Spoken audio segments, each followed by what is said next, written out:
Chapter 422. The howling wind swept over. Facing the dragon wing attack launched by the little lowly in front of him, Soren's expression was not as panicked as before. He rolled back into the shadows and disappeared without a trace. No profession could withstand the attack of a dragon's wing.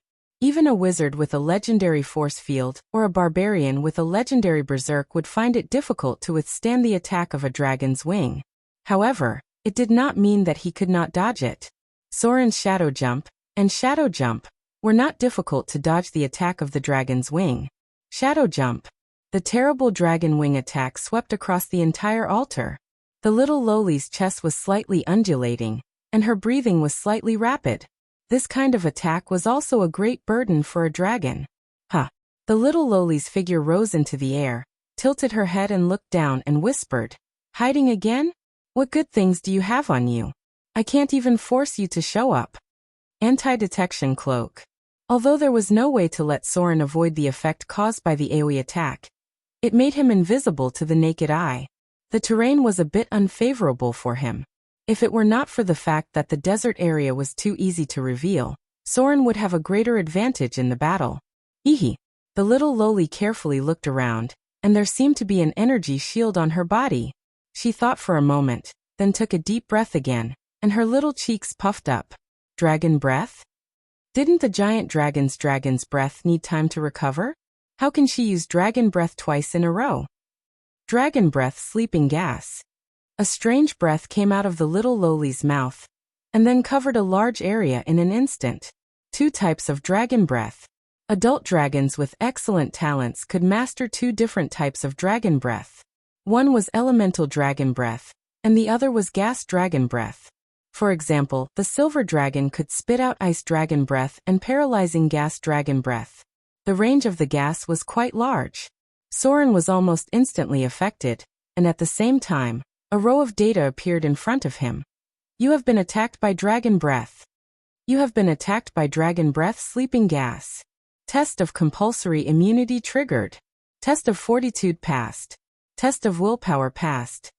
You're completely immune to the dragon breath. It was ineffective. Soren's hard work in training his Nigong to increase his immunity finally paid off one day. He was now immune to the effects of the dragon's breath of deep sleep. Oh. The little lowly gasped in midair and muttered, "Is it still useless? To my surprise, this guy is actually quite strong." Shadow leap. A distorted figure appeared on her left side. Soren's figure suddenly soared into the air, and the minute meteor flame in his palm attacked her like a violent storm. He had been waiting for this opportunity for a long time. In the face of this little lowly whose strange methods completely overturned his previous attempts, he could only passively wait for her to exhaust a portion of her strength before counterattacking. Rumble. A violent explosion was heard. The powerful penetrating ability of Melf's minute meteor flame successfully broke through the energy shield. However, in the case of the dragon wing form, the little lowly immediately wrapped her petite body with her huge dragon wings as soon as she saw that the situation was not right. In this way, almost all the attacks fell on the huge brass-colored dragon wings. In fact, her body suffered almost no damage. Evade sight. Shadow leap. Soren's figure instantly landed, and then immediately appeared under the shadow of the little lowly's huge dragon wings. His whole body was like a taut bow. He suddenly jumped into the air, and directly stabbed the enemy in front of him from below. The huge dragon wings spread open slightly. The petite body appeared, and some of the broken lace princess dress fluttered in the wind. Soren soared from below, and his curved sword drew a cold light. After the tip of the sword touched the tip of the opponent's foot, Soren suddenly turned around and put away his sword. The tip of his foot tapped on the huge dragon wings, and then slowly landed like a goose. Ah! When the tip of the sword touched the bottom of her foot, the little lowly's whole body trembled violently, but the pain that followed did not appear. Soren's control of his strength was quite subtle. He only touched her lightly, and her skin was not even scratched. The opponent did not want to hurt her. Yes, Soren did not intend to hurt her, and he did not have absolute confidence in defeating her. Since she could have dragon wings in the state of transformation, and retain the dragon's strong recovery ability, then it was very likely that she also had the terrifying defensive ability of a dragon. If this was the case, Soren's attack would at most slightly hurt her. On the contrary, if she was angered and transformed into a dragon, Soren's chances of winning would be greatly reduced. This little girl's strength was probably not low. She might be a brass dragon with a monster level of 25 or above. A gust of wind blew. The little lowly's figure flew down from midair, and then directly came to Soren's side. Her little face was red, and her little hand covered the corner of her dress. Her expression was a little shy and angry. "What did you just see?" "What did I see?" Soren heard this and frowned. "I was fighting with you just now, what else could I see?" His mind was slightly distracted. Soren subconsciously recalled the scene just now, and instantly realized that he really did see something. Damn it. It can't be. Seeing Soren's expression, the little lowly's face suddenly flushed red, and then she stared at him with dissatisfaction. Her little face also had an angry expression. Soren's expression was a little helpless. He quietly took half a step back and muttered, "What a surprise. Besides, isn't it the same if you fly around naked in the sky all day long in your dragon form?" "Umph." The little lowly glared at him, as if she was so angry that she wanted to bite him. She really did grind her teeth, but in the end she held it in. Her little face was red as she said, You're the one who flies around naked." The biological structure of a dragon. Although Soren had slain a dragon a few times, he really didn't study it in detail. However, in a battle situation, he really didn't find any obvious weaknesses on the dragon's body. It was as if most of the dragon's body was covered by dragon scales. Thinking about it this way, it didn't really count as flying around naked. But Soren thought about it, and looked at the little lowly in front of him. His expression suddenly became a little strange, and he secretly said to himself, "You were definitely flying around naked just now." Of course, he didn't dare to say it out loud. Otherwise, he might really have to fight with her. The little lowly stood in place and stared at him. And then the huge dragon wings gradually disappeared. She raised her white little hand and tidied up her tattered clothes. Then she stared at him with dissatisfaction and said in a crisp voice, "Let's go. Come back with me." Soren's expression suddenly became hesitant. The other party's words made him a little uncertain. "Umph." The little lowly turned around and looked at him. A fiery red elemental stone appeared in her palm. She gently weighed it in her palm and said proudly, "Don't you want this thing? I was just playing with you just now. If I really transformed into my dragon form, you might not be able to beat me. If you want it, then come back with me first. This thing doesn't seem to be very useful to me, but it's still my collection. If you want it, then you have to give me something in return." Speaking of this, the little lowly couldn't help but squint her beautiful big eyes. She looked up and down at Soren, as if she was looking for treasures on him. A leopard can't change its spots. Soren was very clear about the character of a dragon. But the other party didn't seem to have much hostility. Soren hesitated for a moment, then gently nodded and said, "Okay." This little girl wasn't simple. Soren suspected that she came from the Dragon Island, but the Dragon Island in the material plane didn't have a kingdom. Country of the Brass Dragons. Such a name didn't seem to exist in the material plane. In the entire multiverse, there was only one place that could be called the Country of the Dragons. The plane that place was located in wasn't simple. Legend had it that the Time Dragon, who was just a baby dragon, had a challenge difficulty of 24/7. It lived in that plane. Chapter 423. Power. The unprecedented power gradually merged into his body. Soren stood motionless, and his figure seemed to become hazy. The shadows around him seemed to cover him, and the picture of the whole space seemed to be a little distorted. The power of the shadows permeated the space, and the distorted shadows rushed to Soren's body like a tide, making his whole person seem to be isolated in another space. He seemed to be just a shadow, and his real body was no longer in the material plane, but in another world. So everything gradually disappeared, and Soren's figure returned to its original appearance. A large number of data appeared. The Shadow Dancer profession has leveled up to level 7. Received 32, DX 26+, INT 22 to 10, *0. 5 skill points, HP increased by 14, profession HP 8+, constitution 22 to 10, asterisk 0. 5. You've received 1 free attribute point. The Shadow Dancer profession has leveled up to level 8. Received 32, DX 26+, INT 22 to 10, asterisk 0. 5 skill points, HP increased by 14, profession HP 8+, constitution 22 to 10, asterisk 0. 5. You've received 1 talent point. Advanced to legendary. You've received 1 extra talent point. The total profession level of the rogue has been raised to 15. You've automatically mastered the ability Shadow Control. The profession level of the Shadow Dancer has been raised to level 7. You've automatically mastered the ability Flexible Mind. Breakthrough the critical point. The ability Danger Sense has been raised to the ability Danger Sense. Breakthrough the critical point. The ability Reflex Evasion has been raised to the ability Reflex Evasion. He finally entered the realm of legendary. Soren slowly opened his eyes and looked at the huge spider corpse in front of him, then turned around and looked behind him. The little lowly tilted her head and sat on a rock looking at him. Her expression seemed to be a little surprised, but only a little surprised. When she saw Soren turn around and look at her, she couldn't help but smile and said in a crisp voice, "Congratulations. It seems that you've advanced to legendary. But it's a bit troublesome for you humans to advance to legendary. Unlike us dragons, we just need to fill our stomachs and have a good night's sleep." Dragons. The difference between the two species was too great. The only species that could sleep all the way to the legendary realm was the dragons.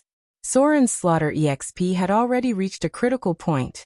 After killing the venomous spider in front of him, he finally had enough slaughter EXP to advance to legendary.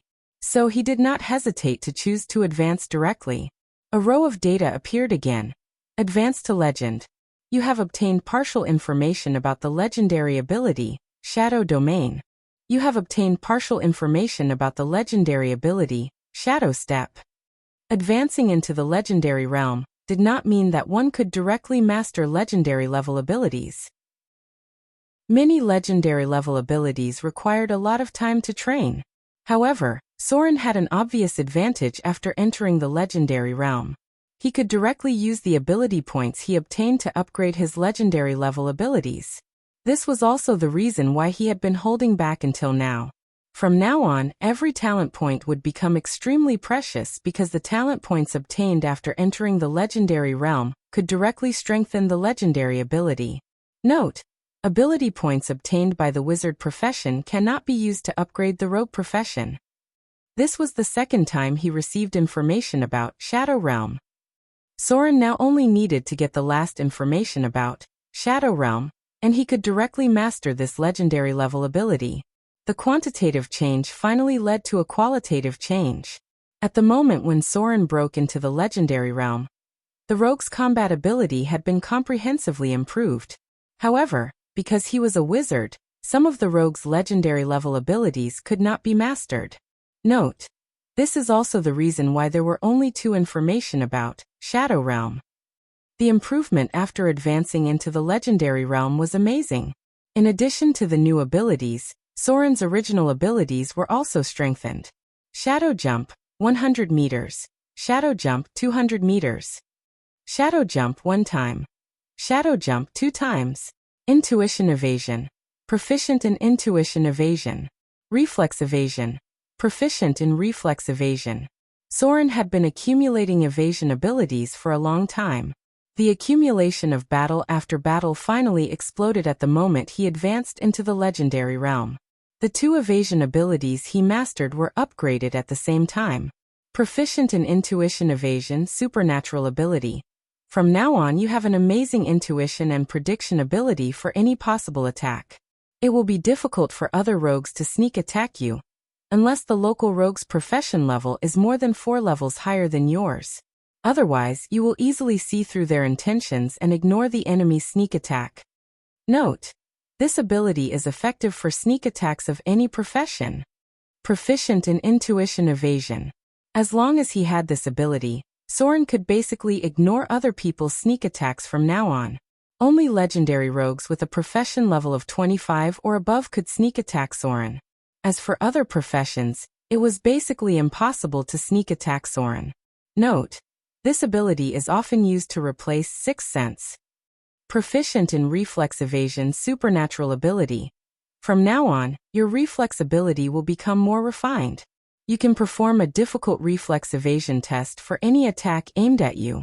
As long as you pass the reflex test, the damage you receive will be greatly reduced, including AoE spell attacks. You can rely on your amazing reflex ability to avoid most of the damage.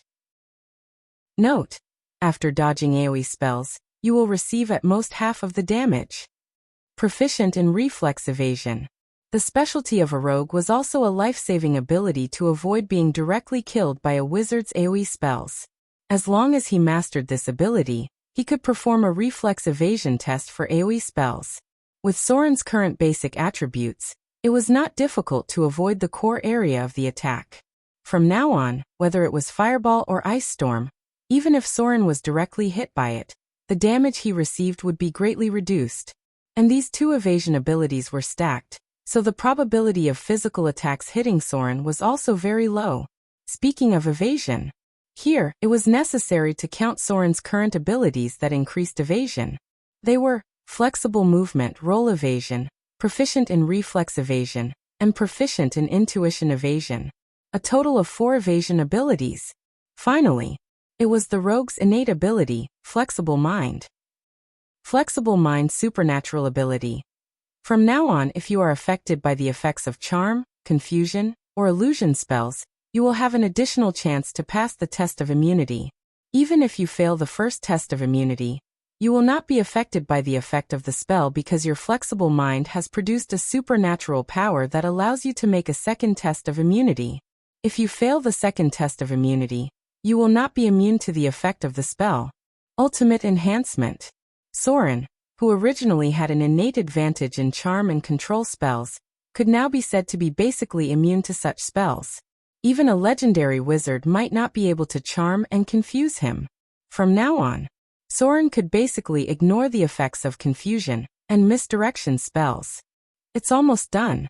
Soren looked at his own data page and said to himself, "My evasion ability has been stacked to the limit, and it can only be a legendary ability. It's enough to be immune to charm and confusion spells. Basically, I don't have to worry about being controlled by the enemy." 2 expertise points. Soren was a little hesitant about the 2 expertise points obtained from advancing into the legendary realm. Legendary ability. Most of the legendary abilities had prerequisites, including basic attributes, mastery of prerequisites, mastery of basic abilities, and so on. If he wanted to get the ability, Legendary Dual Wielding, it was basically impossible to get the ability, Dual Wielding. As Soren had just advanced into the legendary realm, some of his abilities had not been completed yet, so the number of legendary abilities he could master was relatively limited. The most eye-catching legendary ability, it was actually not his own ability, but the legendary ability, Epic Sturdy, of the warrior class. Damn. Because of the importance of survival, Soren's constitution had always been not low. Now he directly obtained the prerequisite to master the legendary ability, Epic Sturdy. At present, the legendary abilities he could choose from were Epic Sturdy Legendary Ability. Your constitution has advanced beyond the realm of mortals. From now on, you can further strengthen your body, making yourself half as strong as a dragon. Your HP will be greatly increased, and most attacks will not be able to trigger the judgment of death. This ability can be strengthened up to 10 times, and each increase will increase your HP by 30 points. Note: prerequisites are 20 Constitution and the Sturdy ability. Maximum HP increase is 300 points.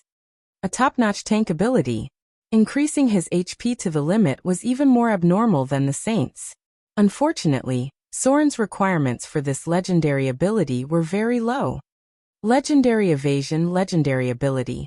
Your evasion ability has been transformed into an instinct. Even if you don't discover the enemy's presence, your body's instinct is enough to dodge the enemy's attack. From now on, any physical attack from the enemy, you will be able to dodge at least one attack. This ability can be triggered at most once per minute. This ability is a passive ability. Note: prerequisites are 25 agility, agile movement, reflex evasion, instinct evasion, roll evasion. Legendary evasion. From now on, it would not be so easy for any physical attack to hit Soren. The evasion ability of a legendary rogue was above most professions. About this legendary ability, someone had tested it before. A legendary monk, a legendary barbarian, and a legendary ranger. The three of them attacked at the same time. The damage they caused should have hit the target every minute, but it was strangely dodged by the opponent instinctively. That was to say, if a profession could only effectively hit the target once per minute, then no matter how long they fought, they would not be able to cause any damage to the target. Legendary evasion stacked with any evasion type ability. Then, this was the last legendary ability to be activated. Legendary combat skills, legendary ability. From now on, your combat skills have reached the peak, and fighting has become an instinct for you. Any attack you identify will gain an additional legendary bonus of 1 point. Your combat instinct allows you to more easily exert your peak strength. This ability is a prerequisite for other legendary abilities. Note: no prerequisites. The only legendary ability with no prerequisites. But it was a prerequisite for insight into weakness. To master the legendary ability, insight into weakness, one must first master the ability of legendary combat skills. There were many kinds of legendary abilities. Soren only triggered a few of them because of his focus. There was no doubt that he chose legendary evasion. Soren was also determined to get insight into weakness, so his choice was basically confirmed: legendary evasion and legendary combat skills. Note: the legendary data will be sorted out and posted in the public chapter after a while. There is one more update today. Chapter 424. Spider Forest. Soren walked in front to explore the way, and behind him was a lively little Lolita. In fact, Soren still didn't understand why this little Loli would suddenly decide to go on an adventure with him after listening to his ridiculous stories about how he poisoned teenagers and pretended to be pretentious dragons for a whole night. Fog. Dragons should be very lazy creatures, right? In Soren's memory, dragons spent most of their time sleeping. He had also seen some good dragons. Although they would deal with other intelligent creatures, he had never heard of them going on an adventure together. The little Lolita in front of him didn't know what was wrong with her. She actually said that she wanted to go on an adventure with him to see interesting things. And she also said that if Soren didn't agree, she would not give him the elemental stone fire, and she planned to eat it in one bite. Note: she really took a bite at that time. It was said before, brass dragons could eat almost anything, and most of them could be digested. There was no doubt. If the little Lolita in front of him really ate the elemental stone, she might really be able to digest it completely. Finally, Soren could only helplessly take her with him, and he believed that the sentence, since ancient times, chaos has always produced funny people, was correct. Though Soren, who was exploring the way in front, suddenly stopped. He turned around and made a gesture to the little Lolita who was humming and jumping behind him, and said in a deep voice, "There's someone in front. Don't make a sound."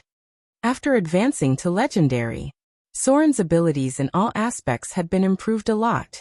Since there was a Lolita dragon who wanted to go on an adventure with him, he planned to get the last elemental stone as well. In this way, he didn't have to trouble Gloria. Now that Soren was not in the outer islands, he could only feel at ease if Gloria was in Mordor City. The Lolita dragon behind him was definitely at the legendary level. With her, it would not be difficult to get the last elemental stone, Wind. Maybe he could use her power to defeat the last 4 elemental elders. Hearing this, the little Loli immediately quieted down and tiptoed closer to Soren. She even climbed onto his back and whispered into his ear, "Who is it? Is there anyone nearby? Why didn't I notice it?" His ears were itchy. Soren turned around and glared at her, but when he saw the little Loli's smiling face, he sighed and said softly, "It should be an elf." There was a scouting team nearby.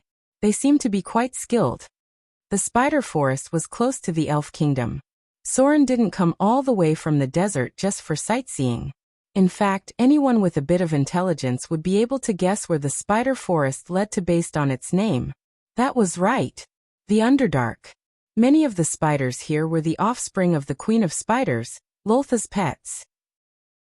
For a long time, the battle between the surface elves and the underground drows had never stopped. The spider forest was the front line of the battle, and also a passage connecting to the Underdark. The last elemental crystal stone was in the Underdark. It was also the elemental crystal stone that he knew the best because Soren had been active in the Underdark for a long time. Are we going to the underground? The little Loli lay on Soren's back. Her beautiful big eyes were eager to move. She said excitedly, I haven't been to the underground yet. Is there anything fun down there? The Underdark. That was not something fun.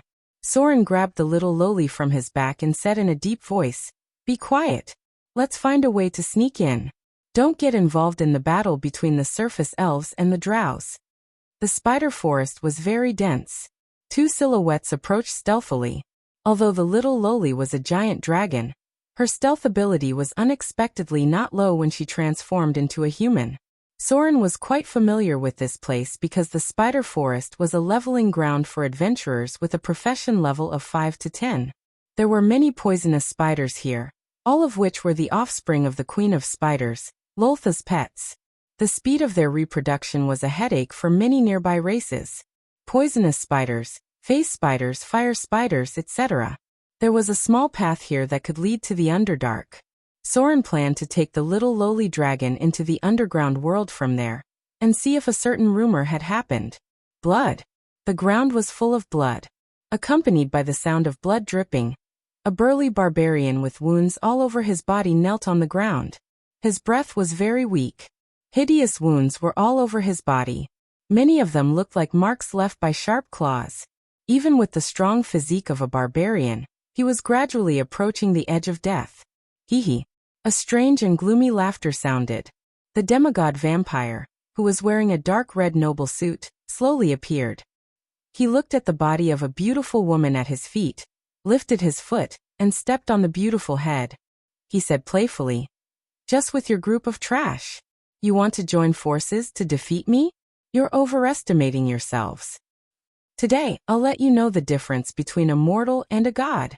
I'm God. I'm God. A terrible force spread. The blood on the ground all moved like living creatures. The barbarian kneeling on the ground trembled. Facing the approaching demigod vampire, he suddenly said, Don't kill me. I never thought of competing with you for the power of the Dread Lord. Don't kill me. I can tell you where the first deity is. The first deity? The vampire Reinhardt stopped and asked with a slight frown. Where? He had been looking for that person for a long time. Unfortunately, there had been no clues. It was as if the other party had completely disappeared. Soren. The barbarian's face was full of fear, and his voice trembled. The beheader, Soren. He is the first deity. You should have heard of him. The pirate king of the South Coast. If it wasn't for the power of the Dread Lord, he wouldn't have been able to unify the South Coast so quickly. Pirate king? The beheader Soren. The demigod vampire's face showed a contemptuous smile, and slowly said, So it's him. He's actually fighting for that pathetic power among the mortals. It seems that I've overestimated him. Speaking of this, his scarlet pupils looked at the barbarian in front of him. No. Don't kill me. Ah. The barbarian's body slowly fell. The demigod vampire looked around with a cold expression and ordered, Deal with this place. Don't leave any traces. Recently, the group of paladins has been really annoying. Damn paladins. They were like cockroaches that couldn't be killed. After killing a group, another group would appear immediately. Were they really not afraid of death? Some other vampire servants appeared, and quickly began to clean up the blood nearby. The demigod vampire looked up in the direction of the sea and murmured, The South Coast? Recently, the Church of Riches has been very hostile to me. But I still have to kill him as soon as possible. Soren. He shouldn't be a troublesome opponent, right? Patter. There was a slight sound of something falling to the ground. The hazy figure of the Helpheimer appeared behind the demigod vampire. He frowned and glanced at the blood on the ground. He slowly said, "Reinhardt, let's talk about that later. Important news has been sent." The demigod vampire turned around when he heard the words. He smiled and looked at the Helpheimer. He opened his hand as if to hug the other party, but the Helpheimer avoided him. "What news has been sent?" The Helpheimer pulled away a little. As a depraved and evil dark creature, vampires had certain habits. Ever since he learned something about them, he had been reluctant to get too close to Reinhardt. The Helpheimer raised his hand and threw a file over, then said, "The god of rogues and half-elves has appeared. He's in the Underdark. Someone saw his miracles in the Underdark. This is an important opportunity for us." God. There was a hint of excitement on the demigod vampire's face. There was a sickly blush on his handsome face.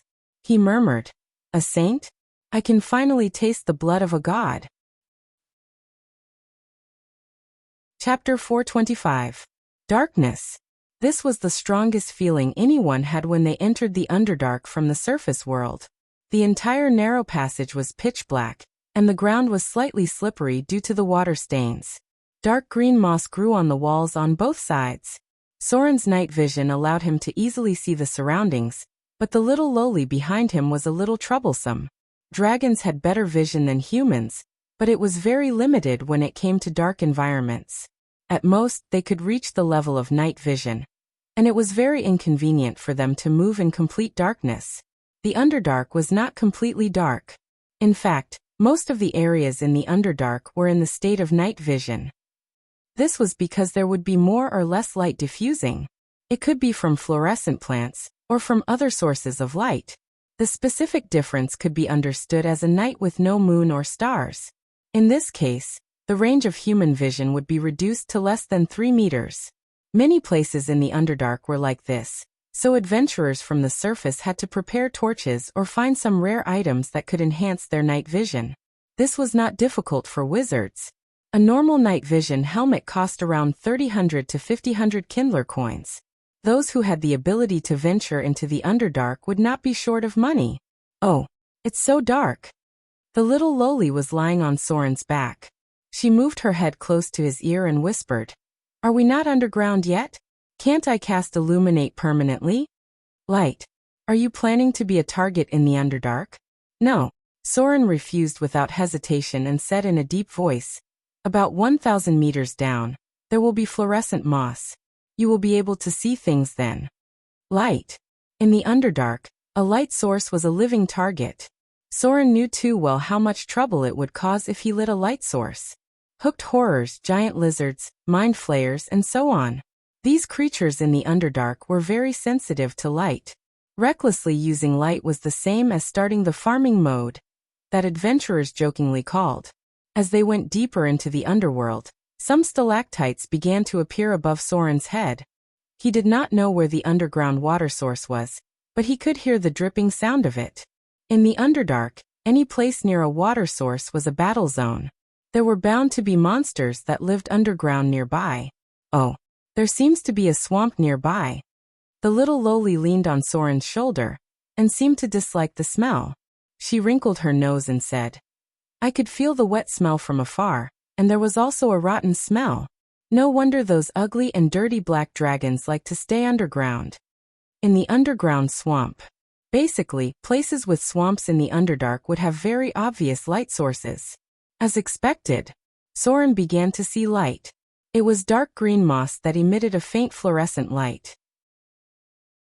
It was a mutated plant that was very common in the Underdark. The other was a mushroom that was a specialty of the Underdark. These two plants were quite tenacious and could even grow near volcanoes. Soren had seen fiery red moss near a volcano in the Underdark. The ground became a little wet. Soren gently put the little lowly down, and then made a gesture to keep quiet.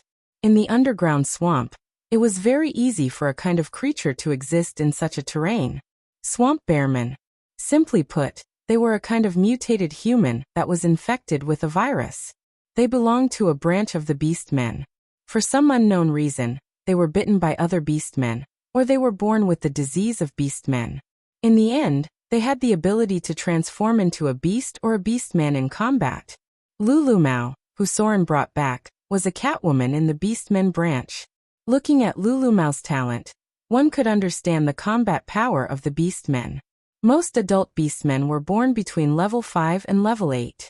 About the Beastmen, Soren should be most familiar with werewolves, tigermen and bearmen.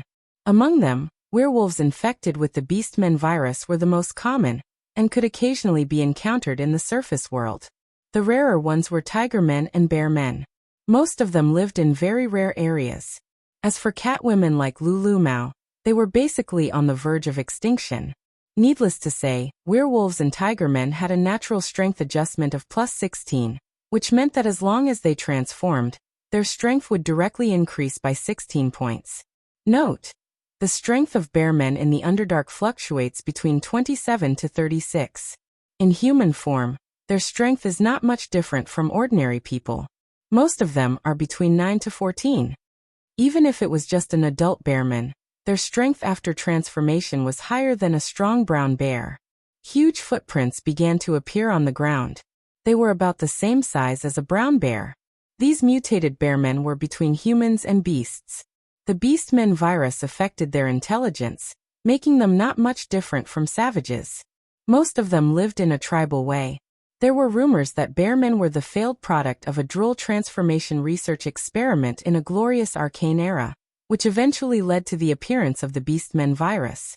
Unfortunately, no one could prove it. Note: the appearance of the Beastmen virus was earlier than the Arcane Empire, and the Arcane Empire also conducted research in this area. Thinking back to when he first met Lulu Mao, he could understand what kind of creatures these bearmen were. At that time, she was really wild and untamed. I'll go and see the situation. Soren glanced at the little lowly behind him and whispered, maybe I can find a guide in the bearmen's territory. They like to capture other creatures as slaves and reserve food. Stealth. Soren's figure disappeared into the shadows. In the Underdark, he was like a fish in water. He could enter stealth at any time. There were a lot of footprints on the ground. Soren preliminarily judged that there were 3 to 6 bearmen living here. With this scale, even the patrolling drow guards would not easily provoke them. The swamp terrain was a bit troublesome. But fortunately, Soren still had spells. As he gradually sneaked in, he soon saw a shabby shack. And a huge cage. There were obvious skeletons on the ground, which could be distinguished from drow, grey dwarf, and gnome creatures. There was no bonfire, which meant that the bearmen in front of him were the most primitive creatures that ate raw meat and drank blood. There was no way to communicate with them at all. The Beastmen virus could completely destroy the brain and turn them into beasts. Some of them could not even master the ability to transform back into a human for the rest of their lives. In the entire Underdark, there were very few beastmen that could be civilized and intelligent. In this regard, Lulu Mao was a very smart beastman. Strong combat power and very low IQ. This seemed to be more prepared for war. There were some creatures in the cage. Soren saw an injured mutant bugbear, a dying grey dwarf, and a dead hook horror. All of them were very difficult to deal with. But for the bearmen infected with the Beastmen virus, they were all just food. Bang! Heavy footsteps could be heard. In Soren's field of vision, a huge monster that weighed more than 1,500 pounds appeared. It looked like a brown bear that walked upright. Its head was that of a bear, but part of its body had the outline of a human. It was very similar to a werewolf after transformation. No matter how one looked at it, their bloodline level was much lower than Lulu Mao's. It also meant that they were more primitive, more wild, and more threatening. A bearman that can't transform back into a human. Soren could determine the state of the enemy at a glance. After the bearmen returned to their territory, their noses twitched and sniffed everywhere, as if they had smelled something. Wild intuition. In front of him was the lowest level of beastmen, the most brutal, vicious, and inhumane. They couldn't be considered intelligent creatures at all. They could only be considered as beasts that walked upright. Bearman Beastman, Grade 3. Challenge Rating 10, Monster Level 12+, has the ability to transform. Highest and lowest attribute points, 36 and 9, total attribute points, 85 to 100. Special abilities. Sturdy violent strike, powerful slam, rend claw, roar, transformation rage, bloodthirst charge, wild intuition. Difficulty S+. Most of the bearmen were grade 3 creatures, but if you measured them as an ordinary grade 3 enemy, it was basically an act of suicide. This was because their difficulty in grade 3 was as plus. Note: a team of fully armed adventurers with a profession level of 10 has less than a 10% chance of defeating a bearman after exhausting all their items. P.S. There is only one chapter today. Please let Fudu organize his thoughts. Moi. Chapter 426. I'm preparing for a peak battle, a breakthrough attempt. The foreshadowing that should be buried is almost done. I hope to finish it before the end of the month. Please look forward to the true strength of the Arcane Empire. Poochie. Fresh blood spurted out. The bear shifter let out an angry and painful roar, and slapped his back. The huge force set off a gust of wind, and a millstone-sized bluestone was smashed into pieces in an instant. Soren's figure leaped, and his curved sword icing death slashed through the gap between the bear shifter's arms again. Accompanied by a cold light, another wound appeared on the bear shifter's body. Tremendous strength, sluggish movements, and a brain that wasn't considered smart. For Soren, who had now advanced into the legendary realm, dealing with this kind of enemy was actually very simple, because it was too difficult for the bear shifter to hit him. If it wasn't for the fact that most of the bear shifter's physique was higher, he was afraid that his initial backstab would have been able to finish off the target. But now the bear shifter's injuries weren't light either. Its chest kept bleeding. Its huge body seemed incomparably ferocious, but every time it attacked, it hit the empty ground. If it was a tiger shifter with a high threat, it might still be able to touch Soren's body, but the bear shifter didn't have much to think about. Plop. A dull sound of something falling to the ground sounded. Soren slowly withdrew his curved sword, and stared at the dead body of the bear shifter on the ground. After losing its vitality, its body gradually shrank, and finally became a human man with thick hair all over his body. His face was very rough, and his appearance was similar to that of a savage. It was only after his death that he turned into a human form. The side effects of the bear shifter disease were very big.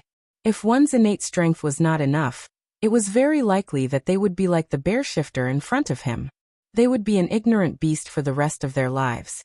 And only death could make them return to their original form. In addition, there was another very dangerous aspect of the bear shifter.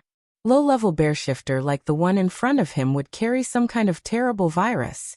If one was injured by them, there was about a 10% chance of being infected with the bear shifter disease. At this time, one would have to go through a compulsory test of immunity. Or else, it was possible for them to be infected with the beast virus. After a period of feverish and painful transformation, it was possible for them to transform into beastmen on a certain night of a full moon, or at any other time. During the transformation process, there was also a mandatory constitution test. If it failed, it would cause the user to go crazy or even die. Most of the beast viruses were carried by low-level work creatures. Their bodies contained the most primitive virus. If they were the offspring of a beastman, such as Lulu, an extremely rare existence, then the beastman virus would transform into their own genetic lineage. Lulu's main body was still in human form. There was no sign of her transformation, so it was very likely that her father or mother was a purebred human. Note 1. On the mutated form of beastmen and the mutation after reproduction, Chapter 6. Note 2. On reproductive isolation and the probability of interracial reproduction of work creatures, Chapter 3. Research report on mixed werewolves. Soren wasn't afraid of these viruses.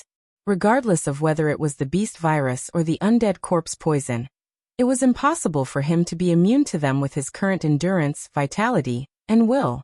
Unless Soren was infected by the virus while he was dead, he could basically ignore them. Come out! Soren slashed open the cage next to him and said to the gray dwarf imprisoned inside. Where are you from? Are you familiar with the surrounding terrain? Asterisk bang.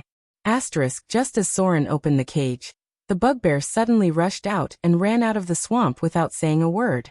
It didn't know if it was out of its mind, but it actually thought that it could escape from Soren's hands.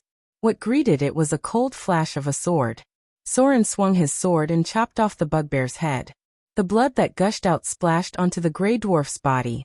The gray dwarf couldn't help but shudder and then stutter. "Your Highness! Your Highness! Don't kill me! I'll tell you everything I know. Please don't kill me. No matter where you want to go, I'll lead the way for you." Light footsteps could be heard. The little lowly tiptoed from outside. When she saw the corpse on the ground, she immediately clapped her hands and swaggered over. She pouted and said, "Soren, I'm bored to death. The environment here is so disgusting. Why don't we go out first?" As a brass dragon that lived in the desert, she naturally hated the swamp environment. "Okay." Soren nodded slightly and put away his sword. He stared coldly at the gray dwarf in front of him and said in a deep voice, "Lead the way. There should be a road that leads to Gleck's city nearby. Take us there first." The gray dwarf cowered and walked forward. Soren followed behind with an expressionless face. The little lowly was still carefree and happy, but she didn't like the environment here. About 1,000 meters away from Soren, a slender masked woman stood in the darkness. Her eyes were slightly shining, as if they contained some kind of mysterious power. There seemed to be an invisible force field around her body. Anything that got close to her, including the wind, was isolated. She stared at Soren's position. Her gaze seemed to penetrate through space and directly locked onto Soren's figure. Die. Heavy footsteps sounded. Behind the slender woman, a burly man appeared. He carried a heavy battle-axe with one hand. His terrible muscles seemed to contain infinite power. The luster of the adamantine was mixed with some kind of indescribable power. Just a glance could tell that it contained a strong lethality. This was a very terrible barbarian. There was almost no need to guess that his strength was already above the legendary realm. He spoke the ancient common language, a language that was used thousands of years ago. It was a language composed of 36 rune letters. The name was very special. However, if it was converted into the current syllables, it should be possible to call this masked woman Die. The barbarian slowly walked behind her and said in a deep voice, "What are you doing?" Haha. There was a chuckle.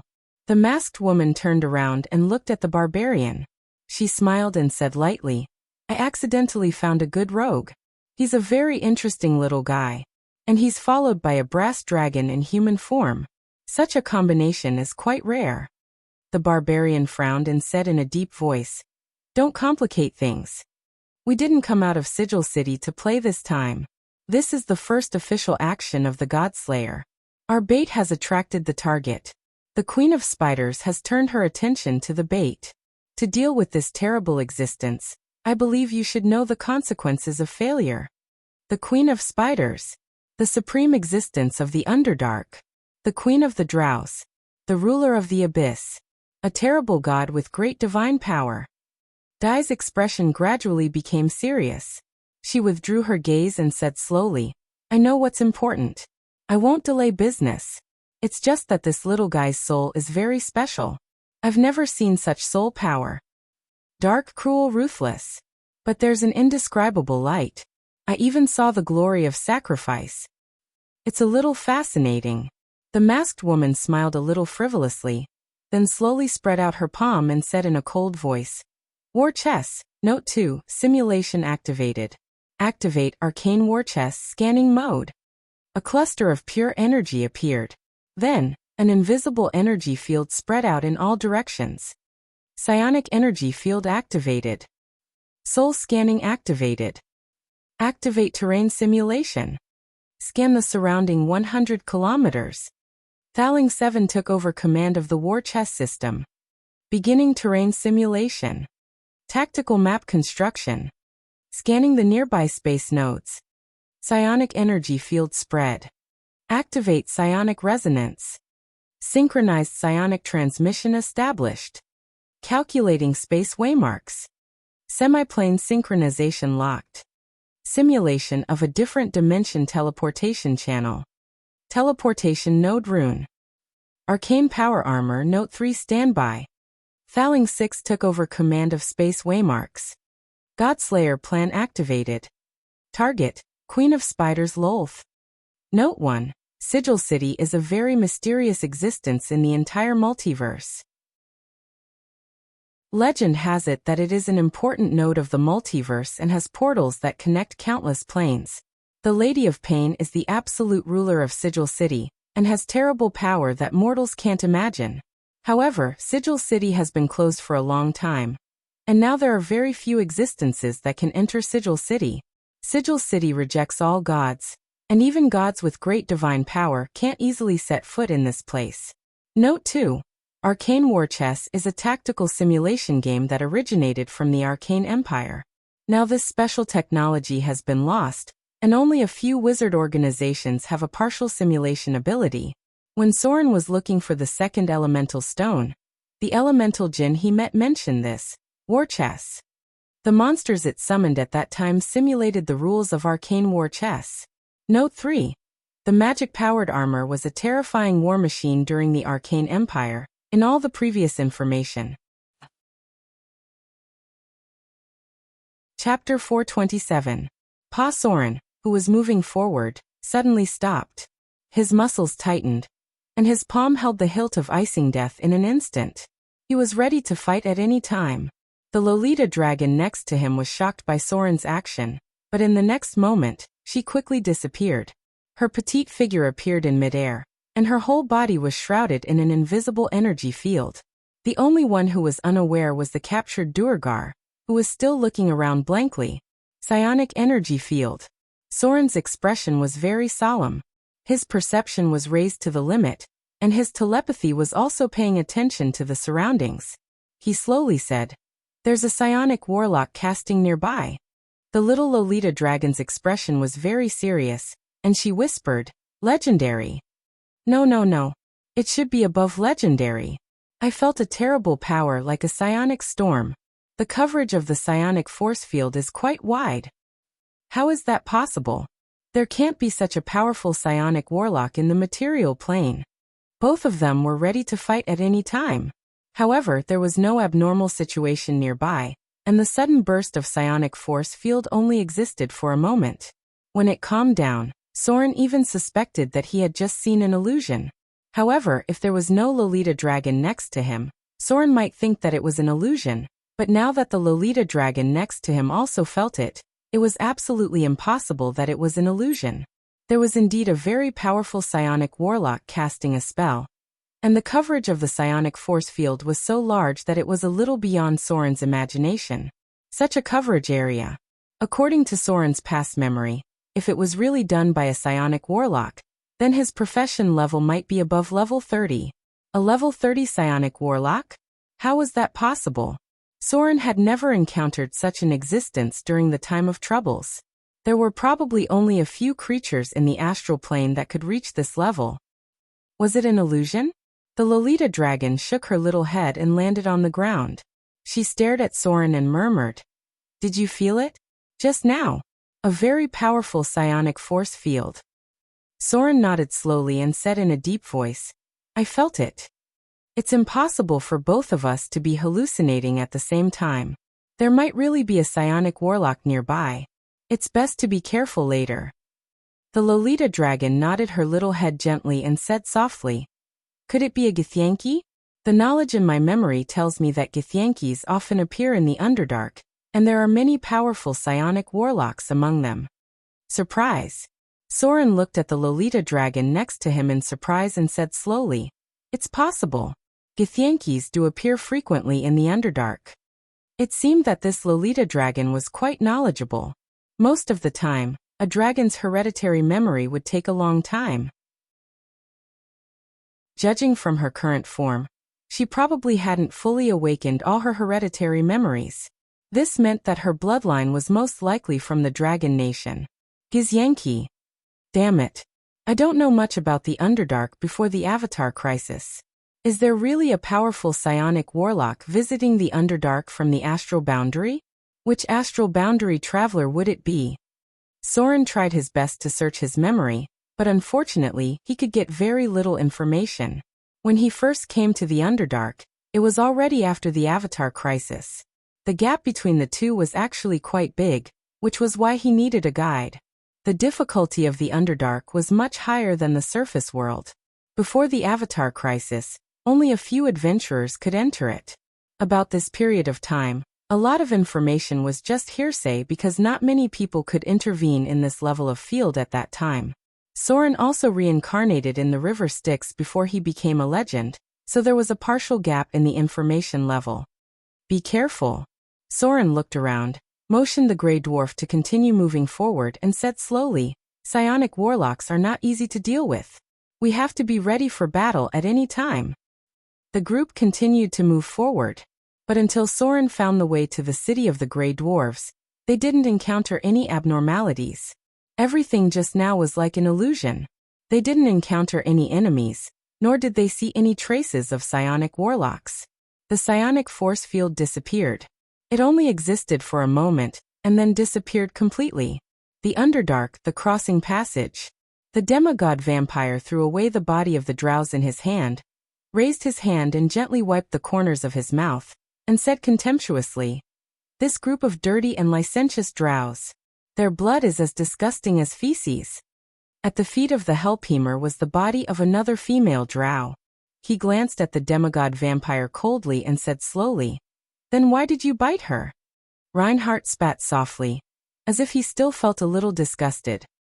He turned and glanced at the Helpheimer next to him. A frivolous smile appeared on his handsome face, and he said lightly, "We are not familiar with this place, so we need a servant to lead the way." A drop of blood slid down. With some kind of evil and depraved power, the body of the drows at his feet suddenly trembled. "Master!" A cold and ruthless voice sounded, and the dead drow stood up. Her pupils were gray, and her whole body was like a puppet, humbly kneeling at the feet of the demigod vampire. "Look." The demigod vampire smiled slightly, raised his hand and tapped on the forehead of the drows, and slowly said, "What a simple thing. Now we can let her lead the way. The god of half-elves and rogues. I can't wait any longer. What should the blood of a god taste like? It must be very wonderful." The Helpheimer looked at him blankly, gently touched the magic flute in his palm, and said coldly, "Don't be complacent. This is the territory of the Queen of Spiders. It is not ruled out that she will also notice this prey. This existence is not to be trifled with. Even her avatar is enough to kill us easily." Reinhardt's body trembled, and then he seemed calm and said, "It shouldn't be. For the Queen of Spiders, a weak god should not be enough for her to personally take action." The Helpheimer did not speak, but continued to walk forward. After a while he said, "Don't forget her greed and brutality. Besides, she may be interested in anything related to elves." The demigod vampire paused for a moment, and then said, "But that's a half-elf, and it has nothing to do with the drows." The Helpheimer looked around and then said, "I know. So we'd better pray that we don't meet her. The recent changes in the drows may be because she has passed on some kind of oracle. In addition, I heard that a group of paladins with good strength have also come to the Underdark. I don't know what the purpose of these guys is. What could possibly attract them here in this dark zone that is filled with evil and chaos? Paladins?" The demigod vampire frowned, and then said with a disgusted face, "What a group of guys. An unknown place." A towering adept's tower stood on the plains, piercing the clouds. At the top of the wizard tower, there was an astrology platform with countless mysterious and ancient runes engraved on it. At this moment, a figure in a gray robe stood in the center, and his sight seemed to pass through space and looked at the underground world. "It's begun." He gently raised his finger, and a metallic luster appeared on his fingertips. As the faint light sprinkled in front of him, his appearance gradually became clear. It had a metallic face and a metallic body. The silver-white metal was like human skin, and it changed slightly with his expression. There was a special device on his chest. It was a clock that could not be described in words. There were countless tiny runes on it, and there were special marks on the 12 notches. It looked like the pattern of the 12 zodiac signs. The clock was still ticking. He looked into the distance and murmured, "I don't have much time left. Maybe the brilliance of the arcane can bloom again. Maybe everything will be buried by time. Only time will tell us the answer. Only time will tell everything. Thank you, Dirklina. May you be eternally in time. A space crack leading to the unknown place. In front of this man made entirely of metal, there was a space as bright as the galaxy. In the center of the space, there was a dragon sleeping. With its breathing, time and space gradually distorted. Time dragon. There was only one existence in the entire multiverse that could distort time and space like this. Chapter 428. There was a faint smell of sulfur in the air. The environment in the Underdark was very bad. Some places even had underground volcanoes that could erupt at any time. Especially when they were close to the city of the Grey Dwarves, the faint smell of sulfur was even more obvious. The Grey Dwarves inherited the dwarves' usual attitude of seeking death. They liked to build their cities near volcanoes, or directly dig through the ground to draw out the underground magma. In terms of forging skills, the Grey Dwarves' skills were far superior to the surface dwarves because they often encountered blacksmith masters who could forge +3 and +4 weapons. Unfortunately, the materials of the weapons in the Underdark were special. Many of them would become a pile of scrap iron if they were brought to the surface world. The Grey Dwarves were the best source of slaves in the Underdark. They had been ruled by the Mind Flayer for a long time. Although they were now free from the control of the Mind Flayer, there were still a large number of captured Grey Dwarven slaves in the city of the Drows. Slavery was deeply ingrained in this race. Even if they broke free from the control of the Mind Flayer, they were still regarded as a source of slaves by many creatures. In a city of Drows, the number of Grey Dwarven slaves may reach 1/10 or 2/10 of the total population. The light dimmed again. Soren heard the sound of flowing spring water. After passing through a towering stone forest, a white mist appeared in front of them. Soren remembered this place. Although the environment in the Underdark was very bad, there was also a good thing. Hot springs. In fact, there were many hot springs in the Underdark that could be developed, and the one in front of them was the largest open-air sulfur hot spring nearby. The Drows advocated intrigue, the Grey Dwarves' brains were full of iron lumps, and the mainstream races in the Underdark did not seem to realize the value of hot springs. In the end, a team of adventurers from the surface world carried out a simple development and turned this place into a gathering point for exploring the Underdark. The water here seems good. The Lolita dragon sniffed with her eyes closed. She seemed to like the smell of sulfur. The temperature of the spring water was actually quite high, about 50 degrees, but for a dragon, it was negligible. The little Lolita reached out and took a sip of the spring water, then turned around and looked at Soren with wide eyes. She said hopefully, "Soren, can I take a bath here?" There was no sun in the Underdark. Therefore, it was easy to lose track of time. Many cities in the Underdark had a light source, which was actually some kind of obelisk that emitted light. Soren roughly calculated the travel time and nodded. "Let's rest here for an hour. I'll go prepare some food."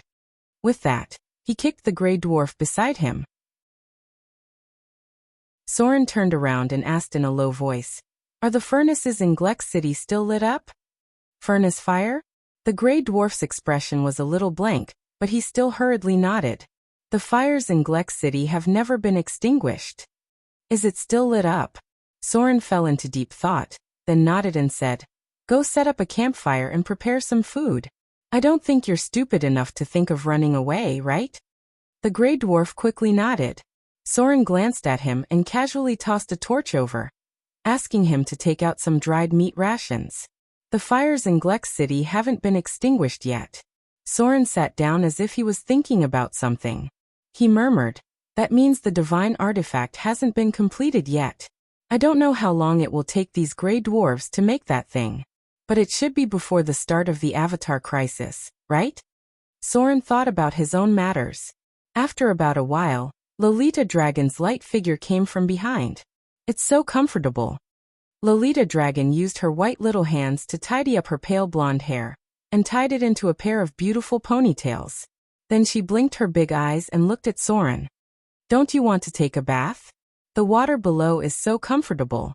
Soaking in it makes me feel lazy." Soren shook his head gently. The group stayed in place for a moment, then continued on their way to their destination. Before leaving, Soren couldn't help but look at Gleck City again. There was a divine artifact in this city. Or rather, a divine artifact that was being made. About 10 years ago, the gray dwarves of this city discovered a large vein of mithril while they were in the process of mining. This was quite a shocking amount of wealth. If it was leaked out, it might even lead to a crazy attack from the drows.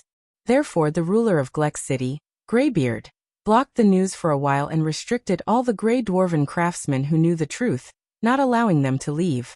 Since then, the fires in Glex City had never been extinguished. Greybeard was using the mithril to forge a powerful equipment. Because they had been enslaved by the mind flayer, many gray dwarves had a certain level of psionic ability. Greybeard was the best among all the gray dwarves. Not only was he a legendary psionic warlock, profession level 21, but he was also a level 5 berserker and level 5 wizard at the same time. Greybeard made a mithril chain armor. It didn't affect his casting at all. Each buckle was engraved with runes, and all of them were personally engraved by him. Soren didn't know the specific attributes of this divine artifact. However, he knew that this mithril chain armor's defensive ability was equivalent to a full-body plate armor plus 3. The entire mithril chain armor's buckles were engraved with runes. In addition to its powerful defensive ability, it was also enchanted with a lot of powerful spells. The most important thing was that this mithril chain armor was as light as a feather. It wouldn't interfere with the caster's battle at all. Even a wizard could easily wear it. This was why it was a divine artifact even though it wasn't made by a god. Greybeard wasn't easy to deal with. What was more troublesome was that he was the ruler of Glex City. He was also a powerful legendary profession. Therefore, even if Soren had some plans for this divine artifact, he didn't have a clear idea. However, there was still some time before the divine artifact was completed. Soren felt that if he could enter the realm of the gods, he might have a chance to get his hands on this divine artifact. As a rogue and a wizard, it wasn't easy for Soren to find a divine artifact that he could use. Greybeard might not be one of the strongest people in the Underdark, but in the entire Underdark he seemed to be the only one who could reach more than 400 points in both magic equipment forging and alchemy at the same time. As he got closer and closer to his destination, after solving some small problems, Soren finally saw the outline of an altar. It was already very broken. However, there were still powerful energy fluctuations around it. The last elemental stone. Soren's expression couldn't help but be slightly excited. At the same time, he turned around and looked at the Lolita dragon next to him. Chapter 429. The air seemed to be getting heavier. In the dark passage, a tall and burly figure slowly walked out. It was an orc with a strange appearance. Only a small tuft of hair was left standing. It was more than 2 meters tall, and its muscles were filled with terrifying explosive power. Unlike the exaggerated muscles of the barbarians, the orc's muscles were very refined. If one looked carefully, one could see that every muscle on the orc's body was quite powerful. It even contained more explosive power than Sauron's. The Sword Saint has arrived at the target location. The orc looked around with cold eyes. And then an invisible light appeared in its palm. It said directly in its mind, "There are no obstacles at the target location. Do you want to wait here?" Time passed little by little. About a minute or two later, a frivolous female voice sounded slowly. "The Sword Saint is on standby. The bait has entered the reserved area. The praise dog has appeared. Pay attention to the priests of the Queen of Spiders Church. There is no sign of the prey yet." The orc slowly nodded and replied, "The Sword Saint understands." "Is the elemental pool fully charged?" "The elemental fission waveblade can't be charged to the 5th grade of the artifact. I'm not sure if I can break the Queen of Spiders' celestial force field." The frivolous female voice sounded again, and said lightly, "Extracting the energy of the half-plane. It is estimated that the energy will reach its peak in 24 hours. The orc nodded again and said, "Understood. The Sword Saint is on standby, waiting for orders." Pada. Light footsteps came from the side of the passage. The Sword Saint, who stood motionless, suddenly turned around and looked at the darkness not far away. The figures of the demigod vampire and the Helphemer appeared in front of him. Shock. Not only was the Sword Saint a little shocked, but the demigod vampire and the Hellpemer were also a little shocked. Both sides didn't notice each other in advance. This meant that their hiding ability was not much different. They didn't notice each other until the distance was close enough. The Sword Saint. The demigod vampire just glanced at it, and his expression changed slightly. Telepathy directly echoed in the Hellpemer's mind, and he said in a deep voice, "The Sword Saint is above the legendary level." The Hellpemer's answer was also very quick. "Hybrid orc. Doesn't seem to be from the material plane. It could be from the astral world." The demigod vampire's face remained unchanged, but his heart was in turmoil. He said solemnly, "Astral Sword Saint?" The Hellpemer quietly held the magic flute tightly and replied, "It's possible." The demigod vampire said, "It seems to be very strong." Hellpemer, "Stronger than me." The demigod vampire said, "How is that possible? Then wouldn't he be?" The Hellpemer replied, "I can't determine his exact strength, but I'm sure he's from the astral world. There's some remnant astral world energy in his body." The demigod vampire said, "Could it be that they were attracted by the god of half-elves and rogues?" Hellpemer, "It's possible. It seemed that there weren't many things that could attract such an existence other than the realm of the gods. But the god of rogues and half-elves didn't seem to match his power. Unless he's only interested in the godhood." The demigod vampire said, "Since he's an opponent, why don't we kill him in advance?" Hellpemer, "The chances of winning aren't high. Moreover, we haven't even seen any traces of our prey yet. And we've already exchanged blows with an astral sword saint. Don't you think this is a bit of a loss?" The demigod vampire said, "It seems that this battle will be very difficult. Are many powerful people attracted by the godhood?" Hellpemer, "I don't know. Let's act according to the circumstances." On the other side, after the orc sword saint found the two figures in front of him, he immediately used telepathy and said, "Unknown targets found. One of them is in the form of a saint, and the other seems to be the legendary Hellpemer. Would you like to clear the target as an obstacle?" After a while, in the mind of the orc sword saint, there was a cold voice that sounded like metal rubbing against each other, and it slowly said, "Don't act rashly. It's possible that there are other people attracted by the bait. If the other party is not hostile, let them leave. I have asked Butterfly to include them in the monitoring of the psionic force field. A bait may not be able to attract the prey to attack personally. I am recalculating the battle plan. The target of the saint form is the god of vampire, and it will be listed as the second bait to attract the queen of spiders." The orc sword saint nodded to the demigod vampire not far away and said in his mind, "Sword Saint understands." There was a short silence. The demigod vampire glanced at the orc sword saint, who nodded slightly at him and said telepathically, "It seems that he has no intention of fighting with us." Hellpemer, "That's best. We will leave directly from the side." The demigod vampire, "Are we leaving just like that? The astral sword saint is very rare. Don't you want to test his strength?" Hellpemer, "The sword saint is not testing the enemy. It will only become a battle of life and death. If we fight with him, the outcome will only be in a few seconds. This is not testing the enemy, but fighting with his life." The demigod vampire, "That's true. Then let's leave. But it's really a pity. I have never encountered such an enemy. It seems that the recent changes have attracted many strong people traveling in the astral world." Hellpemer, "Let's go. Such an astral world traveler rarely acts alone, and there may be companions nearby." There was not much contact between the two sides. The demigod vampire and the Hellpemer cautiously left through the side passage, while the orc blade master stood motionless. He waited until the target had completely disappeared before he retracted his gaze. "The target has left." A magnetic female voice sounded. "Understood. The target has been included in the detection range of the psionic power field." 80 kilometers away from the location of the orc sword saint, an expressionless monk stood on a towering stone pillar. His gaze was focused on the darkness in front of him, as if he was observing something through the fog. "Monk has arrived at the designated location." "Monk, stand by."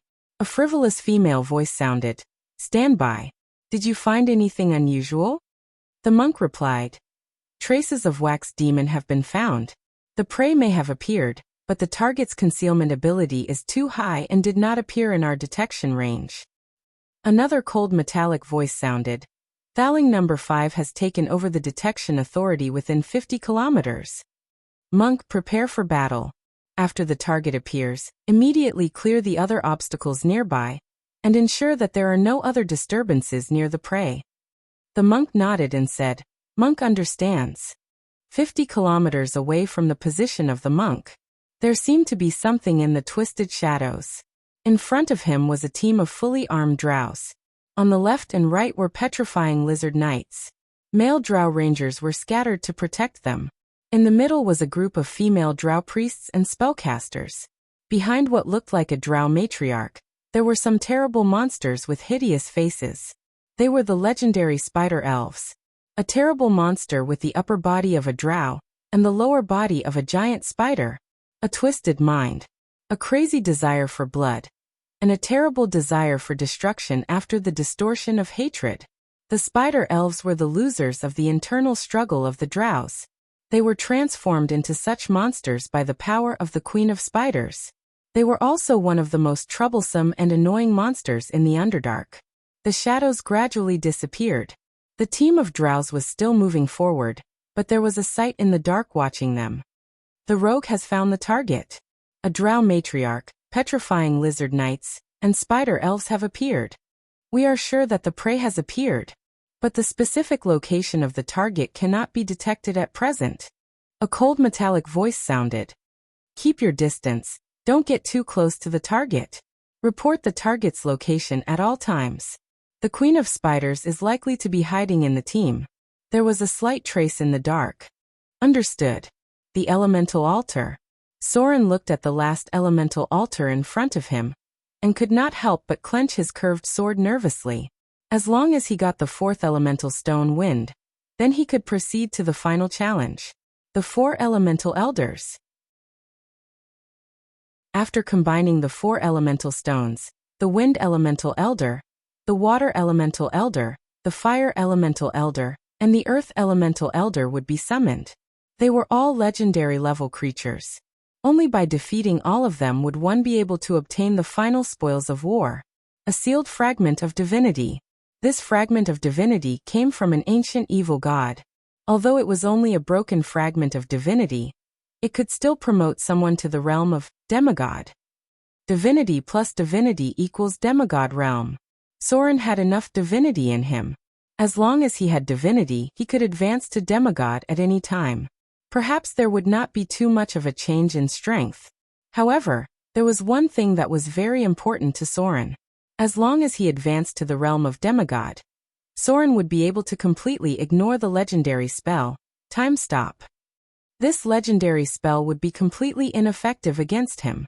No matter what level of spellcaster he faced, he would not sit still and wait for his death. This was the biggest benefit of advancing to the realm of demigod. Moreover, as long as Soren could raise his divinity level to minor divinity, then he could transform himself into saint form. Basically, he could ignore all spells from Circle 1 to 3. The saint form had high resistance against low-level spells. Many spells could not even break through the energy field of the saint form. Only when he advanced to the realm of demigod could he be considered to have stepped into the realm of gods. P.S. There is one more update today. Please recommend it. Chapter 430. It was different from all the other elemental altars. This last elemental altar was almost a ruin. The stone pillars around the altar seemed to have been violently destroyed. Soren also found some traces that were not easy to judge. The initial estimate was that it should be more than 1,000 years old. Unless Soren's knowledge was involved in the field of archaeology, there was no way to analyze the situation here for the time being. But what Soren didn't expect was that he didn't see anything, but the Lolita dragon beside him noticed something. This place seems to be a temple. The Lolita dragon fiddled with her long pale blonde hair, a pair of beautiful ponytails swaying. She wrinkled her small nose and said to Soren, "It's a bit like the Temple of Elements, but it's almost destroyed." It's rare to see an elemental temple in the material plane. The elemental temple. Naturally, it was a temple that believed in the four main elemental gods. This kind of temple was very rare in the entire material plane. Even in the elemental plane, there were not many of them. The four main elemental gods were the existence of great divine power. They were the oldest gods and had divine power far beyond other gods. Therefore, their dependence on faith was also quite small. To some extent, they didn't rely on faith at all. There were very few believers in the material plane. The main elemental gods didn't care much about the mortal world, so such temples were rare in any era. Is the evil god sealed here related to the elemental gods? Soren frowned and looked around, then began to look for the location of the elemental stones. He didn't know why there was no wind element here, but it was because of this that he felt more uneasy. The location of the elemental stones didn't change much. Soren quickly found the last elemental stone, wind, but before taking it out, Soren couldn't help but hesitate a little. Things had come to this point. No matter what he had to face, he couldn't give up, so Soren directly took it out. Rumble. The ground trembled violently. This somewhat familiar change made Soren highly vigilant. He said to the Lolita dragon next to him, "Be careful. Something powerful may appear later." As soon as his voice fell, the nearby airflow moved at high speed, and then the surrounding space was sealed. A huge figure appeared. It had a hazy body that looked half real and half illusory. It held a mysterious scimitar in its hand that was engraved with countless runes. Around its body was a rapidly rotating airflow.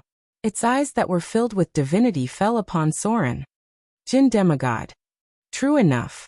There was also a demigod-level Jinn here. Mortal. A voice that reached the heart sounded in Soren's mind. The demigod Jinn glanced at the elemental stone in Soren's hand and slowly said, "Did you take away the sealing stone?" The invisible gaze of divinity seemed to penetrate everything. The demigod Jinn frowned and stared at Soren.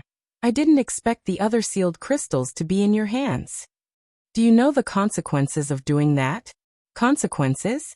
Soren only knew that this was a chain quest, and the final reward was a Tier 3 legendary elemental stone, and a shard of divinity from a certain evil god.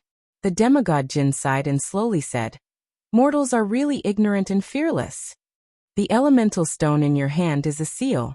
Sealed in it is the evil god of the abyss that was killed in the first war between demons and elements. After unlocking the seal, you may be able to get some of his power, but it will also lead you to fall into the realm of the abyss. Mortal. Is it worth falling into the abyss for a little power?" Elemental war. Soren seemed to think of something, and some memories appeared in his mind instantly. Of course, the information in his memory was not quite comprehensive, but he still knew the general story. The bottomless abyss once had a very strong period. Many lords of the abyss, under the command of the demon monarch, unexpectedly ended a long civil war, and decided to lead the demon army to the multiverse. At that time, they naively thought that they could unify the whole universe. Unfortunately, they were defeated in just the first battle. The demon army encountered the elemental legion, and their behavior angered the oldest wind elemental god. The main god of the wind elemental system woke up countless sleeping demigod jinns, and then beat the demon army back to the bottomless abyss. This was the only recorded battle record of the four elemental gods. In the long history of the multiverse, there seemed to be no other records that clearly recorded the four elemental gods fighting. No matter how the times changed, the elemental gods seemed to have always been indifferent, or they didn't care about these things at all. Even in the upcoming Avatar crisis, the four elemental gods were the least affected, because they didn't need any power of faith at all, and they didn't rely too much on the field of clergy. They themselves were one of the most powerful gods. Elements were the support of the whole world. No matter how the world changed, earth, water, wind, and fire would always exist. Even the battles between the gods rarely affected them. There was a passage that recorded the wind elemental god, Arcady. Arcady is one of the four elemental gods. She seems to be above time and has not changed in the long history. She has a little contact with other gods related to the wind elemental, such as Airdryphenia, guardian goddess of the winged elves, and Shandakal, god of travel and exploration. But their relationship is not very close. The wind elemental goddess seems to have always been indifferent to everything. Occasionally, she will respond to the prayers of her believers when she is bored. But in fact, this is just a pastime for her when she is bored, because she doesn't need believers to provide her with power. The only battle record of this goddess was when she led the wind elemental army to drive the demon army back to the bottomless abyss in the very ancient era. Since then, she seems to have been wandering in the long river of time. In the face of the demigod Jin's questioning, the figure of Vivian appeared in Soren's mind. His expression unexpectedly became very calm, and his eyes met the eyes of the demigod Jin, and he slowly said, "It's worth it. Maybe that's where I should go. I don't believe in fate, but I know that I am destined to go to the bottomless abyss." There was no way out. If he wanted to completely eliminate the hidden dangers of Vivian, then Soren was destined to go to the bottomless abyss. Only by entering the bottomless abyss could he truly eliminate the remaining divinity of the Dread Lord. Otherwise, it would always be a ticking time bomb. Soren absolutely did not want to see Vivian's body torn apart one day, and finally, a resurrected Dread Lord would walk out of her corpse. The god of tyranny was resurrected in this way. His descendants didn't react until the moment of their death. Their souls, divinity, and power were all swallowed by the god of tyranny. The only body left was also turned into the last prop for his resurrection. This was something that Soren absolutely could not see. For Vivian, he could even give up his own life. What was the point of falling into the bottomless abyss? The demigod Jin was silent. Soren's determined eyes seemed to contain some kind of power, and this strong belief made it silent. Finally, the demigod Jin slowly said, "Mortal, since you have made your decision, then get ready for the final challenge. I hope that the bottomless abyss will not make your soul completely lost." The brilliance of divinity emerged. The 4 elemental stones on Soren's body emerged at the same time, and then turned into a mysterious light gate. Elder Wind Elemental, legendary creature. Elder Earth Elemental, legendary creature. Elder Fire Elemental, legendary creature.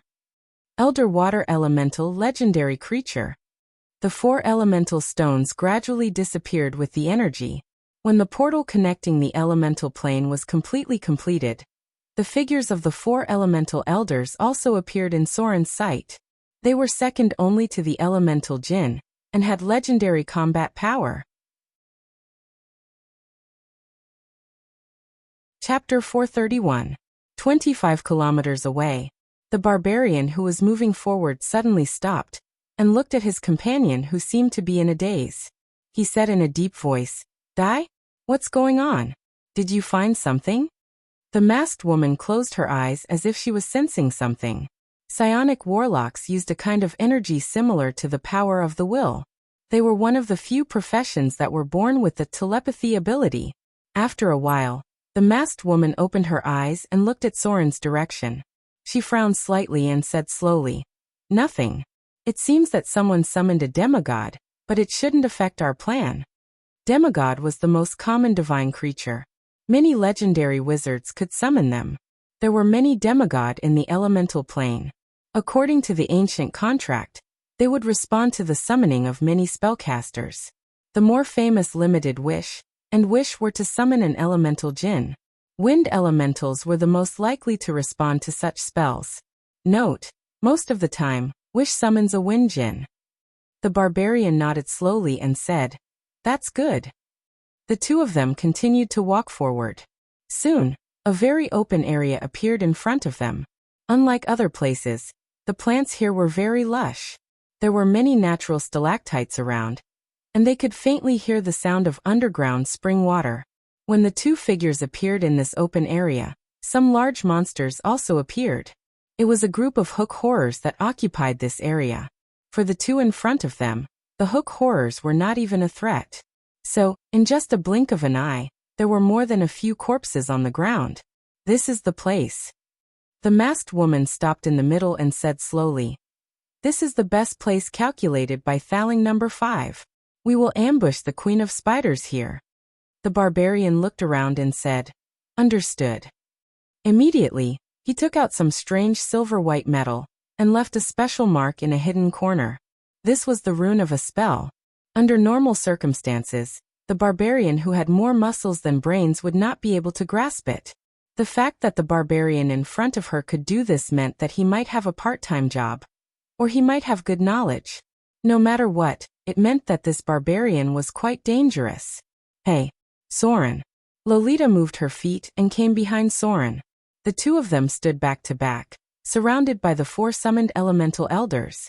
The little Loli's expression was a little worried, but there was also a trace of excitement in her eyes.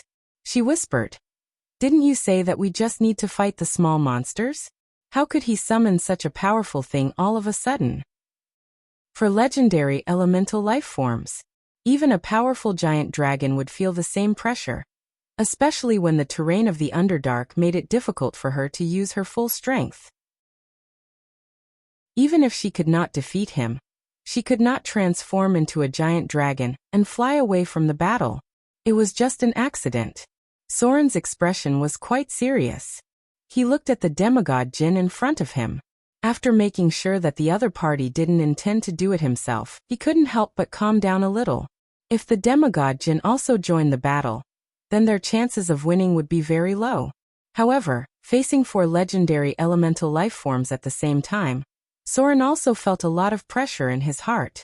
Back then, the other adventurers completed this mission by piling up human lives, crippling a total of 5 groups. Now, although Soren was stronger, his chances of winning alone were not very high. The only advantage he had was that he had coaxed a giant dragon to help him. Although he didn't know the specific strength of the little lowly dragon, she should be able to share a lot of the pressure. The little lowly's face seemed to be a little eager to try. The current situation made her feel like she was the protagonist of a legendary story. The great brass dragon princess and her little followers triggered a legendary seal, and then 4 powerful elemental elders appeared.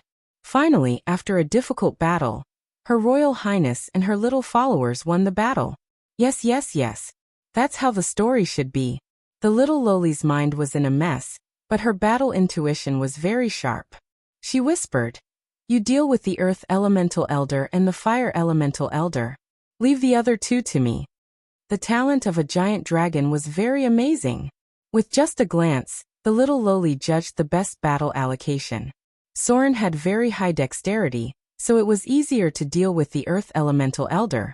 At the same time, the legendary curved sword in his hand was not ordinary at all. It exuded a cold aura, and it was twice the result with half the effort to deal with the Fire Elemental Elder. As for the other 2 Elemental Elders, especially the Wind Elemental Elder, which was the most difficult to deal with, naturally, it would be left to the story's protagonist, the Great Brass Dragon Princess, to deal with it. Right? Soren hesitated a little when he heard this, and then whispered, "Understood. Be careful." Boom. As the portal connecting to the elemental plane gradually disappeared, the 4 elemental elders also launched their attacks at the same time. The first to attack was the slowest Earth Elemental Elder. It waved its huge fist and directly smashed the ground in front of it. With a loud bang, a sharp stone pillar pierced out of the ground, and then instantly separated Soren and the little lowly dragon who were standing back to back. Not good. The wisdom of these elemental elders was not low. Elementals were not the same as other life forms. Many low-level elementals may not even have their own consciousness. However, the elemental elders in front of them were obviously different. As soon as the battle broke out, they cut off the battle formation of Soren and the little lowly dragon, directly separating them so that they could not support each other at any time. The second to attack was the Wind Elemental Elder. With the whistling wind sweeping past, the figure of the Wind Elemental Elder rushed directly over. "Soren, the other 2 are yours." There was a faint light in the little lowly dragon's eyes. Her petite body flew up directly, and she raised her hand and pointed at the Elder Water Elemental in front of her. Maze. A distorted space appeared. The figure of the Elder Water Elemental disappeared in an instant, and it had been sent into a different dimension maze. At this time, the little lowly dragon turned her eyes to the Wind Elemental in front of her. The 4 elemental planes of earth, water, wind, and fire seemed to be similar, But in fact, the strongest combat power had always been considered to be the wind elemental plane because they had defeated powerful abyss demons. From the perspective of combat power, the wind elemental was quite amazing both in terms of speed and lethality. What was even more frightening was that the wind elemental elder generally had very powerful lightning-type spells. The Lord of Storms. He was a powerful god in the material plane, and also a terrifying existence that could control lightning and storms. The wind elemental realm could easily extend the power of lightning. Crackling lightning appeared. There was a jumping electric current in the body of the wind elemental lord. Accompanied by the whistling wind, a jumping lightning swept out directly. It turned out that the little Loli's judgment was correct. With her magic resistance, she had a more obvious advantage against lightning attacks. Soren, on the other hand, was in a very passive situation when he was being electrocuted. Evade sight. Shadow leap. Facing the 3 elemental elders who surrounded him, Soren's figure disappeared in an instant. Bad guy. The little Loli dragon's petite body suddenly stiffened, and she could not help but feel a little nervous because Soren was a legendary rogue. If he wanted to sneak away, these elemental elders would not be able to stop him. But if she stayed here, it would be a tragedy. Being besieged by 3 elemental elders at the same time was not a joke. Just at the moment when Soren's figure disappeared, the pressure she was under suddenly increased. She could not help but bite her pink lips and murmured, "I hope this guy won't leave me behind and run away." Flame, Earth, Wind. Although she temporarily trapped the water elemental elder with maze, when facing 3 legendary powers at the same time, the little Loli's forehead could not help but sweat. "Why don't you do it?" The little Loli dragon bit her lip with her white teeth and took a step back. She murmured, "How can I fight this bastard? I'm a girl. He actually used me as a meat shield. Shameless. Dirty."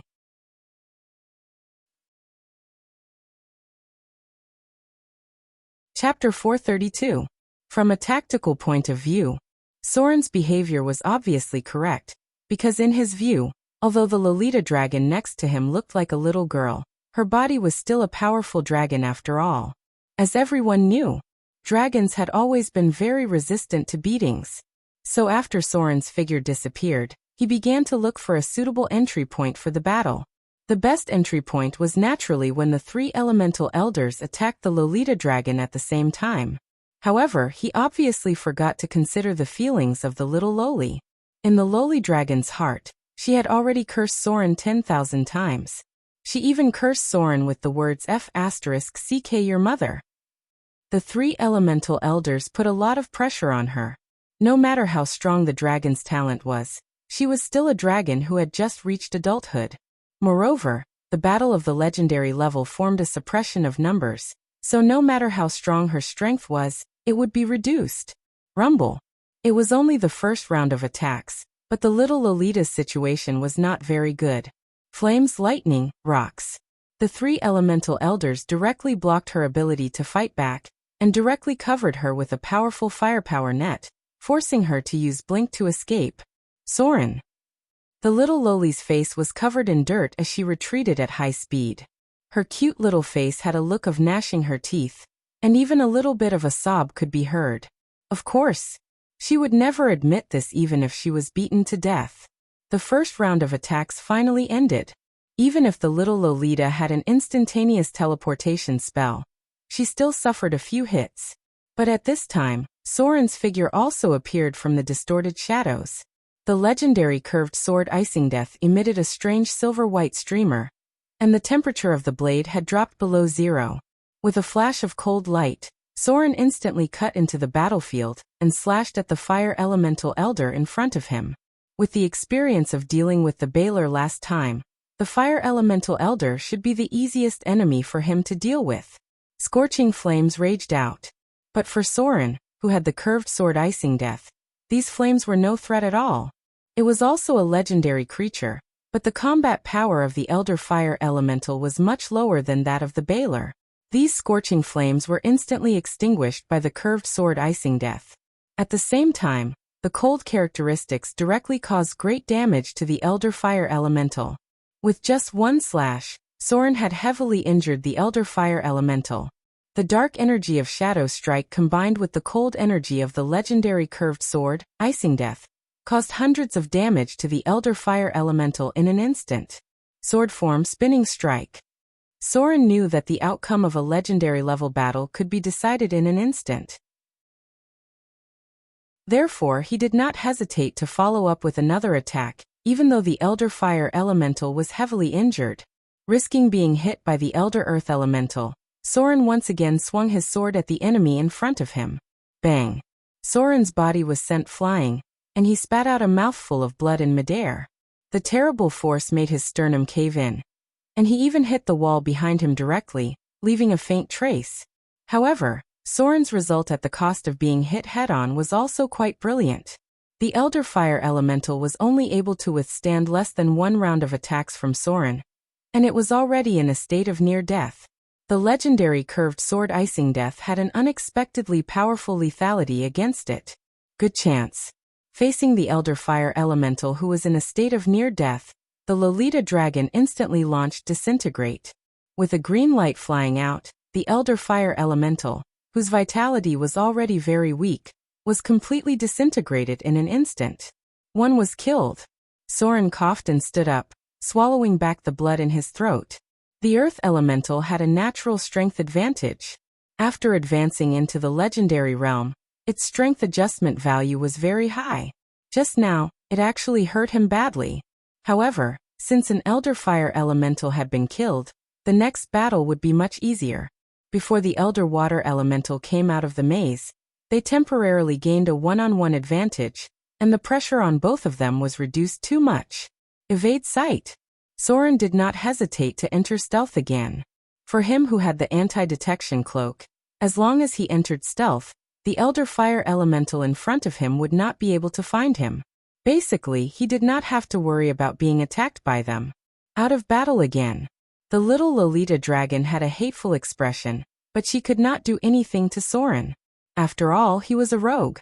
Against such a legendary level monster, unless he transformed into his slaughter form, he would definitely suffer heavy injuries.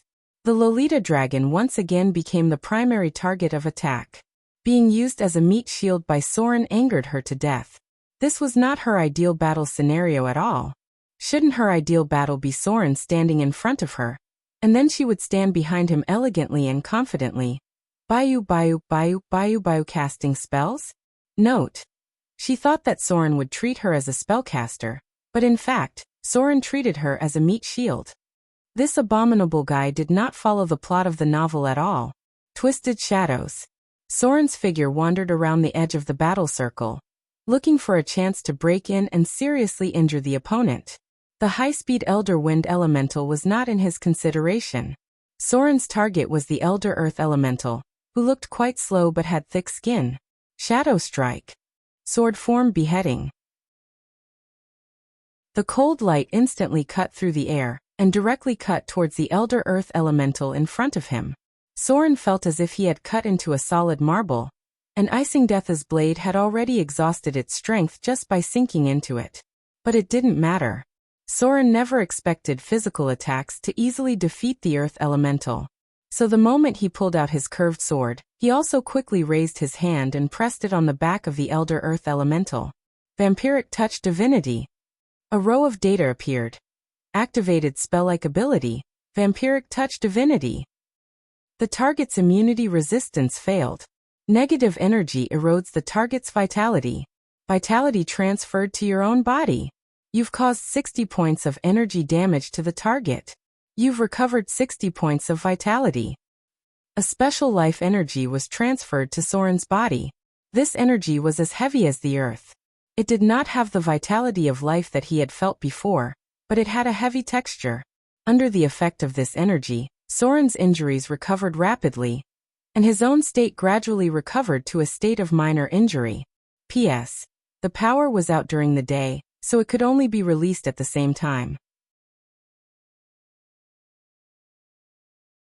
Chapter 433.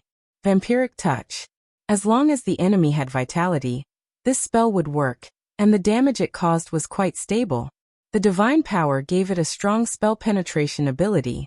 So far, Soren had not failed to cast it.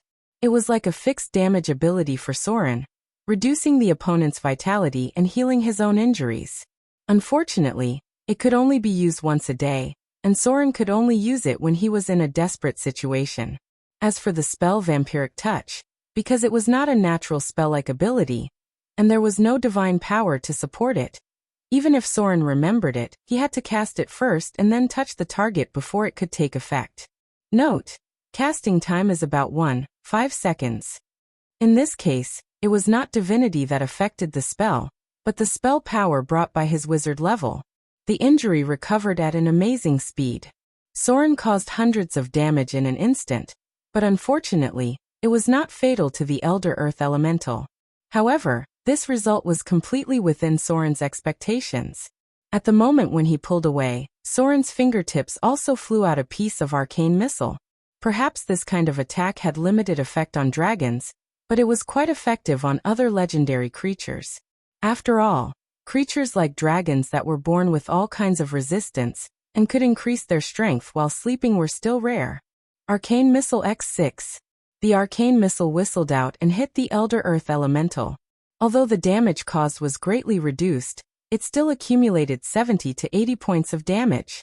30 arcane missiles were fired at once. Although each missile only dealt 2 points of damage, it could not take advantage of the advantage of quantity. In the beginning, the wizard's arcane explosion relied on a huge number of enemies. As long as the enemy was not completely immune to the damage of arcane missiles, then if 50 missiles were not enough, then 100 missiles would be used. All kinds of spell enhancement and spell maximization would be used to increase the spell level. And finally, a torrential explosion would kill the enemy. Unfortunately, this tactic could be broken by a one-circle shield in advance. Otherwise, it would be a terrible burst of damage. Melf's Minute Meteor. Soren pulled away after a round of explosion, and at the same time he quickly retreated and cast his big move. However, what surprised him a little was that a message prompt suddenly appeared at this time. Breakthrough in ability. You've made new breakthroughs in battle after battle. You've received information about combat spellcasting. You've mastered a new specialty, combat casting. Accident. Soren didn't expect this either. The combat casting ability actually had a breakthrough in this situation, but what surprised him even more was that when he completed the Melf's Minute Meteors, the second data display appeared again. Breakthrough in ability. You've grasped more experience and skills in battle. Your understanding of spellcasting has reached a new height. You've obtained information about the ability, mobile casting. Mobile casting. It was an advanced ability for combat spellcasting, and a prerequisite for flight spellcasting. It wasn't the first time that Soren had used this ability. However, it was only now that the new data had appeared. The appearance of 2 data prompts at one time made Soren's spirit shake. At his level of strength, every improvement was quite obvious. Being able to master 2 fairly important basic abilities through battle meant that he would have enough ability points to master more powerful legendary abilities in the future. Accumulation, precipitation, brewing. The battles over and over again were not without gains, but it took a relatively long time to trigger qualitative changes from quantitative changes. Rumble. After mastering the ability, combat casting, Soren's combat skills suddenly became much more flexible. The flames of the Minute Meteors roared out and enveloped the Elder Earth Elemental in it. With Soren's attack speed, the full-force explosion was completely a close-range bombardment attack. Even the figure of the Elder Earth Elemental was covered by dust. Why do I feel that this guy is getting more and more powerful? Lolita Dragon couldn't help but look at Soren, and a hint of surprise appeared in her eyes. She murmured, "This guy is really a freak." Dragon wing form. Little Lolita took a deep breath, and a pair of huge brass dragon wings instantly opened on her back. Her figure rose into the air and chased after the Elder Wind Elemental in front of her. Since Soren could suppress the Elder Earth Elemental, she must contain the most difficult Elder Wind Elemental. Blasphemy Pain. As soon as the bombardment of Melf's Minute Meteors ended, Soren launched the ability Blasphemy that he had recently mastered. This was a spell-like ability that was effective against any enemy, a power that directly acted on the soul and spirit, a power that came from the realm of the gods. The great pain directly acted on the spirit of the elder earth elemental, which made it tremble all over. Shadow jump. Soren's figure disappeared into the darkness, and the surrounding space began to distort. A gray color covered everything. His figure shuttled through the shadow plane, and the cold light directly penetrated the body of the elder earth elemental. Bang! The heavy body fell to the ground. A row of data appeared in front of Soren's eyes. Killed elder earth elemental. Extracting target's soul energy. You've gained 48,000 slaughter EXP. The elder earth elemental died. The difficulty of the battle was reduced a lot. Soren took a little breath and began to target the most difficult elder wind elemental. However, it seemed that he didn't need to do anything. Little Lolita had no problem fighting an elder earth elemental alone. In that case, Soren was calm. He went back into the shadows and began to look for the last chance to finish off the elder earth elemental. There was never enough slaughter EXP. It was easier to find opportunities to cut in outside the battle.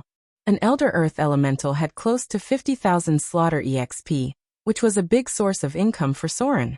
If it was up to him to kill these 4 elders earth elemental alone, it would probably be enough to raise a wizard level. Unfortunately, it was not a wise choice to fight alone. He had no confidence at all if he didn't transform into slaughter form. Even if he transformed, he only had a 50 to 60% chance. The battle was still going on.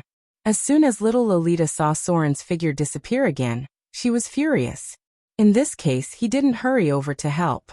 He didn't even know where to go. She really wanted to bite him to death. Dragon's breath. Facing the elder wind elemental who moved at high speed, little Lolita couldn't help but take a deep breath. Her small chest became bulging, and then a scorching flame swept out. The dragon's breath attack was very lethal. At the same time, at the moment when the dragon's breath was over, Soren's figure also reappeared. With a cold light, the elder wind elemental ended in his hands. The 3 elders earth elemental were dead. The last elder water elemental was not challenging at all. The effect of maze seemed to still be there, and the elder water elemental had not appeared yet. Little Lolita waved her hand gently. It seemed to be some kind of special spell. And then the figure of the elder water elemental appeared. Humph. Little Lolita glared at Soren angrily and stood aside with her arms crossed. It seemed that she had no intention of helping at all. This guy is too shameless. I'll just let him deal with the last elder water elemental by himself. I'm so angry. There was almost no difficulty in fighting an elder water elemental alone. Soren's next battle was very easy. But as the battle ended, little Lolita finally made a move. She bit Soren. The little Loli, who had been holding her breath for a long time, finally took a bite on Soren's arm after defeating all the enemies, leaving a row of clear and neat teeth marks.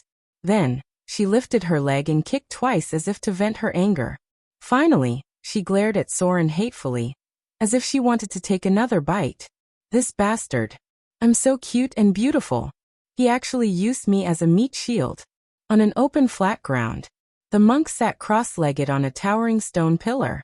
He seemed to be resting with his eyes closed, but his spirit was always paying attention to the surrounding environment. At this moment he suddenly opened his eyes, and a threatening light flashed in his eyes. The voice of the rogue sounded in his mind. The target has appeared. The target has appeared. The bait has entered the predetermined range. The prey has appeared. Everyone, get ready for battle. A fierce aura instantly shrouded the surroundings. The monk stood up at once. He looked a little nervous. He couldn't help but take a deep breath and said, "The monk is on standby, ready to enter the battle at any time." A cold voice with a metallic taste sounded slowly. "The clock is ready. Everyone, get ready for battle. The prey has appeared. The monk is on standby. After the battle begins, immediately clear the targets near the prey." A series of voices sounded in his mind. Sword Saint is on standby. Rogue is on standby. Barbarian is on standby. Thaling number 3 is ready. Thaling number 2 has taken over the command of the arcane tower. Thaling number 1 has completed the calculation of the half-plane confinement. After the prey has appeared, the half-plane confinement will be activated. Along with the voices, a female voice sounded. Finally, a magnetic female voice rang out. Synchronized telepathic connection established. Psionic energy field sensing sharing. Tactical simulation officially activated. All units, get ready for battle at any time. Psionic transmission has completed synchronization. P.S. I'll continue to write, but I won't be able to finish it. I'll finish the combat chapters in one go tomorrow. Chapter 434. It was a piece of translucent diamond-shaped crystal. Soren's hand that was holding it could not help but tremble slightly, accompanied by a faint aura. This strange crystal gradually disappeared from his palm like ice and snow gradually melting. An indescribable power surged into his body, and Soren's skin suddenly seemed to have a faint fluorescence. This scene only lasted for a moment, and then his whole person was no different from before. If there was a difference, it was that his eyes seemed to have an indescribable magic, and anyone who looked at his eyes could not help but feel a trace of awe. The shard of divinity. There were very few records about it in the material plane, because in the long history, there were not many gods that fell in the mortal world. Unless there was a situation like the Avatar crisis, even if the gods were killed, the power would be obtained by the victor. The only record of the shard of divinity in the mortal world was Tears of Baal, a special shard of divinity condensed by the son of God of Massacre. It not only contained the power of the God of Massacre, but also the divinity of the God of Massacre. Tears of Baal only appeared for a short time in history. Since then, there were basically no other records related to the shard of divinity. A row of data appeared in front of his eyes. Absorbing the shard of divinity. Divine power conversion. Fusing with the shard of divinity. Unknown residual consciousness found. Force test of will triggered. Test of will passed. Unknown residual consciousness completely wiped out. Successfully absorbed the shard of divinity. You have gained 3 shard of divinity. Insufficient shard of divinity. You have no divine position. Unable to convert divine power. The minimum requirement for converting divine power is minor shard of divinity. Divine power activated. Shard of divinity activated. Divinity domain mutation triggered.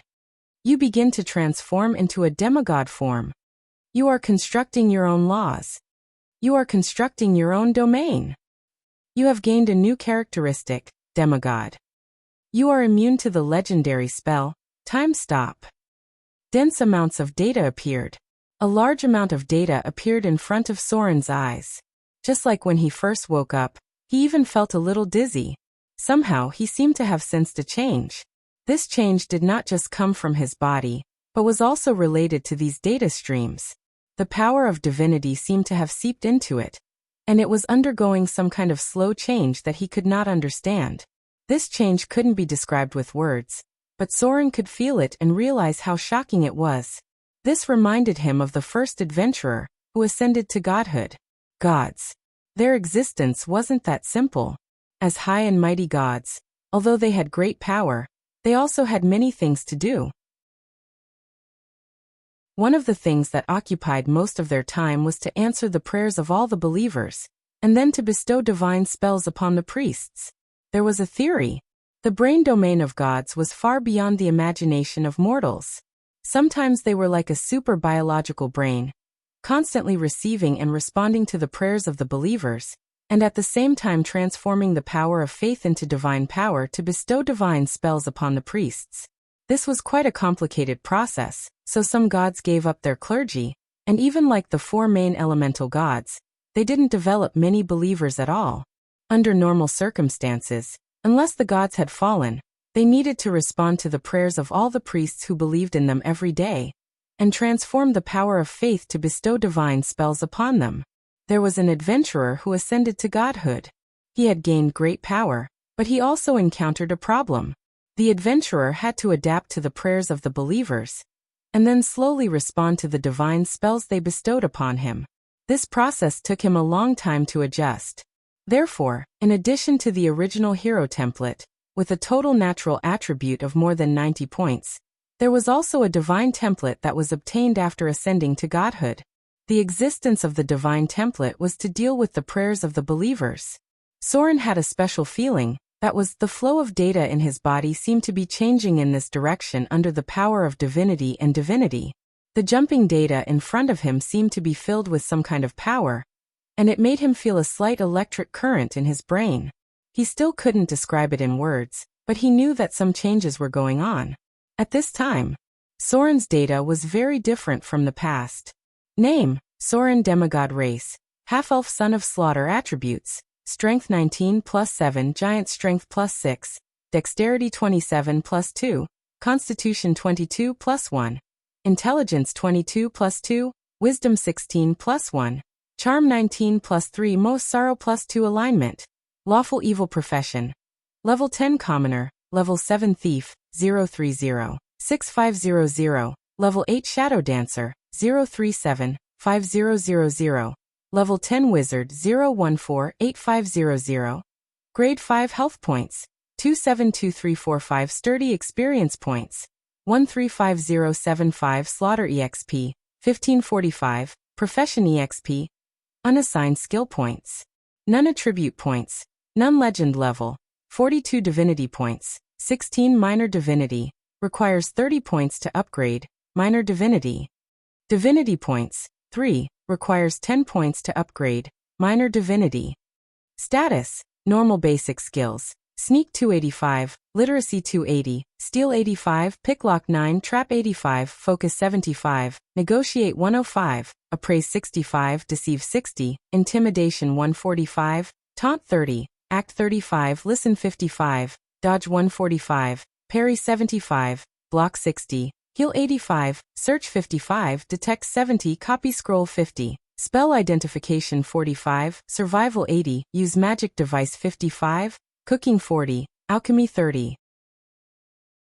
Legendary skills: omnipotent hands, legendary evasion, legendary battle skills, epic dexterity. Special abilities: blessing of the misfortune goddess, blessing of the ocean goddess, dragon blood baptism. LV2, heart of slaughter, slayer, death walker, ascetic, erudite, blasphemy, once per day.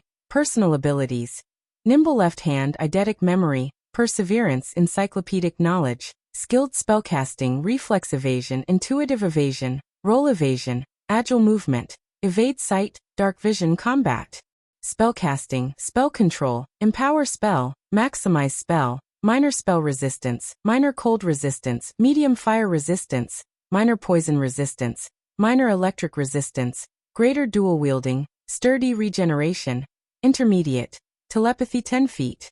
Profession abilities: shadow control, nimble mind, military weapon proficiency, curved sword. Legendary. Combat skills: summon shadow, shadow jump 200 shadow strike, shadow jump 2 times, fear gaze divine, fear divine, vampiric touch divine, counterspell, sword form, heavy hack, sword form horizontal slash, sword form behead, sword form waist chop, sword form spinning strike. In a dark passage, a wretched figure was running for his life. His whole body seemed to be shrouded in shadows, and his appearance could not be seen clearly. Target has appeared. The prey is being attracted to the designated area. Everyone, get ready for battle. The Queen of Spiders Rose has been spotted. The prey has been exposed. Psionic warlocks, get ready to mark the target. 10 kilometers away from the designated location. Other saints have been spotted approaching. The target is the god of vampires. Seems to be attracted by the bait as well. Recalculating the battle plan. Do you want to intercept the target? The god of vampires is closing the distance at high speed. The current distance is 8 kilometers. A series of telepathic communications echoed, accompanied by a cold thawing voice. A metallic male voice sounded in the minds of the god slayers, saying slowly, "Cancel the interception plan. Let them and the bait leave. Our target is the Queen of Spiders. Wait for the prey to appear in the designated area." In an instant, Soren's body seemed to have been hit by an electric current. Just as he completed the fusion of the shard of divinity, he also seemed to have sensed that something was gradually approaching him. This was a feeling that belonged to the realm of the gods. Chapter 435. Soren's figure moved forward in the shadows. Behind him was the Lolita dragon, who was carefully lurking while casting greater invisibility. Although he knew that such a move was very dangerous, Soren still couldn't resist the curiosity in his heart, and was ready to come over and check it out. This was the first special feeling he had after becoming a demigod. Although he had just advanced into the realm of demigod, did not master the special ability of damage immunity, and did not advance into the form of a saint, Soren had reached the realm of demigod after all. Although there was not much change in the data display, the hidden immunity of a demigod was still there. In fact, his actual combat power had increased by at least 30% because from now on, the probability of low-grade spells working on him was very low. In addition, there was the Cloak of Proof Against Detection, which was almost a divine artifact for rogues. In case of any special situation, Soren could easily escape the battle. In this regard, the Cloak of Proof Against Detection was tested by the Goddess of Magic, who was a greater divine power. Even the Goddess of Magic could not see the person wearing this equipment without using some special means. As for the Lolita dragon following behind, Soren really couldn't do anything about her. Logically speaking, it was best if she didn't follow him. This way, Soren could stay and leave alone if he wanted to. But he couldn't resist the Lolita dragon's princess temper. If she insisted on following, Soren couldn't do anything about it. Moreover, she was more or less a legendary combat power. If the target of the sense was really the god of half-elves and rogues, in Soren's memory, then she might really be able to help Soren a lot. As the two gradually moved forward, the vision ahead gradually widened, and the underground passage became an empty flat ground. There was a forest of stone pillars in front of them, and they couldn't see any further. Soren didn't dare to get too close.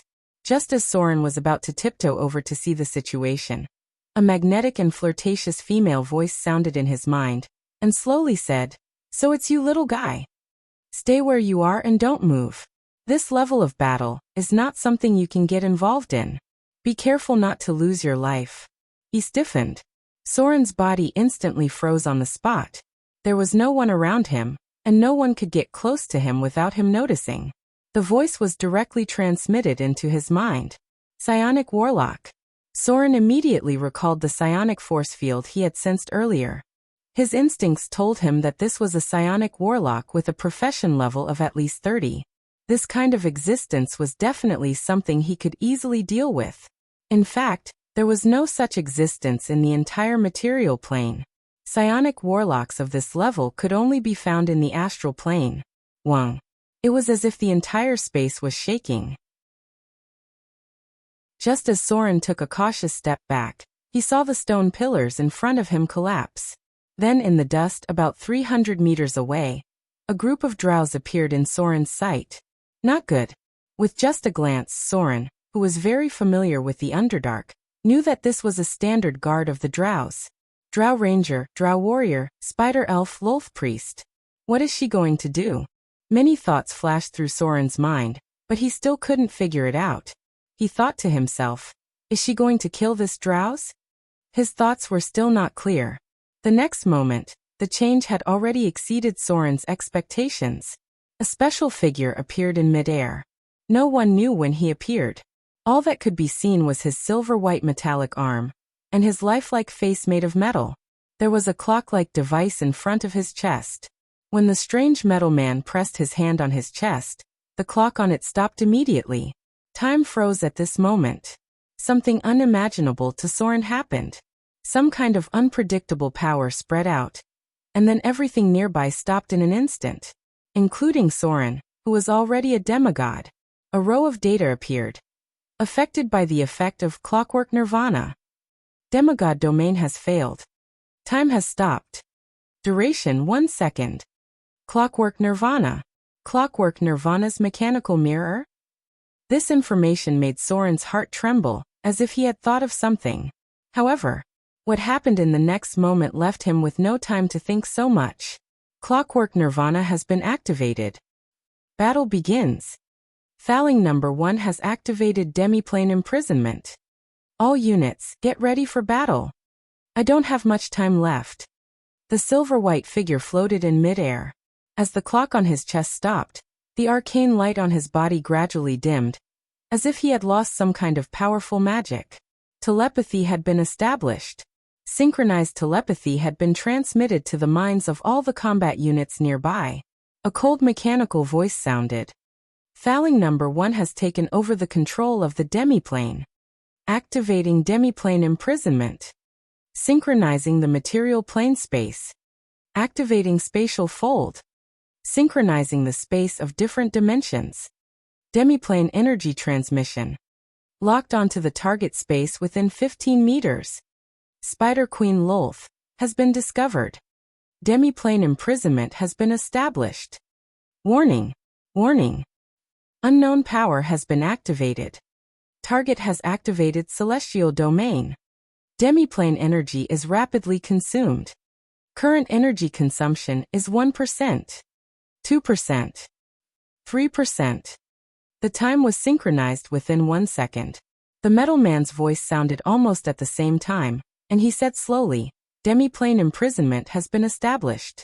We have less than 100 seconds left. Everyone, get ready to fight at any time. The time was synchronized 1 second later. 25 kilometers away from the battlefield, the figure of the monk stood up.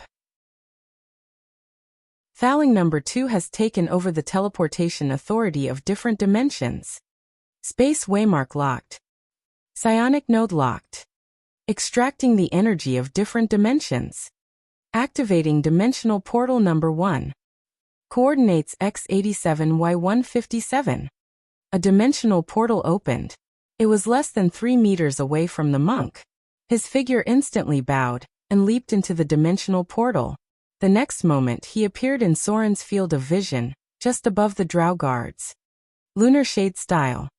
The figure of the monk turned into a shadow and swooped down directly from the air. Some flame style. As the golden palms slammed together, scorching flames and surging heat waves raged out. The huge impact swept everything within 30 meters and directly scattered the drow guards.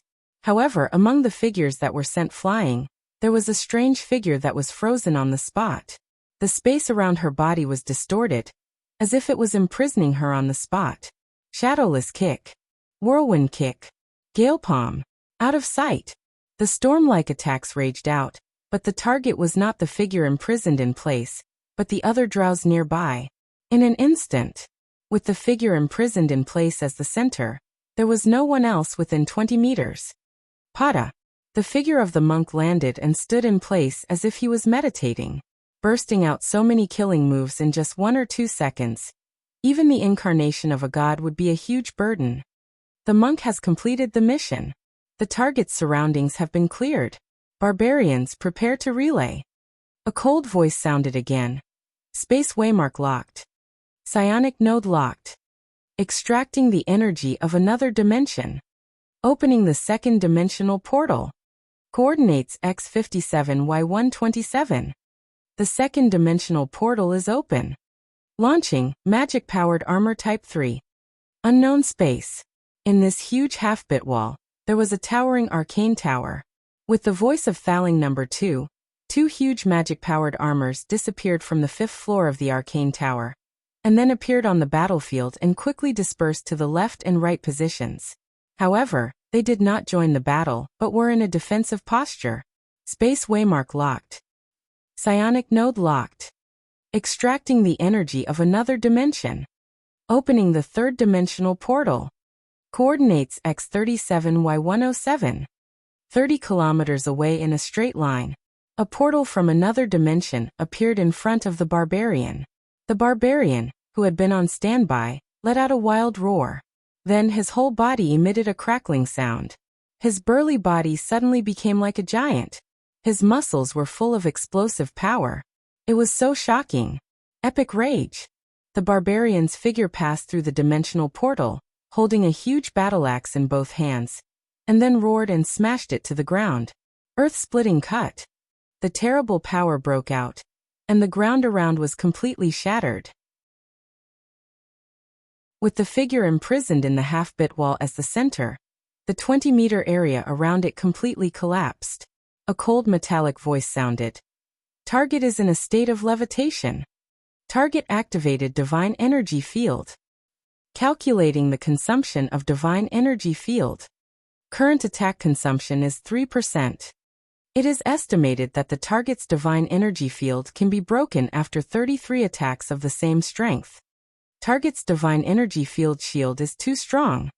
Activating the backup plan. Thaling number 4 took over the command of the battle. Activating the cross-dimensional space tactical strike plan. Unknown half-bit wall. At the top of the arcane tower, a half-illusory figure appeared and said coldly.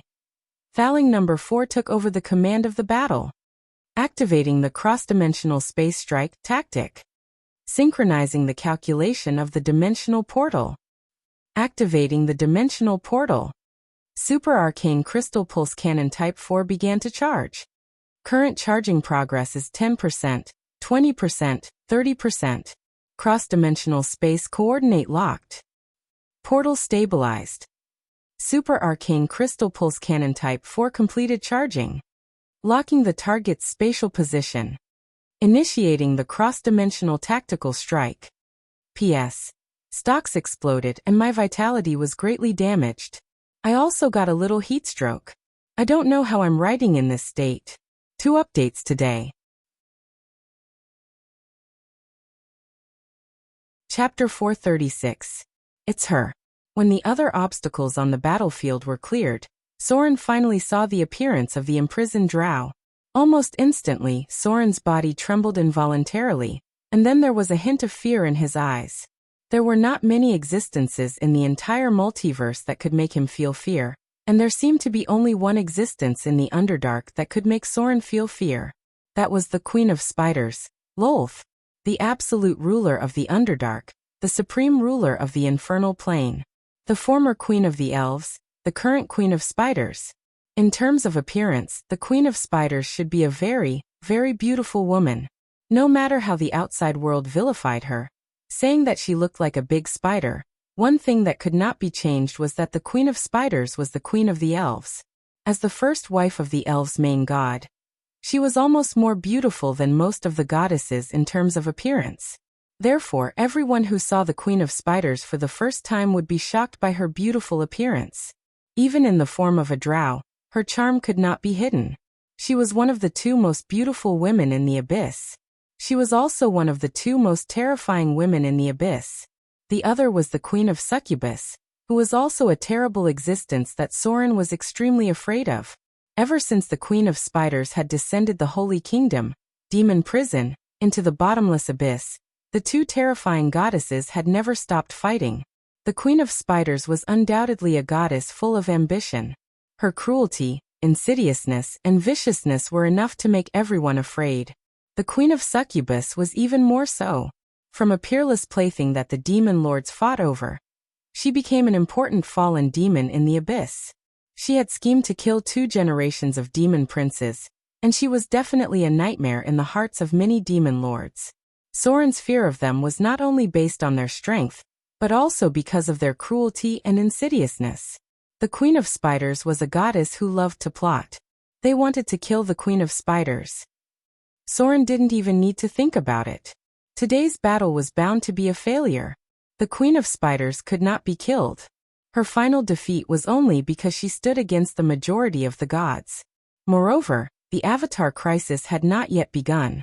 Even if the Queen of Spiders' body came to the material plane, the connection with her god's kingdom, Abyss Demon Prison, was still there. How could a deity that could mobilize the terrifying power of the divine kingdom be easily killed by others? Go.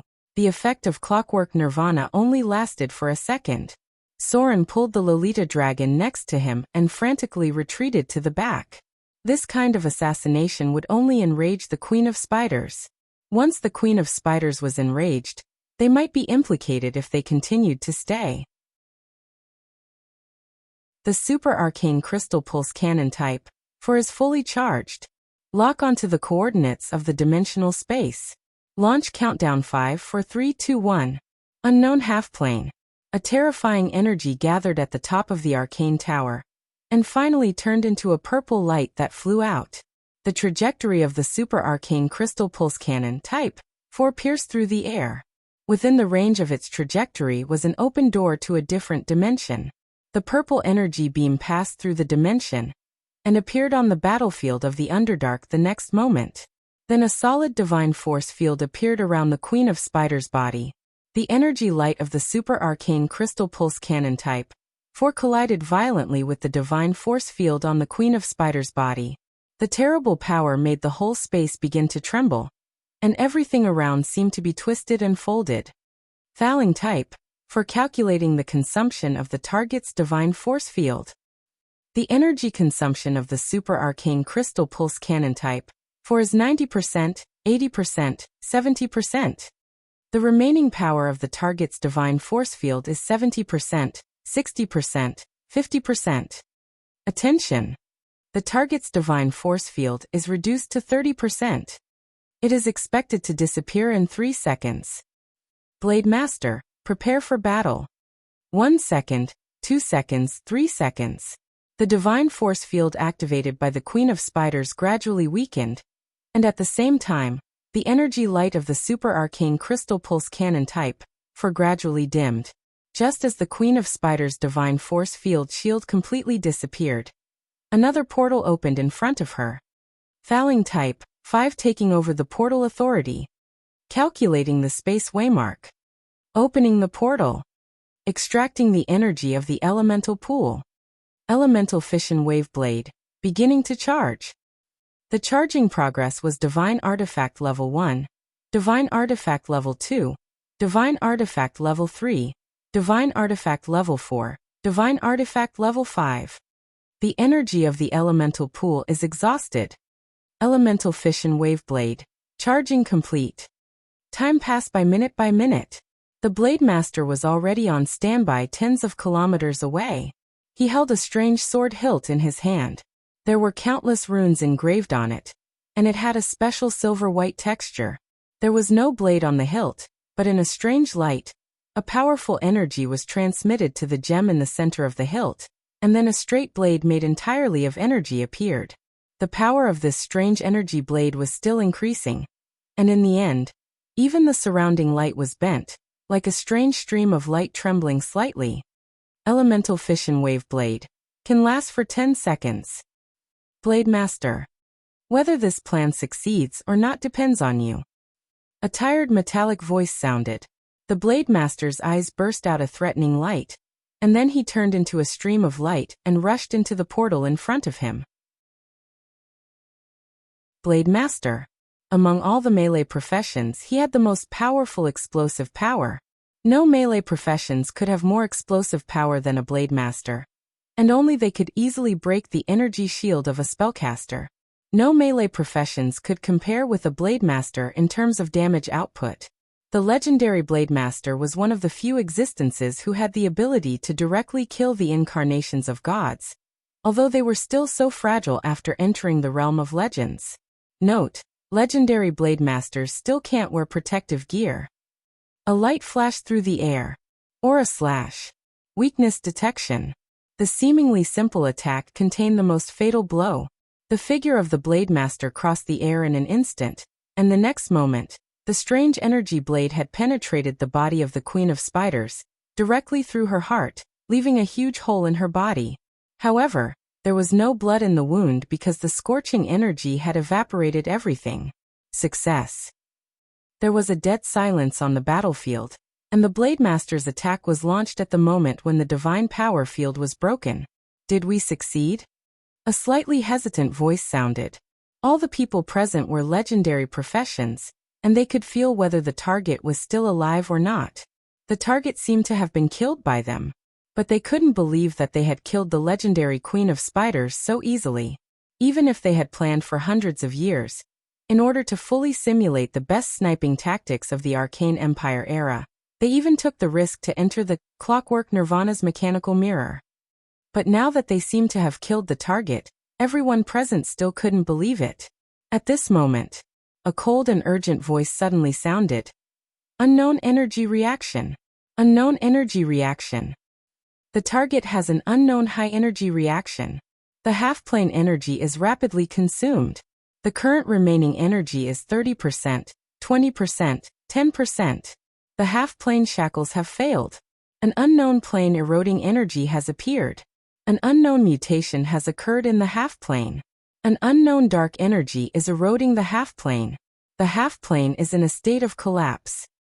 Alert! Alert! The battle plan has failed. All units prepare to retreat. Time froze at this moment. The Queen of Spiders, who had already lost her life, suddenly opened her eyes. A terrible divine radiance appeared in her eyes. In just a moment, her broken body was quickly repaired. At the same time, 8 terrifying spider legs appeared behind her. An unknown energy reflection slowly emerged, and a space crack seemed to open behind the Queen of Spiders. In it, a black evil land could be seen. There were countless creatures on this land, but they were all terrible existences for mortals. Ha! A cold and cruel female voice sounded. The Queen of Spiders slowly opened her eyes, and a cruel smile appeared on the corner of her mouth. With a gentle wave of her hand, the surrounding space was distorted. The figure of the orc sword saint was frozen in place, and the next moment, he turned into thousands of neat pieces of meat scattered. She looked down at everyone on the battlefield and sneered. So it's the remnants of the Arcane Empire. You don't even have a floating city. Are you planning to kill me with these pieces of scrap metal? You're too naive. Crack. The Queen of Spiders gently clenched her fists, and the 2 legendary magic power armors instantly turned into a large pile of scrap iron. An incomprehensible domain shrouded the nearby space. All the portals were closed in an instant, and the unknown domain energy eroded this material world, as if it was isolated in another space. Ridiculous spatial skills. A mocking smile appeared on the Queen of Spiders' face, and she slowly said, "The only surprise is the clockwork nirvana. I thought all the time perceivers had fallen. I didn't expect there to be a fish that escaped the net. What a tenacious vitality. The gods don't want to see your existence, but you can appear again and again." The Queen of Spiders raised her hand gently, and the stiff body of the monk was immediately divided into 2 parts. The head fell to the ground, and then the headless body slowly fell to the ground. Loltha's face was full of mockery. Mortals are mortals after all. They can never understand the power of the gods. Time-space matter bit wall. As long as it is within the domain of the gods, the rules are completely set by us. Distorted space. The barbarian suddenly let out an incomparably mournful scream, and in the next moment, his burly body melted like a candle, gradually melting into a pool of horrifying flesh and blood. The Queen of Spiders waved her hand casually, as if she was wiping away inconspicuous dust. She cast her gaze to a location dozens of kilometers away. The next moment, the veiled psionic warlock trembled all over. Then her face turned pale, and her breath became extremely weak. Her vitality gradually faded along with the power of a curse. The veiled woman's breath gradually faded, and her skin seemed to have lost its vitality. Her face was pale, and her expression was blank and fearful. She desperately fled backward, but the once powerful woman was now as weak as an ordinary person. Annoying little fly. The Queen of Spiders let out a cold hum, and then her gaze seemed to penetrate the space and locked onto a certain position. Her figure gradually merged into the distorted space, and she said playfully, "Found you. Lowly little mice. Wait for my arrival."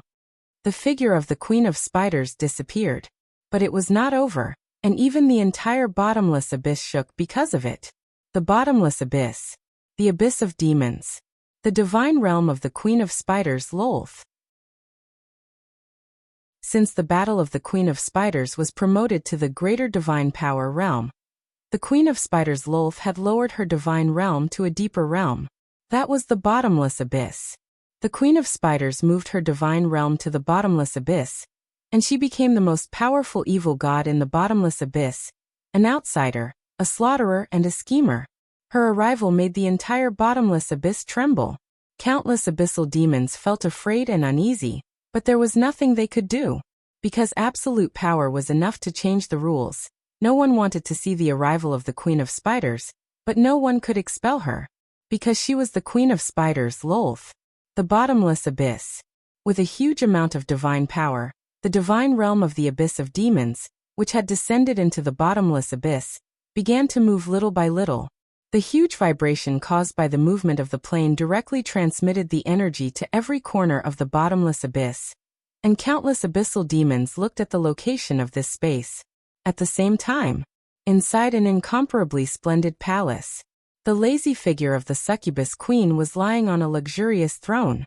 Her eyes suddenly turned to a certain space, and her expression seemed to change slightly. She murmured, "What is the bitch of the Queen of Spiders going to do?" She actually moved her divine realm at this time. Could it be that she was in some kind of trouble? Maybe I should leave her a surprise at this time. P.S. 2 in 1 chapter. I finished this paragraph in one breath. Continue to work hard tomorrow. Chapter 437. An indescribable force burst out from behind him. Soren's face changed in an instant. He picked up the Lolita dragon beside him, and immediately activated haste. His whole body flew away like a shadow. As one of the few top rogues in the Underdark who had seen the body of the Queen of Spiders, Soren had received many missions when he was among the drows. Perhaps because the reputation accumulated from the missions was too high, Soren's name gradually reached the ears of the Queen of Spiders at that time, and she forced him to accept a difficult mission. Is that the Queen of Spiders? The expression on the Lolita dragon's face was also a little panicked. As a dragon, she easily slept all the way to the legendary realm, but what just happened in front of her completely shattered her past confidence. Perhaps mortals were as weak as ants in her eyes, but in fact, they were also like ants in the eyes of some existences. Soren nodded slowly. Then a familiar force emerged, and suddenly he recalled the memory of several times when he met the Queen of Spiders. Life and death. Shard of divinity. Death's hand. Godhood of assassination. As a top rogue who had faced the incarnations of the gods several times, Soren knew the terrible power of the old gods too well. Compared with a terrible existence like the Queen of Spiders, legends were just as insignificant as a speck of dust. There were many records about the fall of the Arcane Empire, but in fact, there had always been a conspiracy theory that the fall of the Arcane Empire was because they threatened the rule of the gods.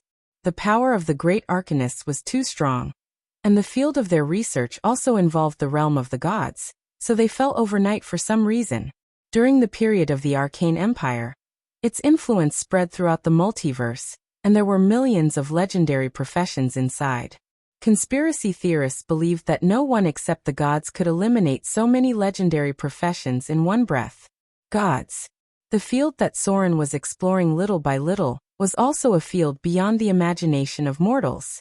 In theory, gods were invincible, or at least they could not be defeated by mortals, because this was the rule set by the gods. Throughout history, the fall of the gods had always been due to internal strife. Examples of mortals killing gods could be counted on one hand. If it wasn't for the arrival of the Avatar crisis, a god with weak divine power could also kill a group of legendary professionals. Gods are almost invincible in their divine kingdoms. Within the domain of the gods, a single ability of form change, reality change, or size change is enough to easily change your body into any form that they wish to see. For non-divine creatures, some gods who have mastered the divine domain of death, slaughter, and destruction can directly erase the life of the other party.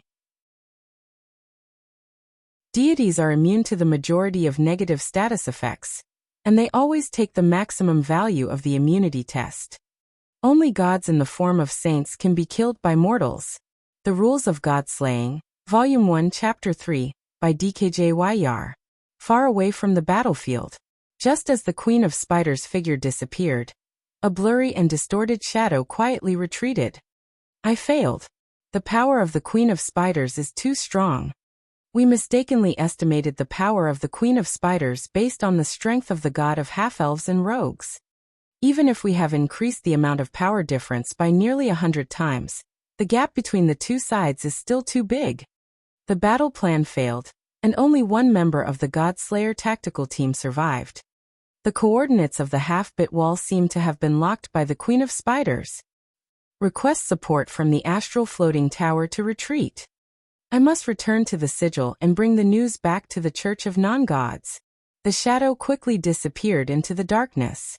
On the other side, Soren finally slowed down a little after putting enough distance between them. He looked at the Lolita dragon in front of him and said with a serious expression, "Things are a little beyond our expectations. If even the Queen of Spiders has appeared, then I'm afraid we can't stay in the Underdark for a while." The Avatar Crisis. The act of killing a god before the Avatar Crisis began would definitely arouse the anger of the Queen of Spiders. Soon, a terrible purge would spread to all parts of the Underdark. At least before the Avatar Crisis officially broke out, the Queen of Spiders would need to vent her anger. For now, although the gods had sensed something, none of them knew what was about to happen. Soren was probably the one who knew the content of the Avatar Crisis best. To some extent, this should be the only obvious advantage he had over many gods. No one knew when the Avatar Crisis would break out, how strong the outbreak would be, and how large the scope of the impact would be. Even the gods who were resisting the chaotic energy could only vaguely guess the general direction. So during this period of time, there were actually a lot of tentative actions. Not only the gods were testing other gods, but other powerful organizations were also testing various targets. Everything that happened today, Soren had no impression of it in the past, which meant that it happened before other adventurers entered the Underdark. Although he didn't know the origin of the team of professionals who attacked the Queen of Spiders, Soren could roughly guess that they had a great relationship with the Arcane Empire, because the whole battle plan seemed quite sci-fi, and the premise of all this was that they needed the thaling of the Arcane Empire to complete a huge tactical calculation. Soren had encountered this kind of fighting method before, but it was not as scary as today. If the target was not the Queen of Spiders, they would have succeeded today. Any god below the mid-level divine power could be defeated by this level of tactic. Unfortunately, they chose the wrong target. They chose the Queen of Spiders, who was already a great divine power, and in charge of too many clergies and domain powers. He didn't know why they wanted to kill the Queen of Spiders. However, Soren was not surprised. After all, the Queen of Spiders was famous for attracting firepower, and her enemies were already countless. As early as the mid-level divine power, which was before the Battle of the Queen of Spiders broke out, the Queen of Spiders, Lolth, was already fighting the entire Elven divine system alone. It was not surprising. If the Queen of Spiders wasn't so powerful, Soren wouldn't have turned around and run away when he saw her. As for why someone would think of killing her, Soren didn't quite understand the reason. In his memory, there were only a few existences who would take such a risk and be so hostile to the Queen of Spiders. For example, the Churches of Gods and Non-Gods, an exploration organization in the astral plane, or some powerful force that he didn't know. Note: before the establishment of the Drows, the Queen of Spiders was more alone against the Elven divine system. However, as a goddess who was good at using conspiracy, she would also find some powerful allies. Queen of Spiders. The Lolita dragon lowered her head and muttered to herself. Since the beginning of the incident, she seemed to be a little depressed, and her whole person seemed to be absent-minded, as if there was something on her mind. But at this time, Soren didn't have time to think so much. The battle at the beginning was too terrifying. He might not even be able to hold on for a second under such a tactical attack. As for the Queen of Spiders' strong counterattack after taking all the attacks, Soren wasn't surprised at all. At present, the Avatar Crisis hadn't completely broken out, and the Queen of Spiders hadn't been completely deprived of her divinity. Unless several other gods with great divine power joined forces, it was basically impossible to kill her. Many tactics seemed strong, but they were useless against some existences. For example, someone once wanted to kill the Queen of Succubus, who didn't seem to be very strong, but when they really wanted to do it, they found that they couldn't even pass through the aura of seductive beauty. In the end, the Queen of Succubus casually opened the domain of fallen desire, and the group of people began to play the shameful game that they would regard as a lifetime of shame. There was more light in front of them. There was a strange fluorescent plant growing nearby, but as soon as they got close, Soren's expression changed, and he put his hand on the hilt of Icing Death. In front of them appeared a figure on the ground. From the outline, it should be a woman. Her exposed skin was very pale, and her face was covered with a veil, so they couldn't see her face clearly. However, Soren saw a familiar symbol on her body. His heart couldn't help but thump, and he thought to himself, the Godslayer organization? A psionic warlock? When Soren turned the woman over, he and the little Lolita next to him couldn't help but look at each other in surprise. The little Lolita frowned slightly, and after a glance she said, "She's dying." Soren nodded slowly. Yes, she's dying. A powerful psionic warlock with a profession level of more than level 30 was so easily killed by the Queen of Spiders. Soren spread out her wrist and saw a dark green symbol that looked like a black widow on it. He couldn't help but murmur, "Assassination priesthood. Craftiness domain. It's the curse of the Queen of Spiders. She's basically hopeless." Since the battle of the Queen of Spiders, Lolita had been coveting other powerful priesthoods or corresponding priesthoods. Craftiness domain. Basically, not many people who were cursed by the Queen of Spiders could survive. Sigh. The little Lolita slightly looked at the psionic warlock, whose breath was fading, and said slowly, "Unless a god gives her a new life, she's basically dead now." Time froze. When he heard this sentence from her mouth, Soren's eyes couldn't help but burst into light. He seemed to have thought of something.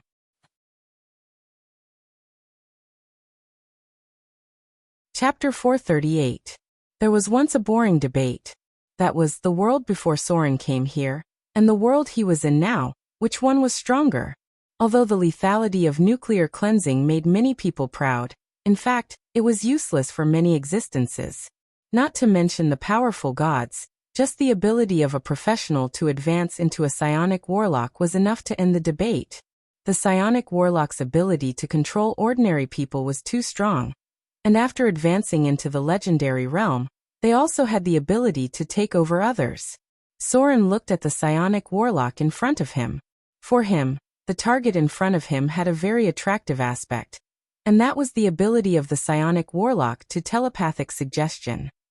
This ability didn't have much lethality, but it could affect the minds of ordinary people. It could be simply understood as the most powerful hypnotism. If it was performed by a legendary psionic warlock, then the range of coverage would be quite wide. The psionic warlock could control the minds of ordinary people and leave some hints in their hearts. This ability may not be very useful in other places, but if it was used in the direction of spreading faith and developing believers, then its effect would become quite amazing. The reason why Soren thought of this was that there was a professional who borrowed the ability of the psionic warlock. Although because of this move, the professional who advanced into the divine also fell into the evil camp, but it did not matter. He was originally a neutral existence, and falling into the evil camp only meant that he had more enemies. But relying on the control ability of the psionic warlock, the professional developed the divine church from nothing in a short time, and became an existence that could fight against the old divine church. This was the value of the psionic warlock. They could directly create the first batch of believers out of thin air. Soren had advanced into the demigod realm. To some extent, he was already in a situation where there was no way out, and the threat of the demigod vampire was still there. Although he could temporarily hide in the outer islands with Vivian, they could still be found in the end. To fight against the gods, they still needed the power of the gods. Even if Soren was confident that he could unite with Gloria to deal with the demigod vampire, with the addition of the divine church behind the other party, the chances of winning were quite low. The growth of the church was very fast. Soren could train a batch of pirates who were good at fighting, but the church could train even more powerful professionals. If he didn't speed up, the distance between them would only grow larger and larger. He had divinity. He also had a godhood. The only thing Soren lacked now was a divine domain that matched his abilities and identity. As long as he could obtain a divine domain that he could fuse with, he could slowly enter the realm of a true god.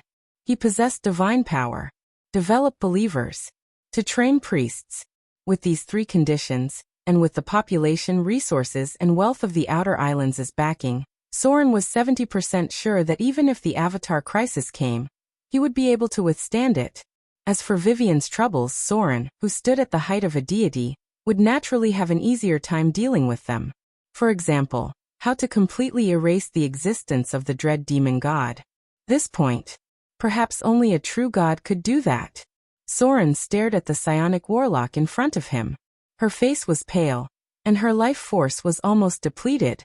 This was the domain of the Queen of Spiders.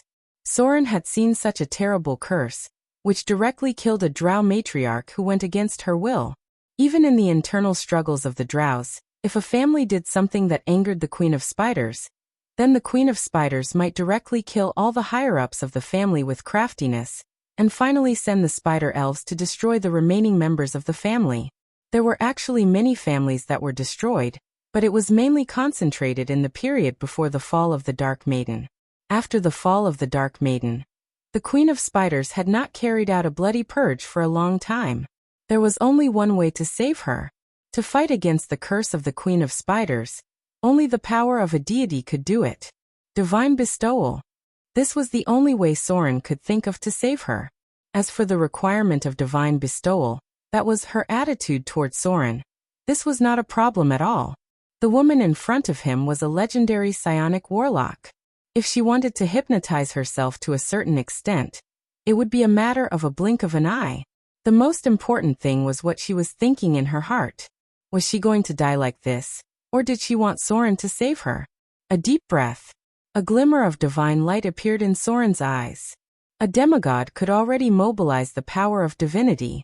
Although many of them did not appear as abilities, they were just instincts that Soren had mastered. For example, telepathy. After becoming a demigod, he could communicate with any intelligent creature.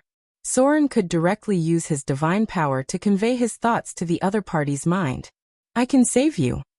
Soren held the psionic warlock in front of him in his arms, looked directly into the other party's eyes with the brilliance of divinity, and conveyed his own consciousness into the other party's mind.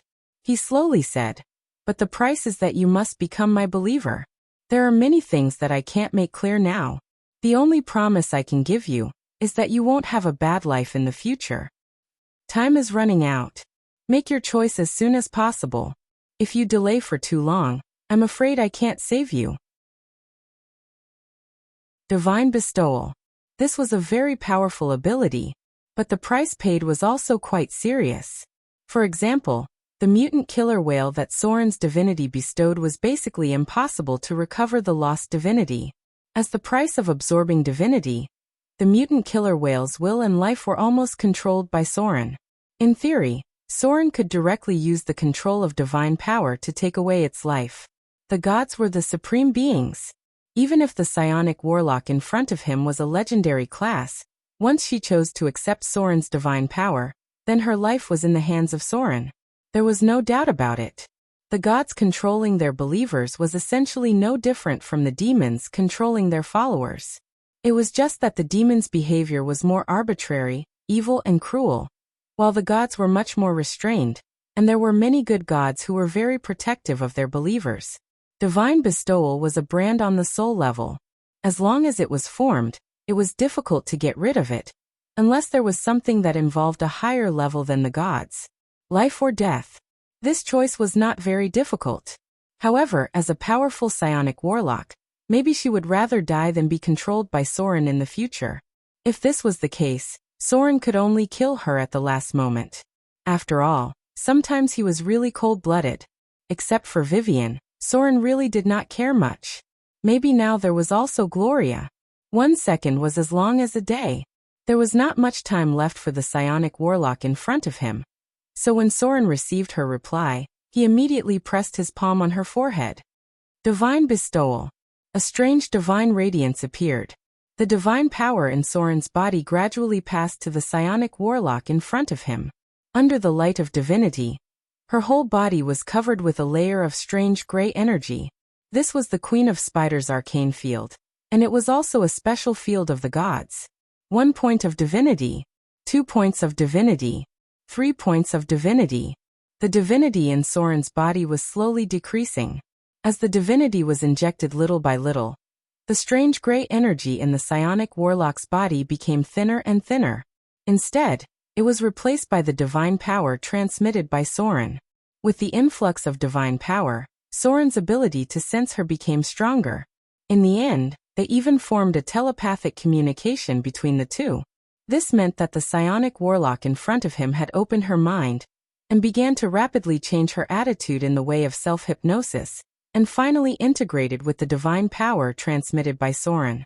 5 points of divinity. When half of the strange gray energy was expelled, Soren decisively stopped the divine bestowal. He only had 11 points of divinity left. If this continued, he would fall from minor divinity. 5 points of divinity were enough to save the psionic warlock's life. As for the other half of the energy, he could only think about it later. The Queen of Spiders was powerful, but it was not that there were no gods who could fight against her. In essence, the curse was still the corrosive effect of negative energy. In the future, there would always be ways to eliminate it little by little. P.S. Status adjustment heartbreak.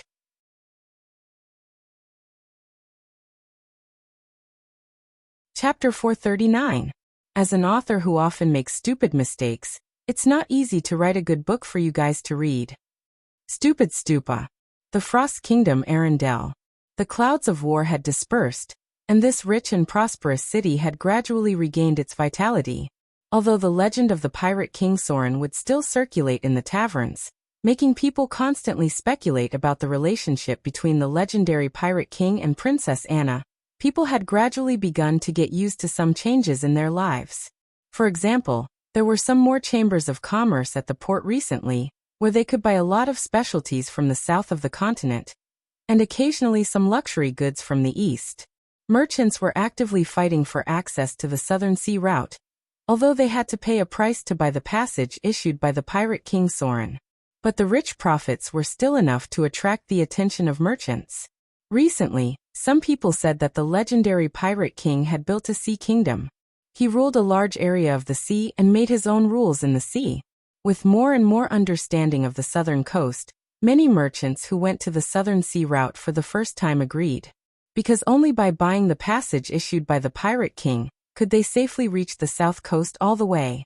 There were even pirate ships on the sea to escort their merchant ships. This was definitely a rare occurrence in hundreds of years. But without the passage issued by the pirate king, they could guarantee that the merchant ship would be on the sea route for at most a day or two, and then the whole ship would be washed clean with blood.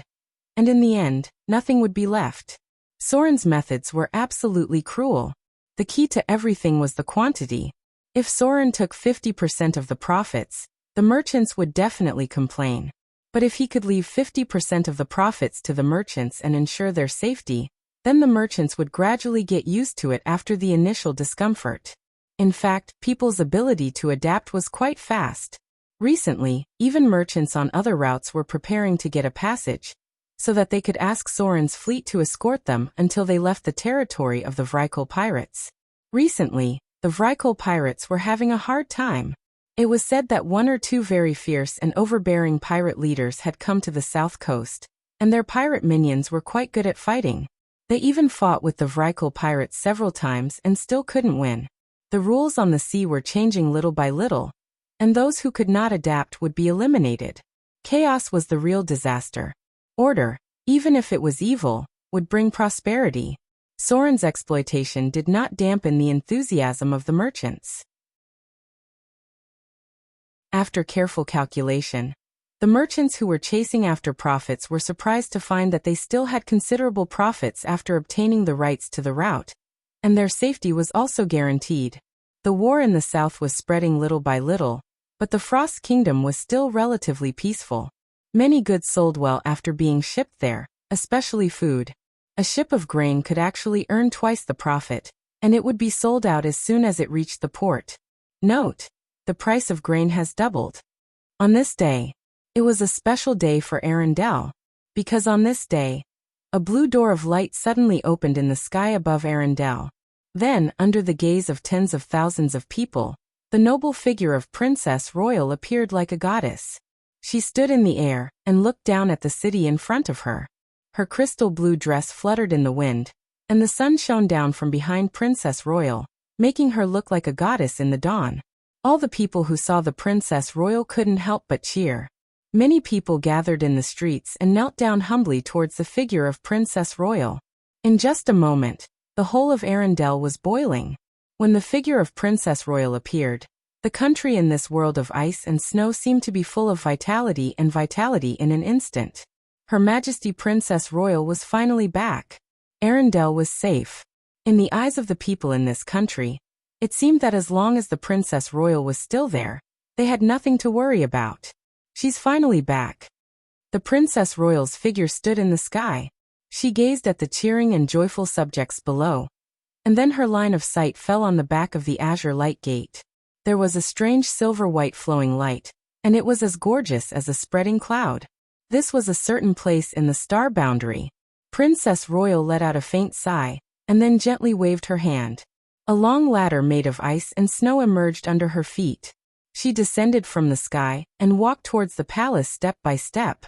The long ladder made of ice and snow gradually dissipated after she left.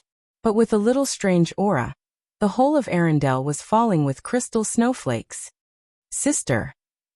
Princess Anna's figure had been waiting in front of the palace for a long time. When she saw the Princess Royal walking step by step in front of her, the little princess, who had been frightened for months, finally couldn't help but throw herself into the arms of the Princess Royal with slightly red eyes. Sister was finally back. Princess Anna couldn't help but cry. When she saw the figure of the Princess Royal, she finally couldn't help but vent the pressure that had been building for a long time. The meaning of the return of the Princess Royal was so different. At the bottom of the steps of the palace, the court witch and the female guard captain couldn't help but look at each other and felt relieved. As for the others in the palace, after seeing the figure of the Princess Royal, they seemed to have found their backbone. They became full of energy and enthusiasm. For the whole of Arendelle, the Princess Royal who had been in power since the age of 12 was really different. Her reputation in the kingdom was even above most of the monarchs in history. Of course, Soren didn't know about the return of the Princess Royal. In fact, he was now having a headache about another matter, and that was, the psionic warlock hadn't been completely rescued. The Lolita dragon, who initially planned to follow him on the adventure, was about to leave. It was inexplicable. It happened so suddenly that Soren wasn't prepared at all. The Lolita dragon standing beside him suddenly said that she was going to leave, and she didn't ask for Soren's opinion at all.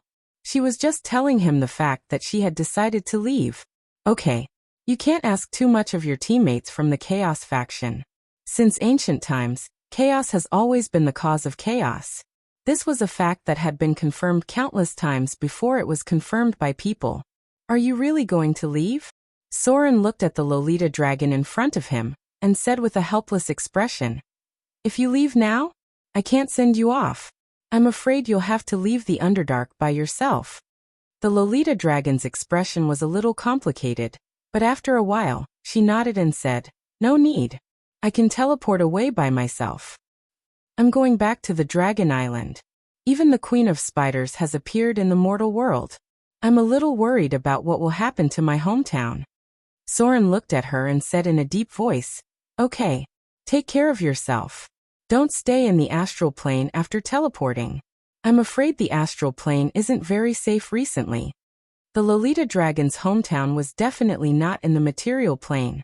Soren had been to the Dragon Island in the material plane. There were only a few dragons on it. The real Dragon Island was in the Dragon God's kingdom. Interplanar teleportation. The astral plane was an important transit station, but now the astral plane was not as safe as before.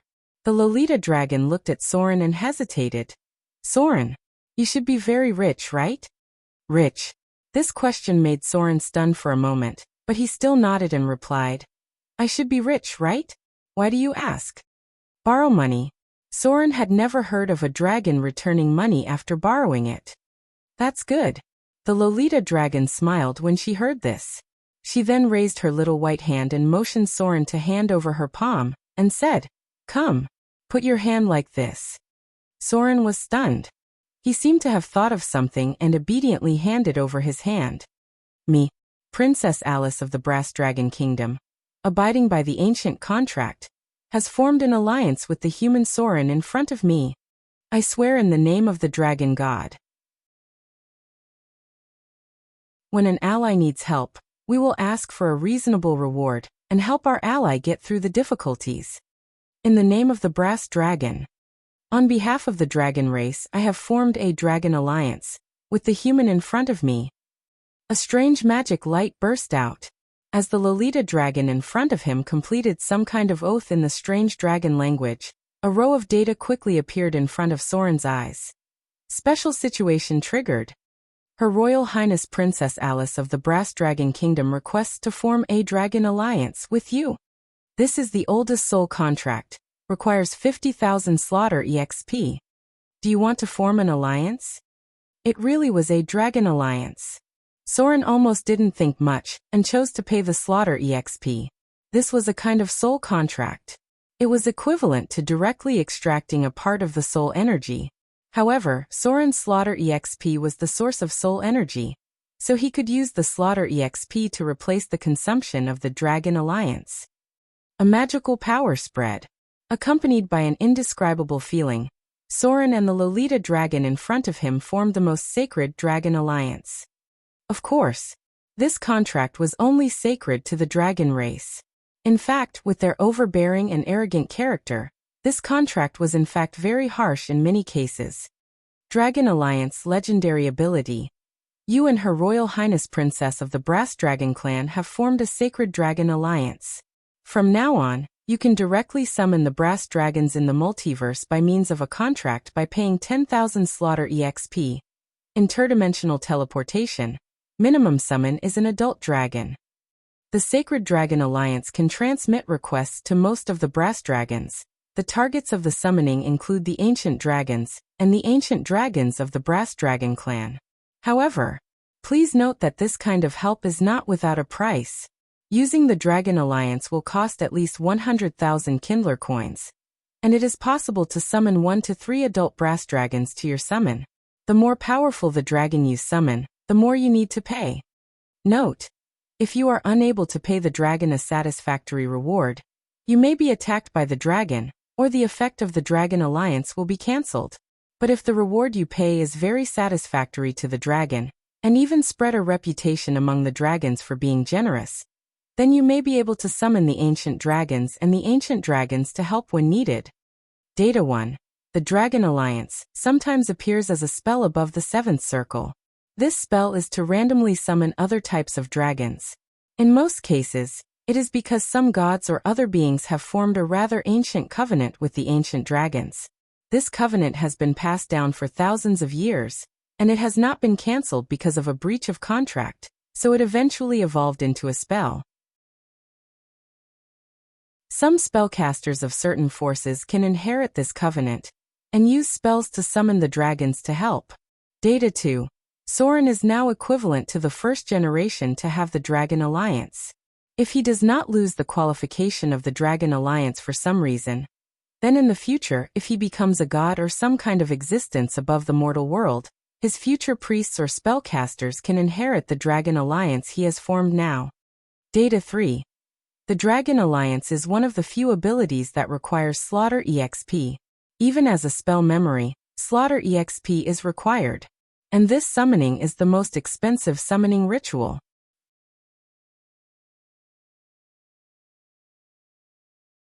Chapter 440. The Dragon Covenant. It was one of the most famous abilities in the multiverse to throw money at others. Many people in history had obtained this ability. Perhaps it was because the ability to summon top-level fighters was too cool, and many of them went bankrupt because of it. In fact, the most powerful force that retained the highest level of the Dragon Covenant, which was the Dragon City that Soren mentioned, rarely used this ability. The reason was simple. Most of the dragons only took in money and did not spend it. Even if they earned money, they would not spend it. The result was obvious. The more powerful the dragon was, the higher the reward. Most of the time, the summoned dragons came from other worlds, and they would leave with the reward. The amount of money spent over a long period of time was actually quite shocking. This was equivalent to reducing the amount of gold in the material plane. If they wanted to replenish it, they could only get it from other planes. The Wizard Alliances. How much did the Dragon Covenant cost us? At a detailed overview. The departure of the lowly dragon made Soren a little helpless. But the Chaos faction was also famous for doing whatever they wanted. Sometimes, Soren was a little envious of them. But it was just envy. Soren would never be able to do whatever he wanted like them. He was a person who was used to doing things according to his own rules. The psionic warlock still seemed to have not woken up. The power of divinity did not immediately fuse with her body, or the fusion needed a process. She might even be a little resistant to being controlled by Soren deep in her heart.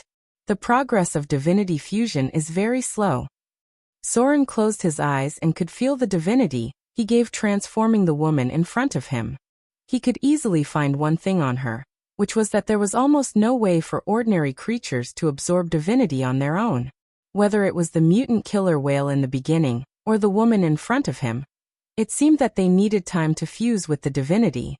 At this time, Soren realized how amazing his ability to fuse with divinity in the blink of an eye was.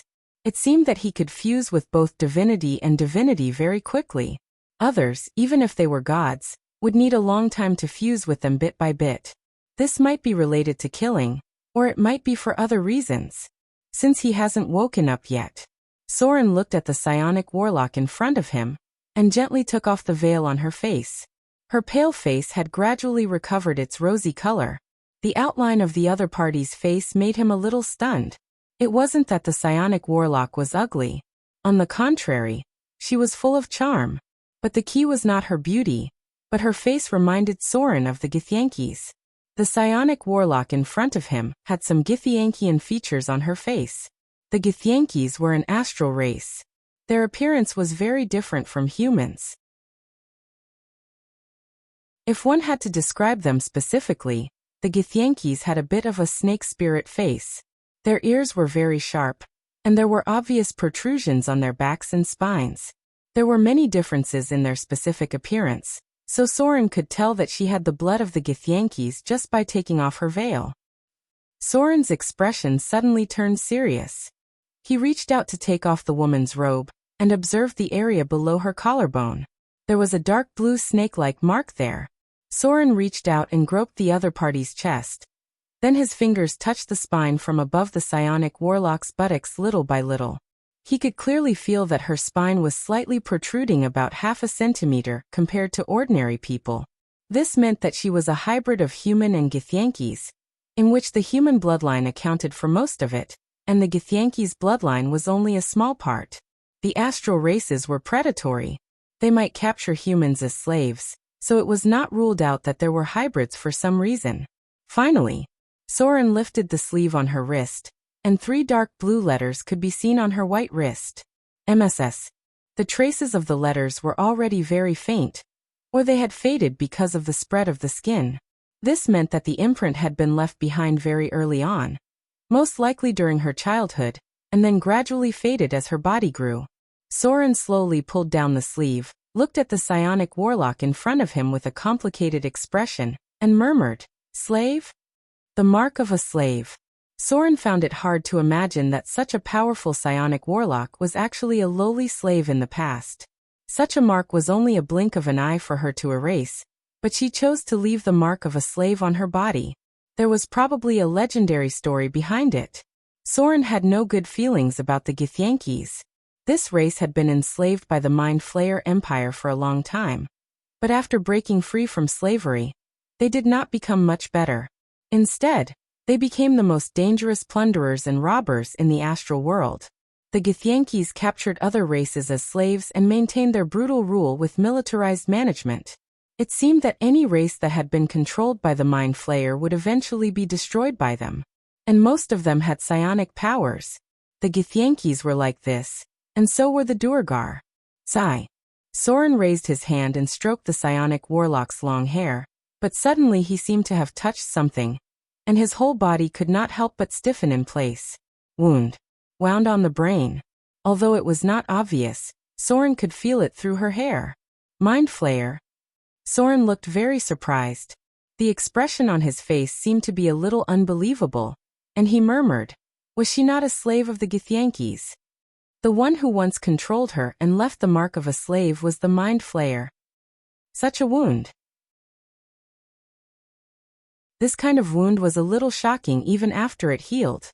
In Soren's knowledge, there was only one kind of monster that would leave such a wound, and that was the Mind Flayer, because they would suck the brains of other creatures. She was attacked by the Mind Flayer. Soren reached out his hand to the other side of the psionic warlock's cheek, and he touched a second similar wound. Now Soren was basically sure that it was the Mind Flayer, but it was hard for him to imagine that a slave who had been controlled and attacked by the Mind Flayer did not become an idiot or a lunatic, but instead became a legendary psionic warlock with a profession level of more than 30. This was simply too shocking. Perhaps the woman in front of him had a legendary story that was not inferior to Soren's. Phew. Soren's eyes were a little complicated, and there was a little pity in them. He rarely sympathized with others, but the woman in front of him actually made him sympathize with her. And there was a trace of respect in his sympathy. In the past, there were adventurers who challenged the Mind Flayer's lair, and were captured by the Mind Flayer because they lost the battle. At that time, they would rather commit mass suicide than have their brains sucked by the Mind Flayer. To be able to survive that kind of environment, and go all the way to the top of the legendary realm, such a woman was worthy of Soren's respect. Let's leave here first. Soren seemed to feel some kind of energy fluctuation. After becoming a demigod, his ability to sense energy had been greatly strengthened, so he thought for a moment and decided to leave with the psionic warlock first. Soren raised his hand to help her put on the robe that she had taken off, and then fastened the buttons on her chest. Then he carried the psionic warlock's delicate body, and his whole body turned into a shadow and moved toward the passage out of the Underdark. The elemental stone, legendary level 3, was in his hand. He also got the shard of divinity. Soren felt that there was no need for him to stay here for the time being. The risk and the reward were completely unequal. Unknown land, half-plane. The space here was slightly shaking, and the edge of the half-plane had signs of collapse. It was like the domain of the nether storm. The ground that made up the half-plane was gradually collapsing, and the violent energy was destroying the structure of the half-plane world. Outside the half-plane was a deep darkness, as if a terrible force had passed through the space and locked this place. One was a small world, and the other was a big world. The collision of energy caused cracks to appear in the space, and finally, a hole suddenly appeared in the sky of the half-plane, and then the figure of the Queen of Spiders slowly appeared. So it's the Nirvana half-plane. The Queen of Spiders looked down at the world in front of her. On her back were 8 twisted spider legs, and when they opened, they looked like skeletons that were wings. Her expression seemed a little playful and a little surprised. And then she smiled and said, "I thought all half-planes like this had disappeared. I didn't expect there to be one hidden." Half-plane, one of the trademarks of the Arcanists. Everyone knew that the floating city had powerful combat power, but many people didn't know that another important structure of the floating city was the half-plane. The half-plane and the floating city were one. The great Arcanists created their own floating city, and then developed their own half-plane with the floating city as the foundation. If that wasn't the case, they wouldn't have the qualifications to challenge the high and mighty gods. Let me end all of this. The Queen of Spiders laughed wildly and raised her hand to the sky, and then a dark crack appeared in the sky of the half-plane. The next moment, a large number of monsters appeared in the sky, and they rushed to the half-plane like a raging torrent. Spider elves, demon spiders, wax demons, enchanted drows, abyss petitioners. Endless monsters appeared in the dark crack, and the moment they appeared, they began to kill mercilessly and madly rushed to the arcane tower at the end of the half-plane. Servants of the Queen of Spiders. Terrible monsters from the kingdom of gods, abyss of demons. When the kingdom of the gods locked this half-plane, a portal across the plane was also formed by powerful divine power. This was not a material plane. The boundary of the material plane could not affect here, and the gods could directly open a portal to the kingdom of gods in outer space. This was not an ordinary battle. When the portal to the kingdom of abyss of demons, was opened, it had become a war of the gods. P.S. Today's update will be updated at 3. This month's update volume will be increased.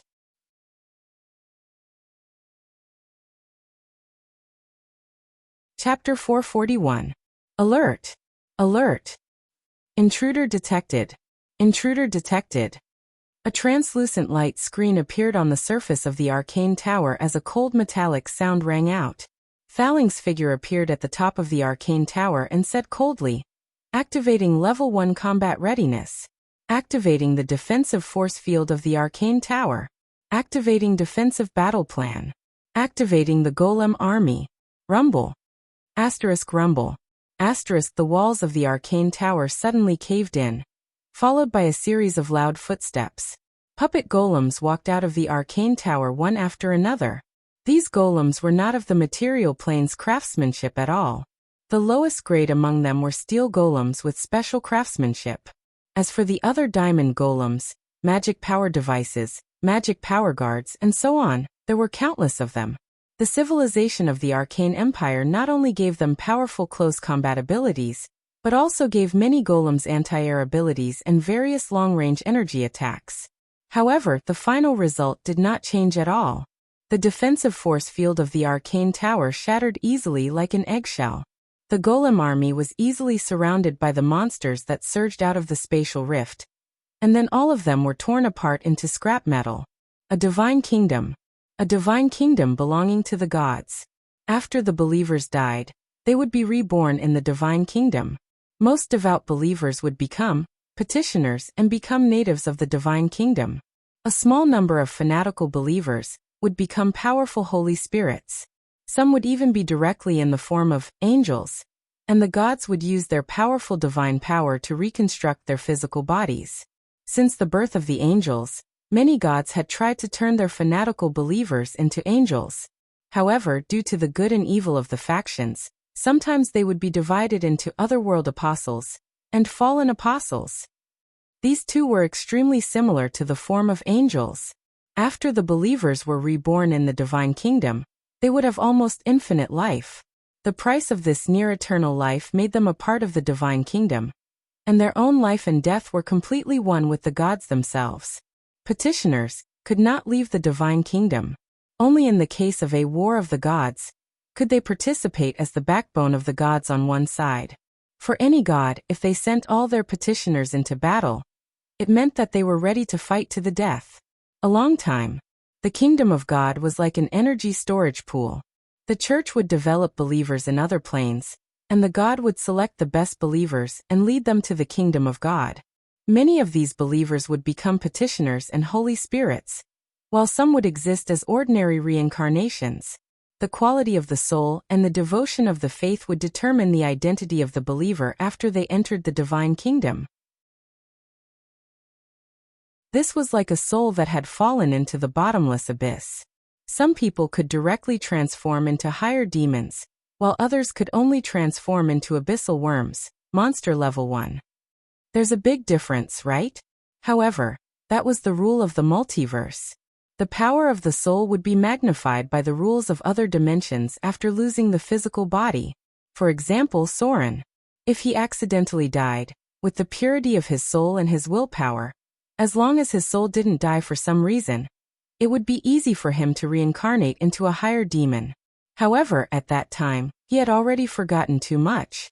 Any reincarnation would erase a large amount of memory, even for the believers of the gods. After entering the gods' kingdom, they would only retain the memory of their devout faith, while the other memories would gradually fade until they completely disappeared. Note: Partial Analysis of the Kingdom of God, Volume 3. How many believers did the Queen of Spiders have? She had ruled the Drows for a long time. In the long river of time, the Queen of Spiders had new believers entering her kingdom every day. Perhaps some of these believers would be consumed in the battle with other gods, but the total number was still increasing. Otherwise, the abyss of demons would not have become the size of a plane. Note: The unknown relationship between the petitioners and the size of the kingdom of God, Volume 1. It was rare for outsiders to enter the kingdom of the gods. No one could really figure out what was in the abyss of demons. But just by looking at the corner, the power that the Queen of Spiders had accumulated over a long time was quite terrifying. There were not many petitioners. The ones in charge were a black mass of demon spiders and various monsters that had been punished by the Queen of Spiders.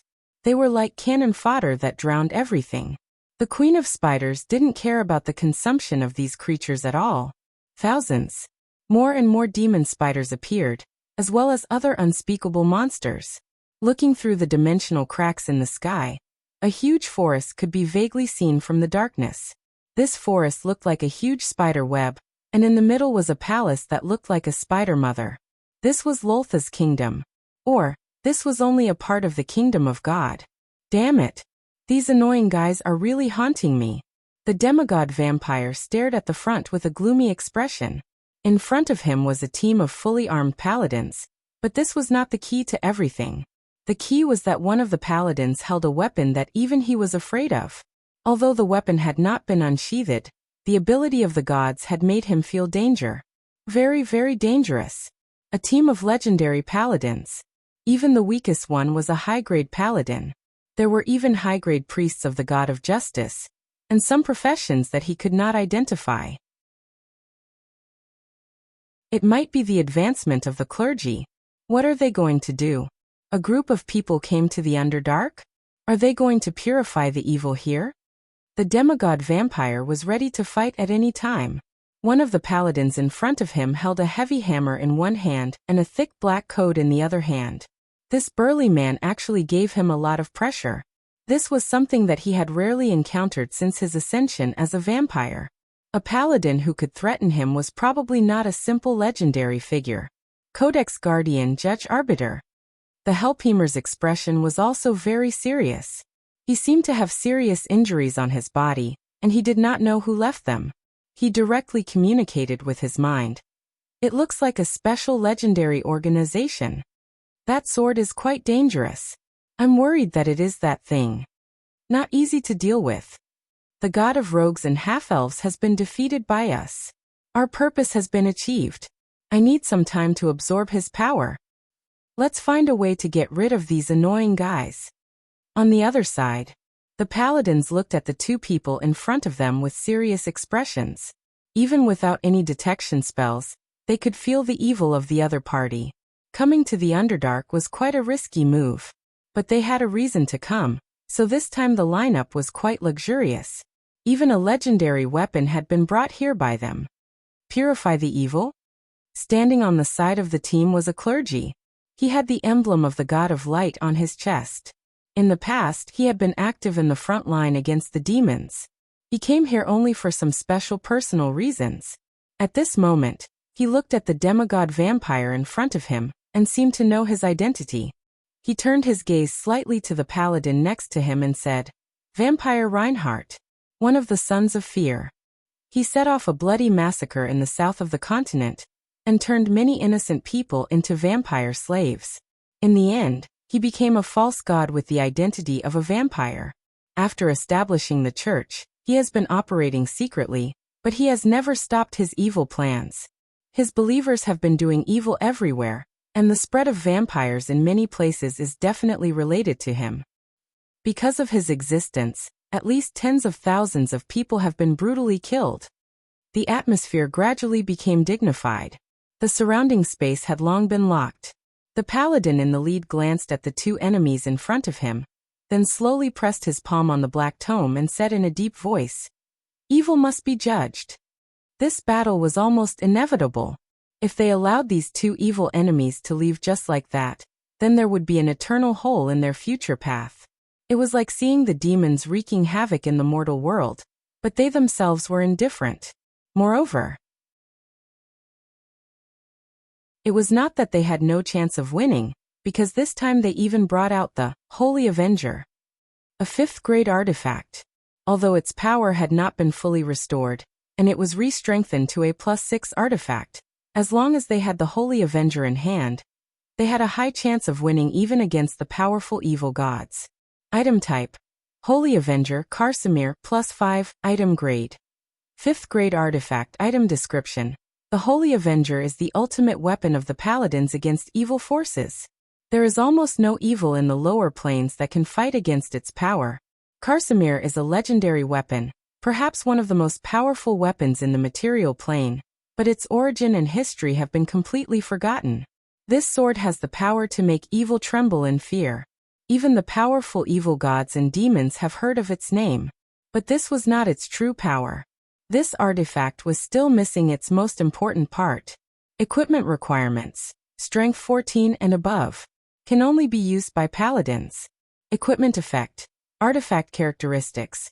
Magic resistance 50%, magic removal 3 times, plus 15 sharpness, plus 10 penetration, plus 15 toughness, plus 10 armor break, plus 10 holy damage.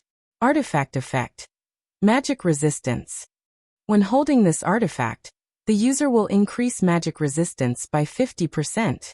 Any spell will have a 50% chance of failure against the owner of the Holy Avenger. Weapon special effect. Magic removal. When this weapon hits any enemy, it will cast a legendary magic removal effect on the target. Weapon characteristics. Resist evil. When this weapon hits any evil enemy, it will cause an additional 10 holy damage to the target.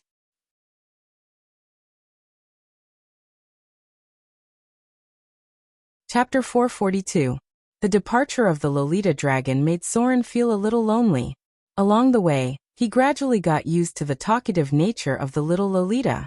Suddenly, when she left, Soren always felt that something was missing. The psionic warlock still did not wake up. However, her vitality was gradually recovering. Soren's divine gift offset the curse of the Queen of Spiders.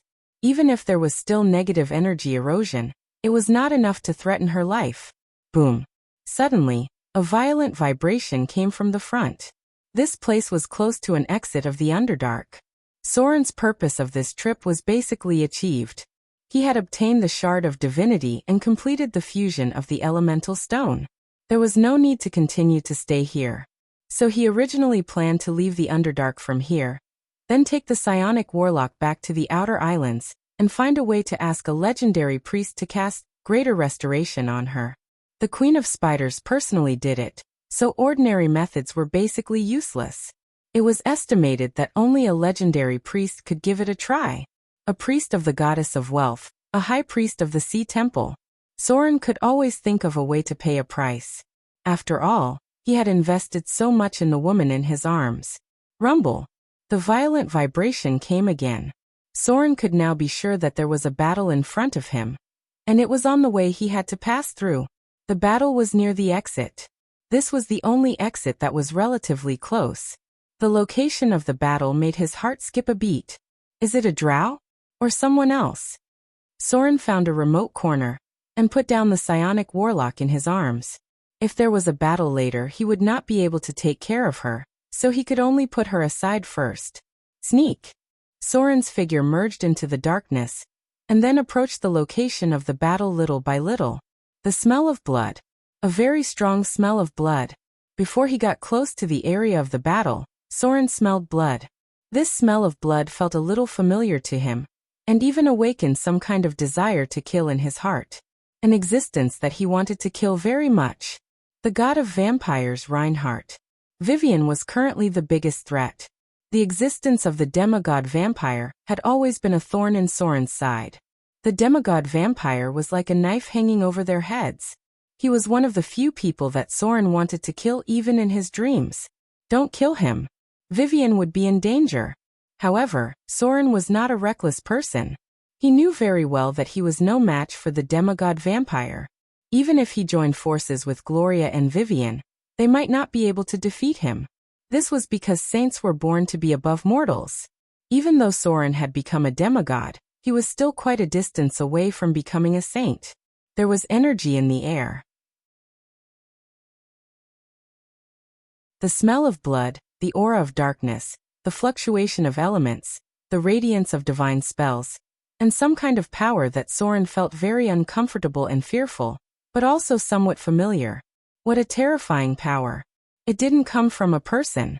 Soren's sixth sense as a demigod made him think that it came from something. Sixth sense. It seemed that after becoming a demigod, his sixth sense had become stronger. Bang. The sound of flesh hitting the wall, and some kind of magical flute sound. Just the moment he heard it, Soren's heart gave birth to a trace of despair, and even a feeling of despair that made him want to commit suicide. However, this feeling only lasted for a moment, and then Soren completely recovered, and was completely immune to the influence of the flute sound. Magic flute. There was a legendary bard here. It seemed like he was a bard from the Fallen camp, because a normal bard would use the hero's movement to boost morale. It's really him. Soren's eyes suddenly burst out a ray of light, and then a crazy murderous intent surged in his heart. The demigod vampire, Reinhardt.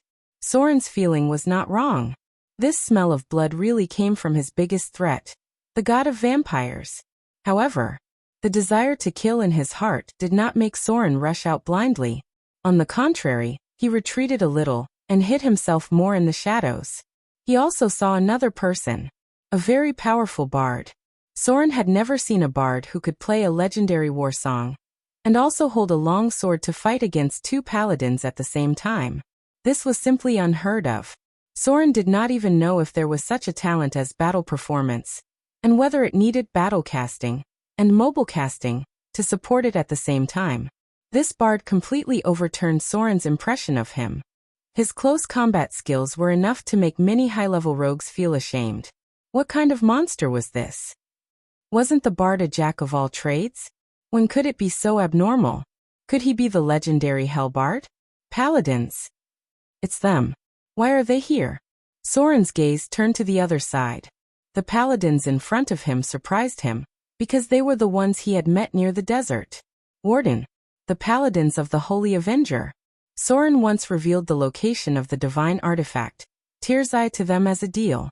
At that time, they made it clear that they would do anything to recover the divine Avenger's repair parts. However, Soren did not expect them to meet here. But counting the time, from the time Soren told them the location until now, these paladins should have already arrived in the Underdark. So they should have gotten the Tyr's Eye now and were ready to leave here and return to the surface world? And why was the demigod vampire here? Did they just happen to meet? Soren had a lot of doubts in his mind, but he could not guess the answer because everything could be a coincidence.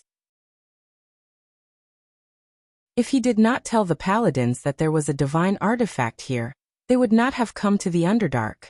Maybe this is an opportunity. A trace of killing intent appeared in Soren's pupils, and he quietly moved along the edge of the battlefield. The battle was still going on. The demigod vampire and the Hellpemer obviously had the upper hand. Both of them had the strength of high-grade legends, and one of them was a god in the form of a saint. If it was an ordinary legendary profession, they would have already been killed by them. However, they were facing paladins after all. The restraining effect against the evil faction was obvious, and there was also a very strong cleric. The most important point was, whether it was the demigod vampire or the Hellpemer, they seemed to be afraid of something. They had been a little hesitant during the battle, as if they were afraid of the weapon on one of them, even if this weapon had not been pulled out yet. Could it be? Soren seemed to have thought of something, and his face showed a trace of surprise. What kind of weapon could make the saint, the incarnation of a god, so afraid? In his memory, there seemed to be only a few, and the one that this group of paladins in front of him might be the most famous one among them. Divine Avenger. Karsamir +5. It was as if he had made some kind of decision. Soren stepped back a little, and then a strange ring appeared in his palm. Lich Ring +5. This powerful Tier 5 legendary equipment, Soren had not used it since the moment he got it. The reason was simple. Because this legendary equipment had a curse on it. After wearing it, it would reduce vitality by 2 points, and there was no way to take it off himself. He had to first remove the effect of the curse. Wearing it was equivalent to reducing HP by 1 point for every profession level. The reduction effect of vitality would directly affect the profession level. Soren's maximum HP was reduced by more than 20 points in one go. Unless it was an undead life form, there was no way for others to resist the curse effect of the Lich Rings +5. This equipment was a double-edged sword. If it was not necessary, Soren would not wear it for no reason. Elemental Crystal Stone. Soren entered a state of full preparation. Not only did he wear the cursed Lich Ring +5, but he also took out the fused Elemental Crystal Stone at the same time. Item type: Elemental Crystal Stone Fusion. Item grade: Tier 3 Legendary. Item description: a special treasure from the elemental plane. After fusing earth, water, wind, and fire, it became a complete piece. It contains powerful magic, and can be activated to cast various spells or summon elemental creatures to fight. This elemental crystal stone seems to have some special traces after fusing.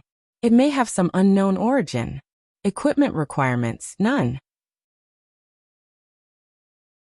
Special effects: Elemental Legion 1x/3 days, Stone Skin 3x/1 day, Ice Storm 3x/1 day, Fireball 3x/1 day, Lightning 3x/1 day.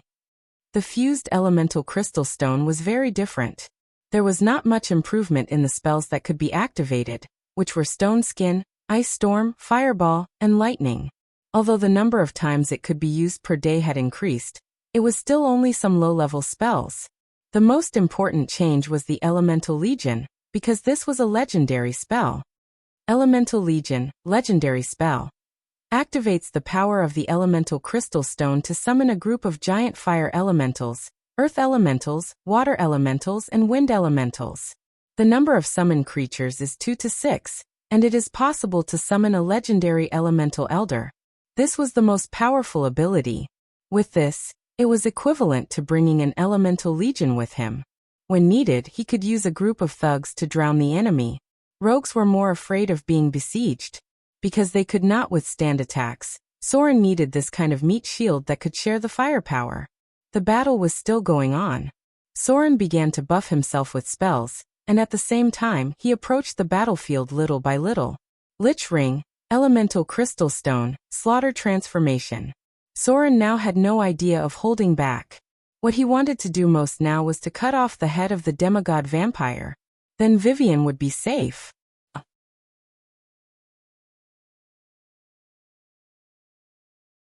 Chapter 443. Hell's Music. With the bard's footsteps, the sound of the magic flute suddenly began to sound like the mournful music played by a dead person. He held the magic flute in one hand and moved to play, while the other hand held a long sword to constantly parry the paladin's attacks. At the same time, when he moved, his toes would touch the ground from time to time, leaving a shallow pit that was not very obvious. The bard's footsteps were very light, and sometimes it even gave people the illusion that he was dancing, as if he was not fighting at all. The fighting skills of the sword dancer, and the dodging ability of the clown dancer. He also seems to have mastered some of the skills of the master player. How many skills of the same profession is this guy proficient in? He is definitely the Helpheimer. Soren's expression became more and more serious, because in just a short time, he saw no less than 3 of the same profession's fighting skills from the bard. He even had no doubt that the bard in front of him could take out another weapon in the blink of an eye, and then use the dual weapon fighting skills to instantly perform the sword form, spinning strike. Only the Helpheimer could raise a jack-of-all-trades class like the bard's to such a level, because this guy had lived for many years. If he really is the Helpheimer, then the situation is not very good. Soren was very cautious to look for an opportunity. He knew a lot about the Helpheimer, but this name was still very well known because the Helpheimer was one of the few existences who had legendary fighting skills, legendary sneaking ability, and legendary casting ability at the same time. For a bard to be so strong that he could use the magic flute to cast a legendary spell, this made many mages want to cry. This guy was like the son of the plane who had used a cheating device. The average bard at most had second-rate fighting skills, second-rate sneaking ability, and third-rate casting ability. But the Helpheimer's jumping steps in front of him gave Soren a very strong sense of crisis. Squeak. The music played by the magic flute suddenly stopped, and the Helpheimer smiled and took back the long sword, and then gently pointed his fingertips to the front. Hell's Music. Chapter 4. Desire to Kill. Gate Between Worlds legendary spell. At first, some inconspicuous magic lights appeared on the pits left by the Helpheimer's movement. Then they quickly formed a simple 9-pointed star array. When the strange mournful music stopped, it quickly formed a gate of otherworld in mid-air. In the next second, a terrifying roar was heard, and a malevolent greater demon appeared from the portal. However, after the demon appeared, its first target was none other than the Helpheimer who had completed the summoning ritual. Protect from evil. A very simple magic light appeared, and the Helpheimer faintly frowned, saying in a low voice, "Sure enough, demons are brainless." summoning demons could easily backfire. However, a protection from evil buff would solve the problem. At the very least, it would force them to turn around and attack others. As expected, with the help of the Helpheimer's spell, the summoned demon immediately turned around and charged at the paladin in front of it. Its huge body had many sharp appendages that flickered with a cold light like blades. The form of demons was uncertain. It was difficult for them to predict what they would look like, because demons had a strong mutation type. Even if they wanted to, they could always maintain the form of abyss worm and advance to the legendary realm in battle. However, at that time, the legendary abyss worm would be as big as a dragon, and there would not be much difference in combatability. In theory, lesser demons could control their form until they reached the legendary realm. If they were not killed, the summoned demon in front of him should be called an alien demon, a failed demon in advancing to the legendary realm. If it succeeded, it would become a Baler. If it was a little worse, it could also become a six-armed Naga. If it was unlucky, it could maintain the form of a Berserker, Vrak, Glabrizu, and so on. Anyway, when its strength was promoted to the legendary realm, it did not look messy. The general difference between the forms of demons was still there, and it was considered a successful species. However, if it looked strange or became like a xenomorph, then it would be a failed mutation. Note: there were defective demon princes, which belonged to the strange kind. Failure did not mean that it was weak. In fact, the combat power of a failed product was stronger. The alien demon was stronger than an ordinary Baler. The only flaw was that it did not have a brain, its soul was chaotic, and its thinking was completely controlled by the desire to kill. It was a lunatic among demons. If demons thought they were lunatics, then you can imagine how awkward the position of these alien demons would be. However, they were also demons that liked to respond to the summons of killing. These monsters thirsted for blood and death. As long as there was a chance to be summoned to other planes outside the abyss, they would always respond to the magic summons like a swarm of bees. So in theory, as long as these lunatics in the bottomless abyss were still there was no need to worry about the legendary spell not being able to summon a powerful demon. Alien demon, legendary creature. A monster that was more than 3 meters tall and weighed more than 8,000 pounds. It looked a little like a void fear or a Zerg queen. They had many strange joints on their body, which were all failed mutations. It was even possible to find some parts that looked like the body parts of other demons. These monsters basically had no brain and only had the most primitive nature of chaos and killing instinct. However, this did not mean that they were easy to deal with because the alien demon's strength, vitality, and dexterity were all increased by 25 points. Alien demon, high demon, large otherworld creature, large chaotic evil creature, grade 5. Challenge rating 18+, monster level 21+, has spell-like abilities, highest and lowest attributes, 35 and 3 total attributes, 100 to 125, special abilities, chaotic will, battle instinct, desire to kill, high demon special ability, bite attack, frenzied attack.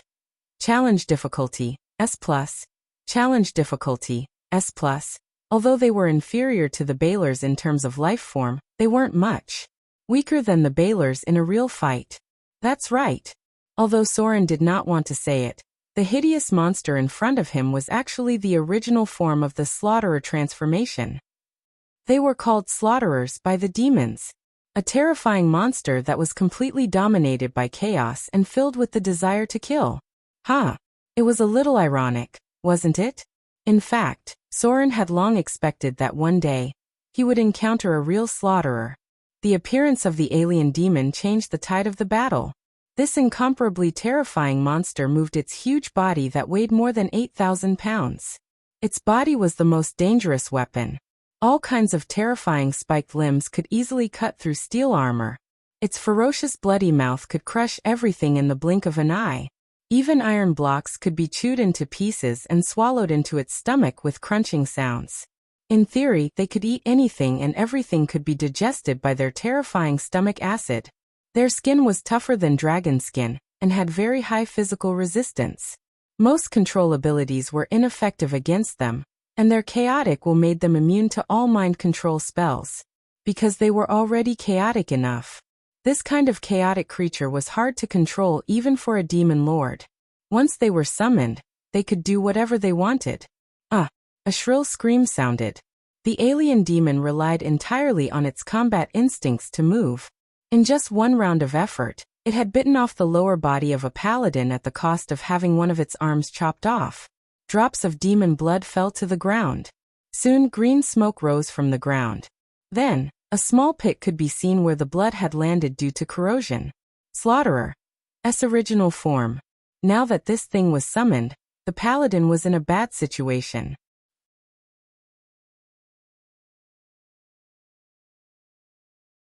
Chapter 444. Thinking about the state of Soren when he transformed into the Slaughterer, one could understand how difficult this thing was to deal with.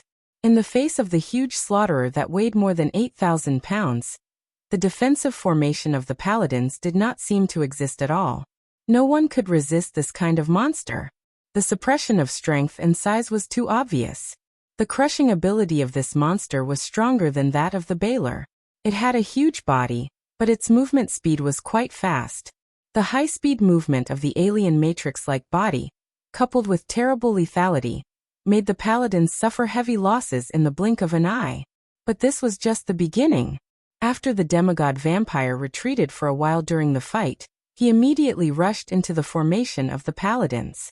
Soren was still unable to determine the profession of the demigod vampire. He could only be sure that he had the racial bonus of vampires, extremely high movement speed, powerful combat power, and various terrible magic abilities. There was a racial penalty for vampires to advance into a profession, so his own profession level would certainly not be too high. But if he added the racial talent of vampires, as well as the abilities and divine bonuses obtained after becoming a god, then he was more dangerous than the Hellpemer. Sunburst. A terrible strong light broke out in the dark underground space. Whether it was the paladins present, the demigod vampire, the Hellpemer, or Soren, they were all affected by this spell. But obviously, the enemy was more seriously affected. Clang. With the power of Sunburst raging, a paladin who had been holding back also rushed out. He instantly pulled out the sword at his waist and directly swooped down to slash at the Slaughterer in front of him. Evil slash. A holy radiance appeared. The sword seemed to be shrouded in an indescribable force.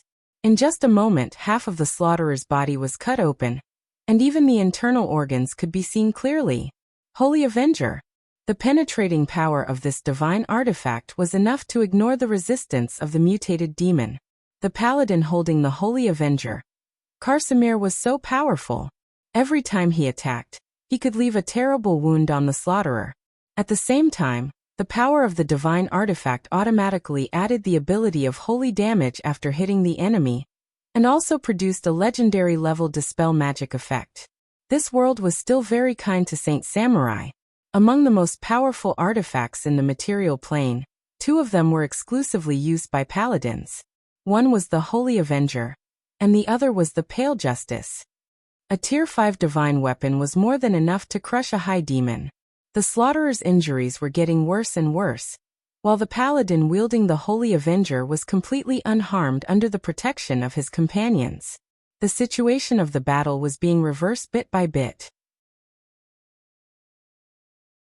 If the summoned slayers were killed, then the paladins, who had a clear advantage in numbers and wielded divine artifacts, would undoubtedly have a higher chance of victory. Moreover, Saint Samurai were good at restraining evil powers, and their ability to restrain evil powers made up for part of the gap in strength. However, in the face of such a situation, neither the demigod vampire nor the Hellpemer panicked. They were still closing in little by little, especially the demigod vampire who was fighting with the warden. He was using the advantage of high-speed movement to bring the warden closer to the rear of the paladin's front line bit by bit. The distance between them changed little by little. The vampires were even getting closer to the clerics and the paladins who were holding the Holy Avenger. At this distance, Soren couldn't help but think of something bad. Oh no! Soren suddenly felt something, and his whole person rushed out of the shadows in an instant. His figure flew out, and seemed to be ready to rush into the battlefield at this time. But Everything was too late. Saint's domain, time stop. Soren didn't know if these paladins in front of him had any experience fighting against the saints, but from the looks of it now, they shouldn't have much experience.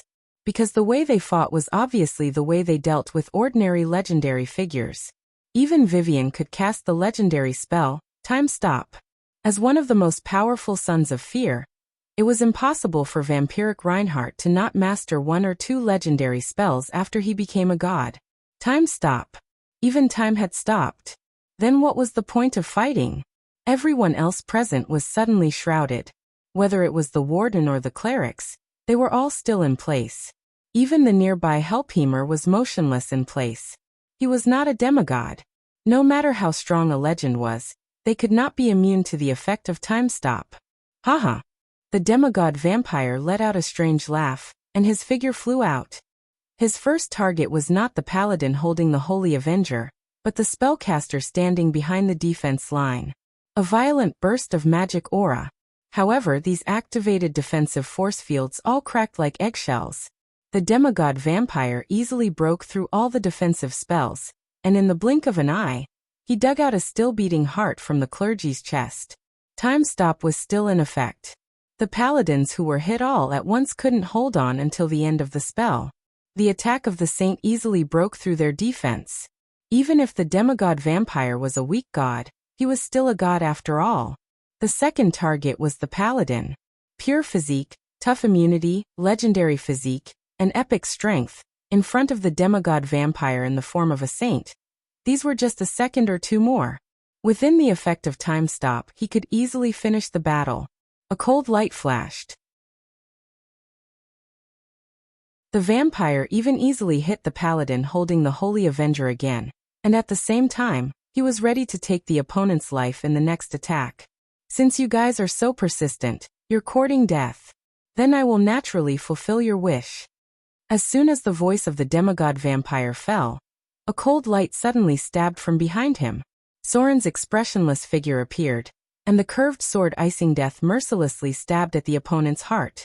The racial talent of the vampires was too abnormal. If you wanted to kill them, you could only attack certain positions. How is this possible? The demigod vampire's face was full of astonishment, an expression of disbelief. With the cold light, Soren directly broke through the energy defense field on his body and stabbed the enemy's heart with his sword. But at this moment, the demigod vampire seemed to have triggered other defensive abilities, and a second energy defense field directly blocked Soren's attack. The defense was not broken. There were many defensive spells in the form of a saint. Soren had already expected this and did not hesitate to stab again. Shadow Strike. In the face of Soren's continuous offensive, the figure of the demigod vampire suddenly turned into a blood-red gas, and then instantly left his attack range. Vaporized form. The gas returned to human form at an amazing speed. The demigod vampire was shocked and said, "Who?" Until now, he had not seen Soren's appearance. Evade sight. Soren retreated into the shadows at the moment when the enemy vaporized. The anti-detection cloak, which was comparable to a divine artifact, made the demigod vampire unable to see his existence with his eyes. Immune to my time stop. Who is it? Are there other gods nearby? The demigod vampire's expression was a little surprised, and he was very cautious to keep a distance. He could not see the trace of the enemy, and he could not detect it when he quietly approached him. Everything told the demigod vampire that the enemy was not simple. It was just a sword that broke his energy defense field, and the enemy had the ability to seriously injure or even kill him. Soren disappeared in place. But at this moment he did not continue to attack the demigod vampire, but turned and rushed to the paladin who held the Holy Avenger. A holy light emerged. Soren held the Holy Avenger in his palm, and there was a burning pain. The pain seemed to penetrate into his soul, and his whole body could not help but tremble. But all this was just in a flash. The next moment, Soren let out a low roar, holding the Holy Avenger in both hands, and turned into a stream of light to cut the demigod vampire in front of him. Omnipotent hands.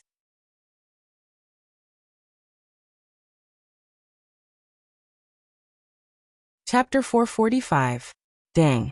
At this critical moment, a cold light suddenly flashed under the noble dress inlaid with gold and silver thorns on the demigod vampire's body, and then it blocked Soren's attack in the blink of an eye.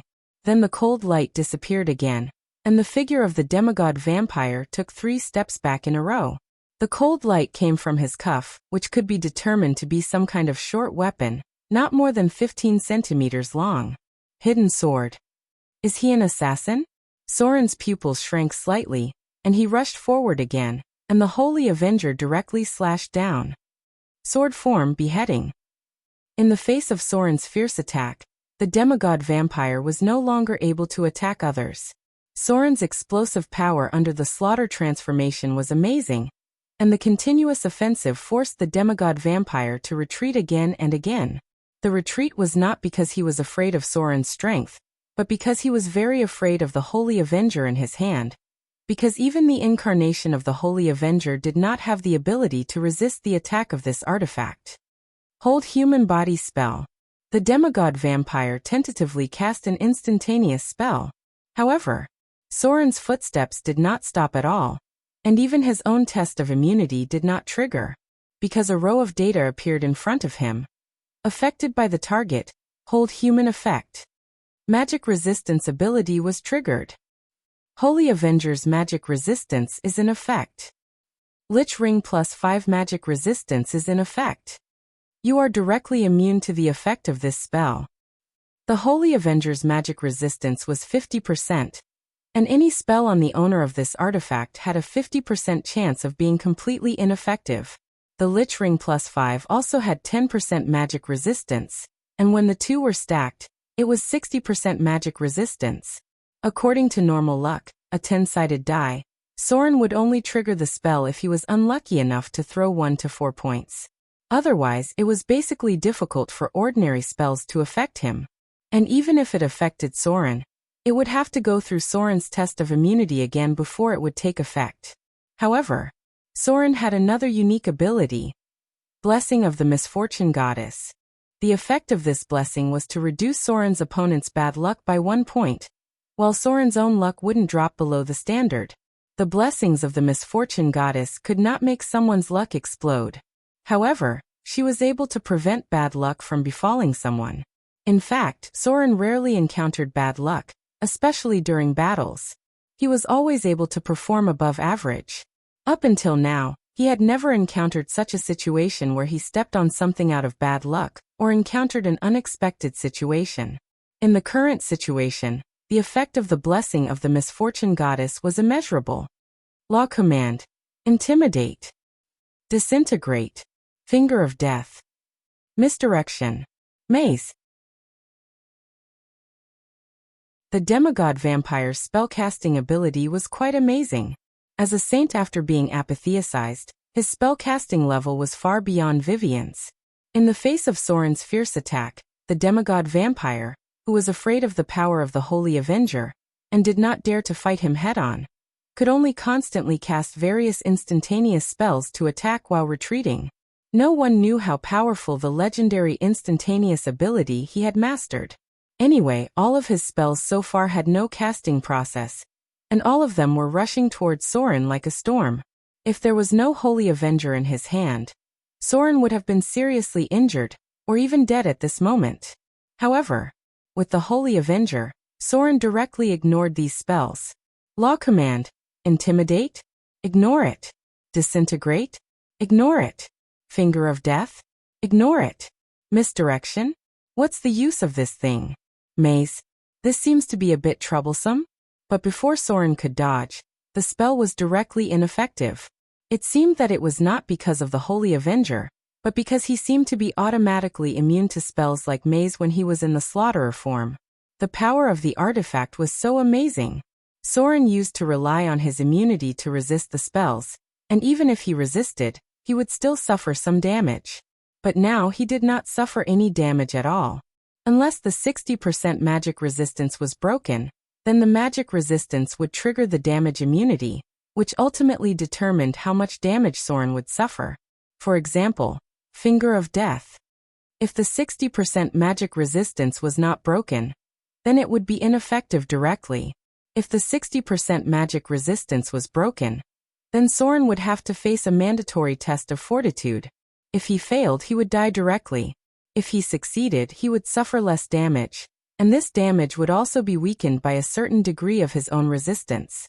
With the Holy Avenger in hand, any spell must break Soren's 2 tests of fortitude before it could hurt him. Damn it! The demigod vampire's face was getting worse and worse. He muttered in his heart.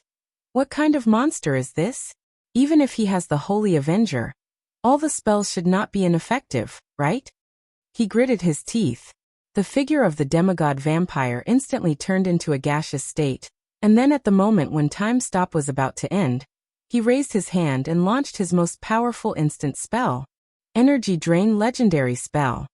Since the enemy was so strong, then he could only rely on Energy Drain to erode the opponent's ability and let his strength be greatly reduced first. This spell again. Soren's face finally changed a little. He had suffered a lot because of this spell in the past. If he had not found a way to restore his ability, he was afraid that he would have a headache for a long time. In the current situation, if Soren was hit by this spell, there was basically no need to fight. It would completely destroy his rhythm in an instant. However, there was no place to hide at this time. At such a close distance, it was impossible to avoid an instant legendary spell. He could only rely on his own resistance to resist it. Now that he was in the form of Slaughter, with the Holy Avenger and the +5 Lich Ring in his hand, he did not believe that he would be unlucky with the blessing of the Misfortune Goddess. With so many advantages added together, he could not resist this legendary spell. A row of data appeared in front of him. Attacked by the legendary spell, Energy Drain. Magic Resistance ability activated.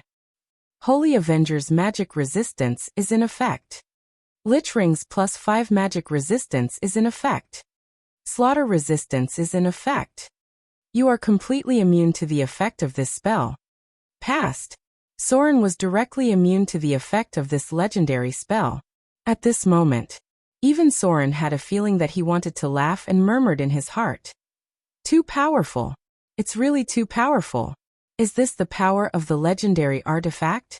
No wonder so many people fought for the Holy Avenger and Pale Justice back then. In his memory, both artifacts had caused an uproar, but they were both paladin equipment. Soren had no interest in them in the past. Today, if it weren't for omnipotent hands, he wouldn't have been able to pull up the Holy Avenger. Shadow Leap. The powerful power of the artifact made Soren full of confidence for the next battle. With such high magic resistance, he had no worries at all. As for the ability to fight, Soren did not believe that anyone could beat him with a 5th grade artifact. +15 sharpness, +10 penetration, +15 toughness, +10 armor break, +10 holy damage. This completely crushed the effect of the legendary curved sword, Icing Death. Soren was confident that he could cut an adult dragon into pieces in a minute. The effect of time stop ended. However, a battle of this level could have amazing changes in a second, so no one had time to communicate. Soren's Shadow Leap once again rushed in front of the demigod vampire. Sword form Spinning Strike. The Holy Avenger drew a holy light and directly cut the demigod vampire in front of him. An invisible energy defense field was activated.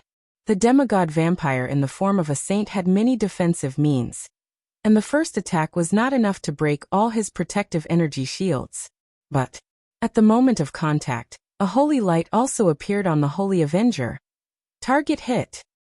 Holy Avenger Dispel Magic effect triggered. Dispel Magic test passed. Target's high-grade energy shield dispelled. Dispel Magic. Any enemy hit by the Holy Avenger, as long as they had any spell effect on their body, whether it was energy protection, elemental resistance, or bull's strength, cat's grace, fox's cunning, etc. As long as it was a buff spell effect on the body, once hit by the Holy Avenger, it would automatically trigger a legendary level Dispel Magic effect. This weapon had made many spellcasters suffer in the past. Dang. The sound of weapons colliding sounded again. The demigod vampire had no choice but to resist Soren's attack again, and this time new data appeared. Target hit. Holy Avenger Dispel Magic effect triggered. Dispel Magic test passed. Target's high-grade haste spell dispelled. In an instant, the demigod vampire's movement speed and attack speed were significantly reduced. He avoided the edge of the Holy Avenger and seemed to want to get out of Soren's attack range. But how could Soren let the enemy get away at this time? He instantly activated the +5 Lich ring on his finger, and the speed of the whole person was as fast as a shadow in an instant. Greater haste. Soren's eyes were filled with endless killing intent. The whole person was like a whirlwind, and the terrible attack even formed a sword of air. On the other side, the warden, who was out of time stop, stood in place in shock and murmured, "How is it possible? He can use the Holy Avenger. There's more. How can a rogue use the legendary Blademaster's whirlwind?" P.S. This is the first update. There are 2 more updates today.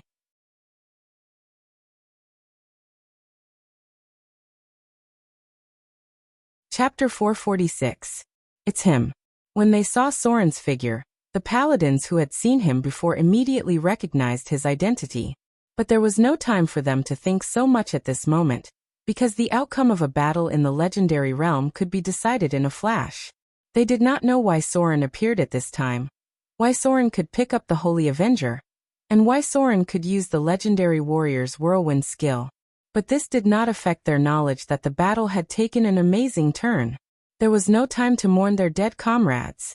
The Saint Samurai gripped their longswords firmly and charged forward again with silver shields in hand. Soren had obviously suppressed the demigod vampire.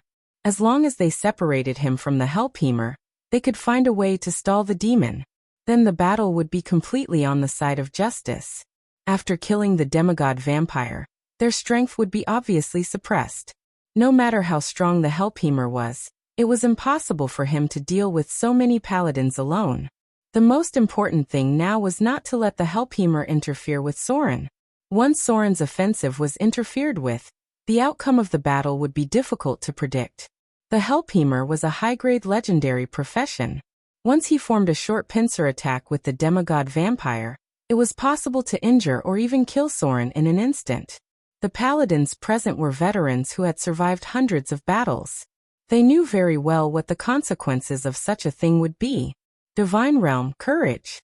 The warden did not have time to think about why he could use the Holy Avenger. At the moment when the Hellpemer moved, he smashed the warhammer in his hand on the ground, and then the surging current raged out. This was a very powerful legendary equipment. The jumping electric current obviously affected the Hellpemer's movement. The warden quickly flipped open the black codex in his hand. As he pressed his hand on the codex, a pure and holy power burst out. He said in a deep voice, "Justice, courage, holiness, glory, sacrifice." An indescribable power broke out and covered the whole battlefield in an instant. Divine Realm, sacrifice. Everyone nearby was instantly covered by the divine realm of the legendary paladin. Even Soren, who was in the middle of the battle, saw a row of data quickly appear in front of him. Affected by divine domain courage. You will gain an additional 1 courage point for all judgment effects in battle. Immune to all fear effects. His resistance to the corrosion of negative energy had increased. All nearby allies will gain 3 points of morale. A divine light bestowed courage upon the others. The second beam of holy light split into 3 and directly affected the 3 people nearby. One was a heavily injured Saint Samurai, one was a spellcaster, and the last one was Soren. Soren saw another data prompt appear in front of his eyes. Affected by divine domain sacrifice. 10% of any damage you receive will be transferred to your protector. Additional 3 points of strong resistance. Additional 3 points of willpower resistance.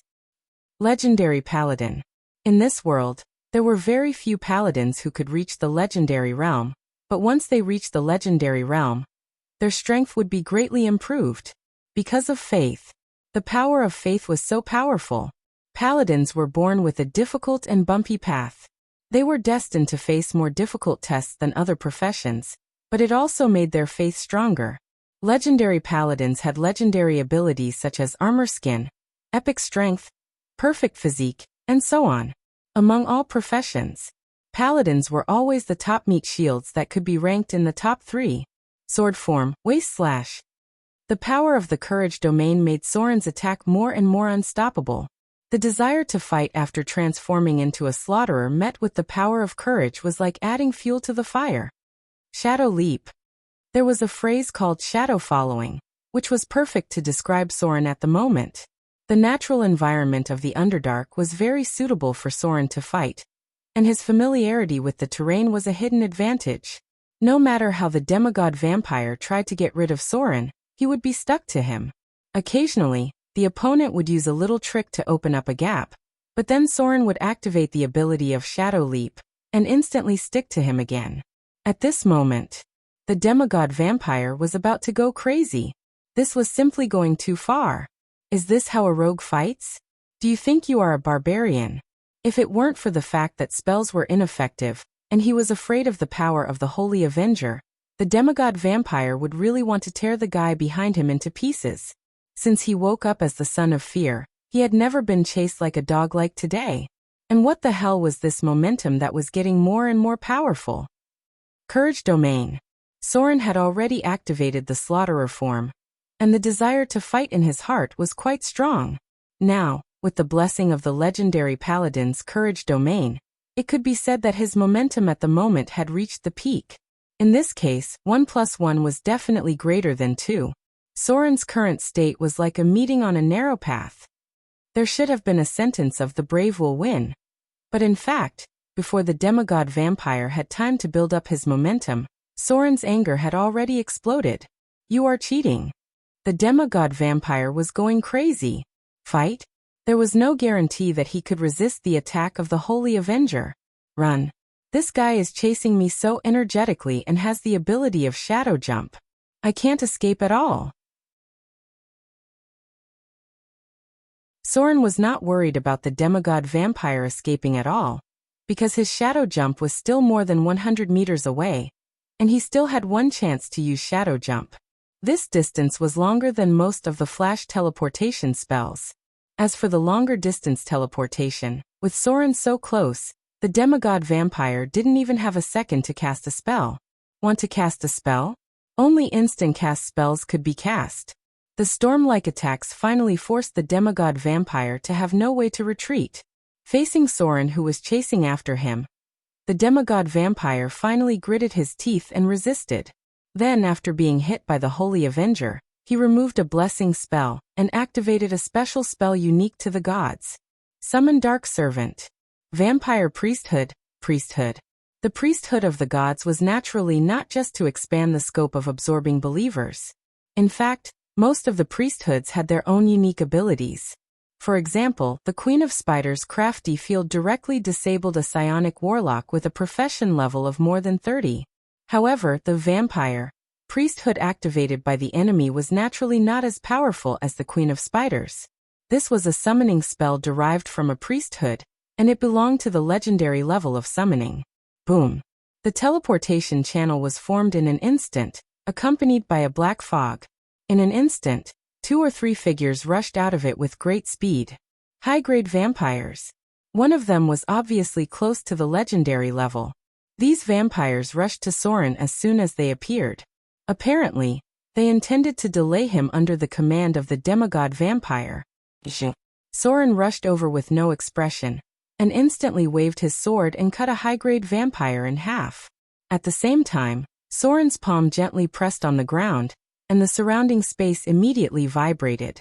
A portal connected to the elemental plane was opened. Elemental Legion, legendary spell. The power of the elemental stone was activated by Soren, and a gust of wind blew in the portal connected to the elemental plane. Then an Elder of the Wind elemental rushed out of the portal. The wind was raging. The Elder of the Wind elemental raised his hand, and a bolt of lightning struck the high-grade vampire. Then, scorching flames surged out, and the figure of a giant fire elemental flew out of the portal. In an instant, the nearby ground was scorched black. Finally, heavy footsteps sounded. A figure that seemed a little too big, and took a little effort to slowly walk out of the portal appeared. The portal closed. The Elemental Legion summoned an Elder of the Wind elemental, a giant fire elemental, and a giant earth elemental. At this moment, the eyes of the demigod vampire almost popped out. He finally seized the opportunity to summon the dark servants. He wanted them to delay Soren and buy time for himself. But he didn't expect that in the blink of an eye, the enemy launched the Elemental Legion and summoned a lot of elementals. This guy did it on purpose, right? The demigod vampire was about to go crazy at this moment. What made him even crazier was that he still didn't know who the enemy was. What the hell are you? Where the hell did you come from? Are you a rogue, a paladin, or a barbarian? Why do you know Whirlwind? Why can you use the Holy Avenger? Why can you use the Holy Avenger to summon Whirlwind? Why can you summon the Elemental Legion when you use the Holy Avenger to summon the Elemental Legion? What the hell are you? PS second update, one more update today.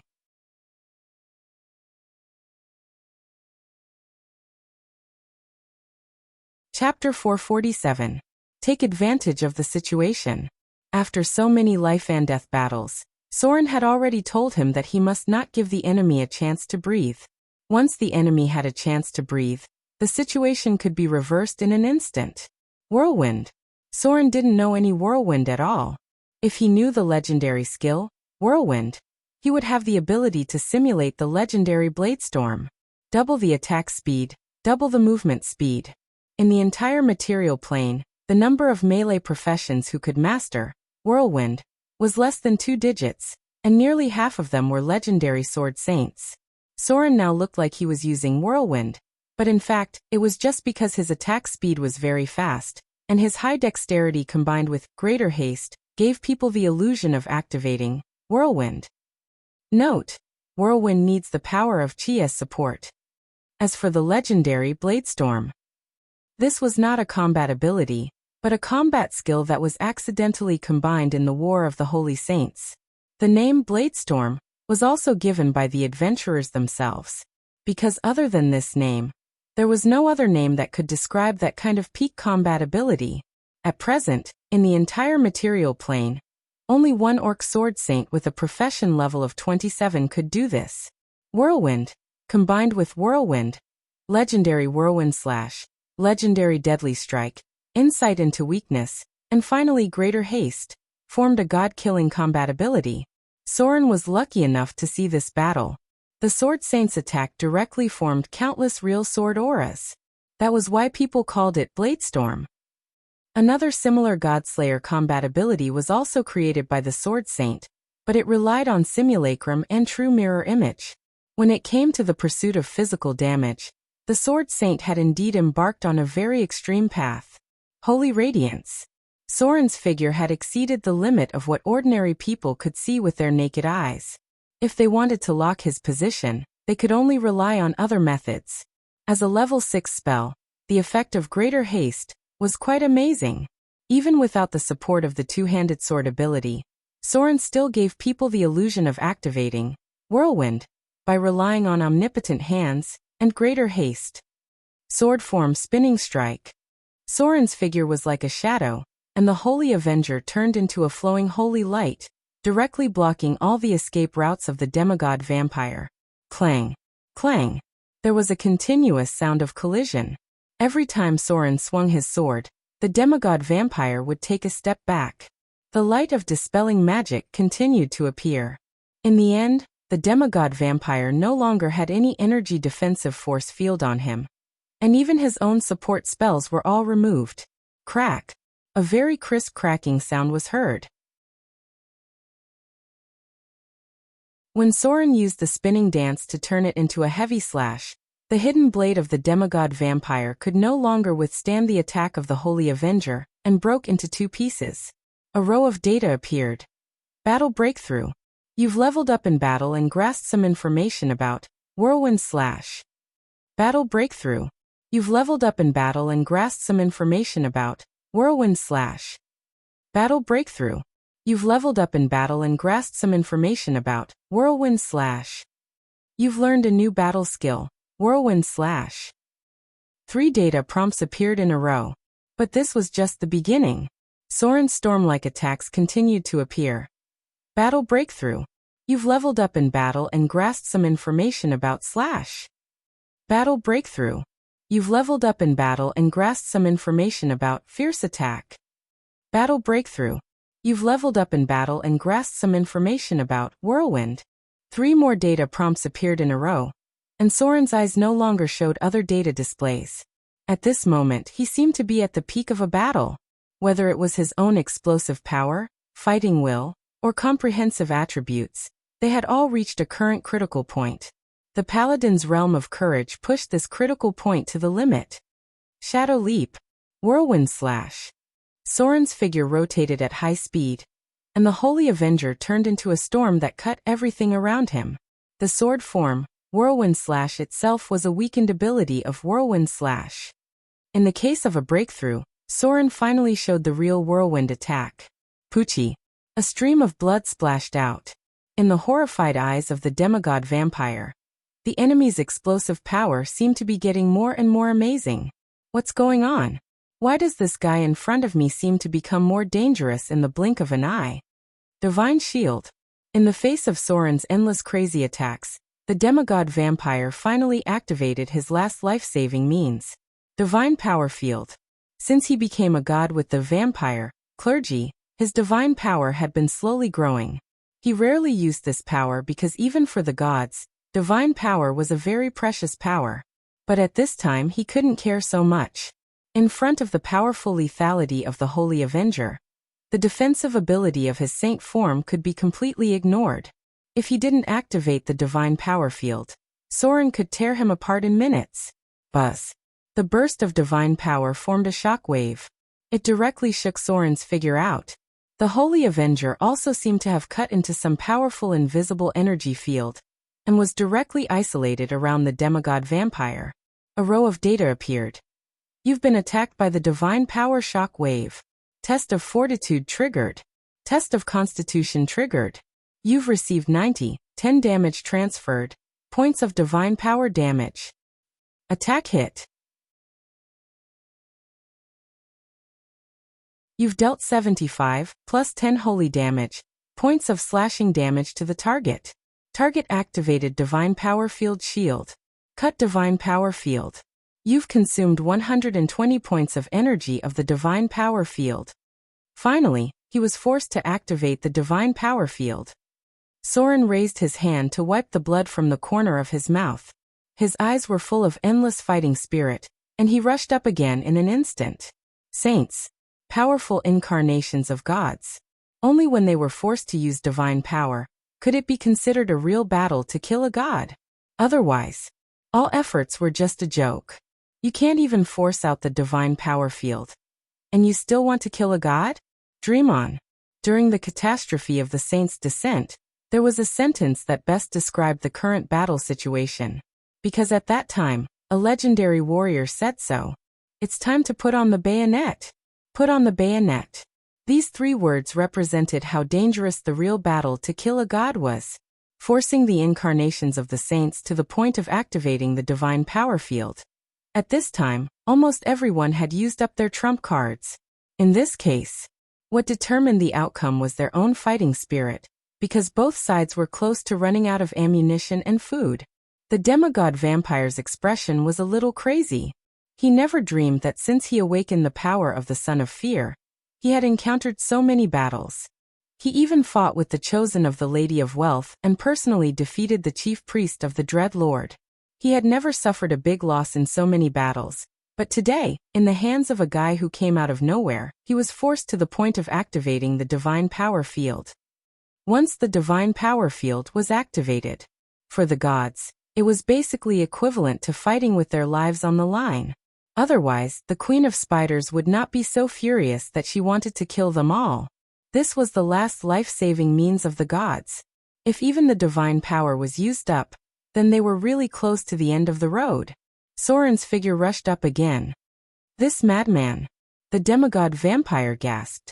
When he saw the scarlet pupils of the opponent, he felt an inexplicable fear in his heart, and instantly turned into a gaseous state to avoid it. Humiliation. This battle felt like a humiliation to him from the beginning to the end, because from the beginning to the end, He was like a dog being chased by the madman in front of him. The most unbearable thing for him was that he didn't even know who the guy in front of him was. He felt that he was going crazy.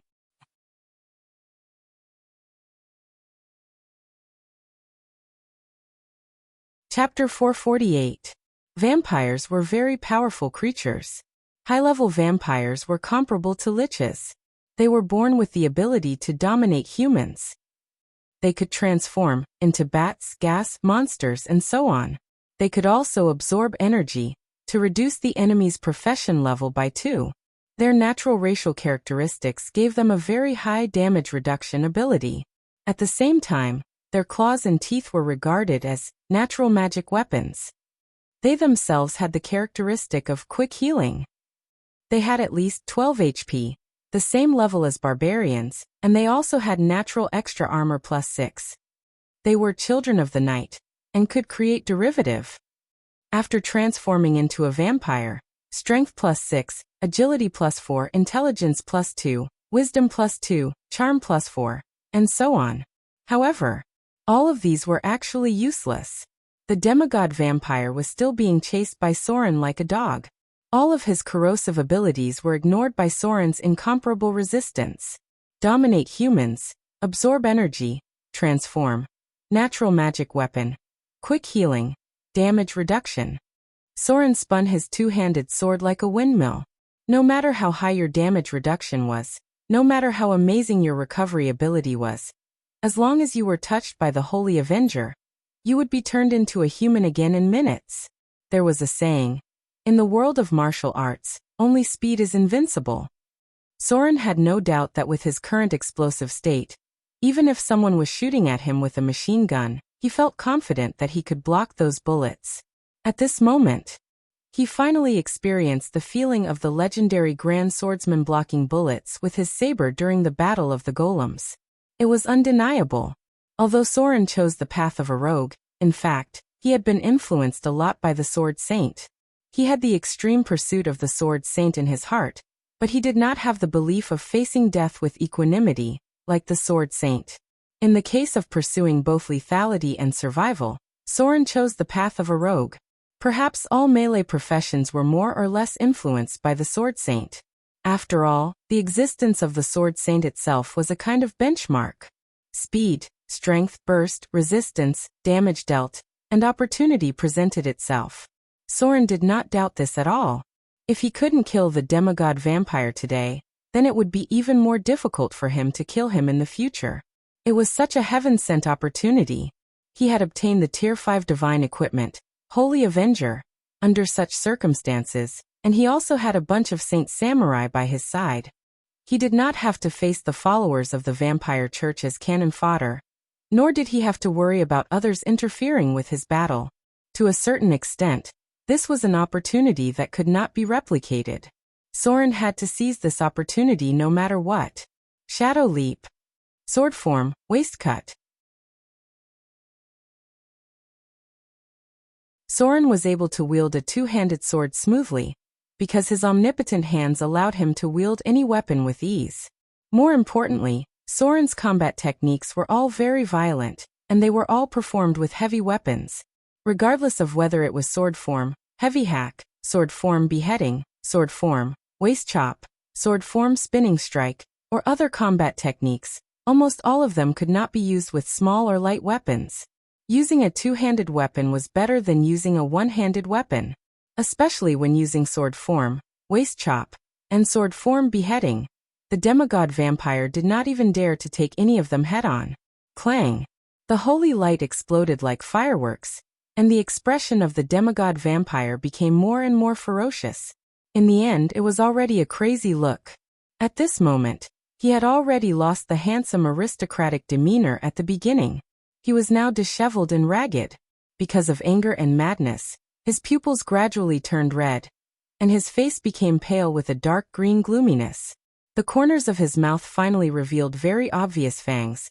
The outline of his face became cold and cruel. His jaw was obviously sharp. Dark green nails appeared on his fingers, and his skin seemed to have a metallic luster.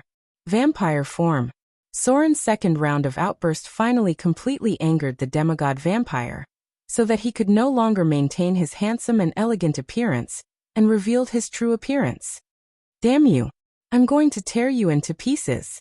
In the form of a vampire, Reinhardt's speed had obviously increased a lot. His dark green claws were covered with an indescribable radiance of energy.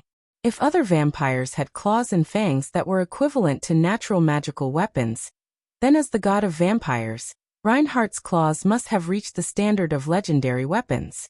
Clang! Sure enough, as Soren expected, the demigod vampire used his claws to parry Soren's attack. The collision of the two directly made a metal-like sound, but it was obvious that there was a clear sword mark on the demigod vampire's claws, and there were traces of holy energy burning on it. Although the recovery speed was very fast, the suppression effect of the Holy Avenger was still quite obvious. On the other hand, Soren, who was holding the Holy Avenger, had no problem. After a round of collision, Soren did not suffer any damage, but the demigod vampire received 10 points of holy damage and 15 points of shadow erosion damage. Shadow Strike would take effect as long as it came into contact with the enemy. Not all of the damage was applied to the demigod vampire, and the shield effect of the divine energy field was still there. The opponent relied on his strong recovery ability to resist some of the damage, and the other part was transferred to the energy shield. I must break the critical point of his defense. Soren's pupil shrank slightly, and his whole person disappeared again. The next moment, the brilliance of the Holy Avenger was like a whirlwind, directly sweeping toward the demigod vampire in front of him. Clang! Clang! Kacha! There was an obvious sound of breaking, and the demigod vampire's claws were directly cut in half by Soren. The divine energy field had weakened. Soren's crazy attacks were constantly reducing the strength of the divine energy field. As one of the most powerful weapons in the material plane, the Holy Avenger could even cause nearly 100 points of damage to the Queen of Spiders. Although the demigod vampire had a divine energy field shield, after withstanding so many attacks, it was finally on the verge of collapse. There was a hint of anxiety on the Helpheimer's face. He didn't know who the guy who suddenly appeared was, but he knew that the guy was very difficult to deal with. The demigod vampire in the form of a saint was suppressed by him, and the Helpheimer even doubted that he could withstand a few rounds of attacks. But now, even if he wanted to support, there was no way. The warden in front of him was biting him too hard. No matter how he gained the upper hand, it could not change one point, that was, the paladin had a clear advantage, and the warden in front of him was also a veteran legendary figure, who had been famous for hundreds of years. Want to leave? The Helpheimer had no doubt that the other party had the ability to make him stay, and even take the opportunity to attack the already injured demigod vampire. But the battle could not continue like this. He had to support the demigod vampire, otherwise, it was only a matter of time before Reinhardt was defeated. The madman who suddenly appeared seemed to have gone berserk. Fallen Prey's legendary war song. The Helpheimer finally gave up relying on Prelude to Hell to interfere with the enemy's attacks, and chose to use Fallen Praise to buff the demigod vampire. The variables of the battle were still there. Although Slaughterer was seriously injured by the Holy Avenger, its strength was still not something that ordinary paladins could suppress. As long as those young paladins could not hold on, then Slaughterer would be able to get out of their control. At this time, the Helpheimer's opportunity came. As long as Slaughterer interfered with the other party a little, he could rush over to help the demigod vampire kill Soren.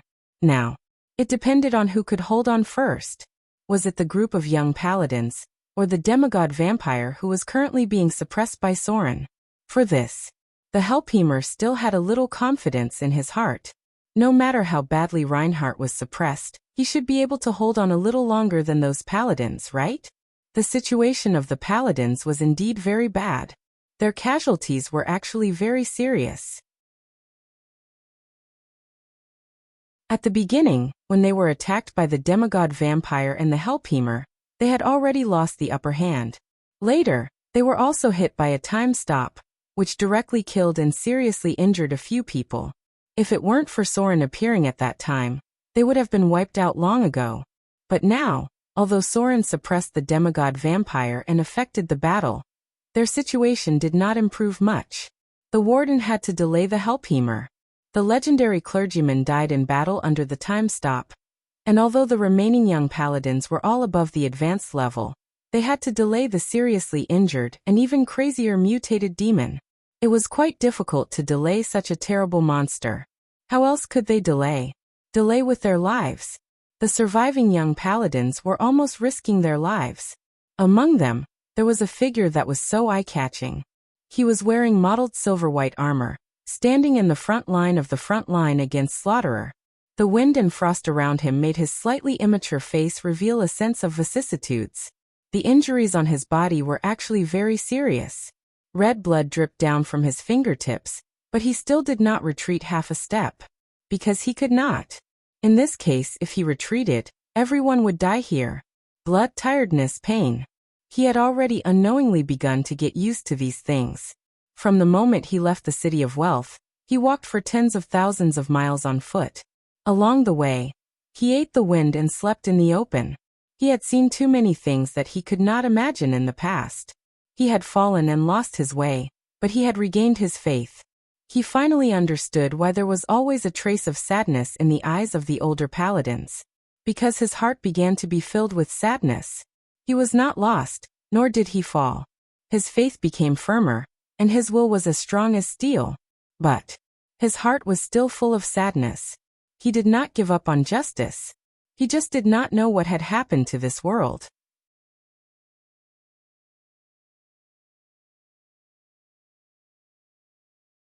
Chapter 449. The situation of the paladins was not good. A challenge rating of 21 was indeed not something they could deal with. If it weren't for one of the figures who was clearly covered in blood, but still relied on faith and will to fight in the front line, perhaps the demon would have rushed out long ago. This young paladin had been seriously injured. If it weren't for a paladin who was attacked by the demigod vampire at the beginning, he would have died under the claws and fangs of the demon. Unyielding will. No matter how strong his will and faith were, allowing him to still burst out powerful combat power in a seriously injured state, one thing was still unchangeable. That was his vitality was constantly flowing away. And when his vitality was completely lost, no matter how strong his faith and will were, he could not change his fate of dying. Soren seemed to be aware of the change in the battle. His offensive became more and more violent, and he did not even dodge the counterattack of the demigod vampire. He directly relied on his strong physique and the strong resistance after transforming into a slaughterer to fight the enemy head-on. The demigod vampire's celestial force field had been broken by Soren. Every attack of the Holy Avenger made the enemy's injuries rapidly worse. Even if the Holy Form had thousands of vitality, it could not withstand the Holy Avenger's head-on attacks. Pucci. Soren's chest was penetrated by the claws. Although it did not hurt his vital parts, it pierced his lungs, and suddenly his breathing became a little chaotic. Kacha. The palm of the demigod vampire was directly cut off by Soren with the Holy Avenger, and one of the dark blue claws was suddenly missing. He did not even think about it, and swung his sword again to cut the enemy's waist. Sword form waist cut. With a cold light, the waist of the demigod vampire was directly cut in two by Soren. But just as his body was about to be cut by Soren, suddenly a smoke came out, and then the figure of the demigod vampire turned into bats flying in the sky. Bat form. The last life-saving means of high-grade vampires. This trick may be close to an unsolvable thing for many people, because in the face of flying bats, they did not know which one was the body of the demigod vampire, as long as the other party's main body escaped. In that case, all the previous efforts would be for naught. The saint form could heal his injuries in a very short time. However, the bats that filled the sky were not a problem for Soren. How many bats are there? He couldn't tell at first, but there were at least 100 of them, right? With so many bats flying out, it would be very difficult to capture the target's body. Therefore, Soren put away the Holy Avenger the moment the enemy turned into a bat. He had experience in dealing with legendary vampires, and had already thought of a strategy to deal with them in their vaporized form and bat form. Even if he was facing the god of vampires, Soren still had a way to deal with these bats. Spinning slash. Clang. Soren's legendary curved sword Icing Death, and another curved sword appeared in the palm of his hand. His figure rose into the air in an instant. Just as the body of the demigod vampire burst into bats, the two curved swords formed a terrible sword storm. The cold sword directly formed a curtain, sealing all the nearby space. How fast could the bats be? With the curved sword, legendary ability, the slaughter form, all kinds of buffs, activated greater haste, his agility temporarily exceeded 30 points, and at the same time he mastered greater dual wielding. How fast could Soren's swords be at this moment? Pada! Pada! Pada! The vampire bats fell from the sky like rain. Before they could fly more than a meter, a large number of them had already fallen to the ground.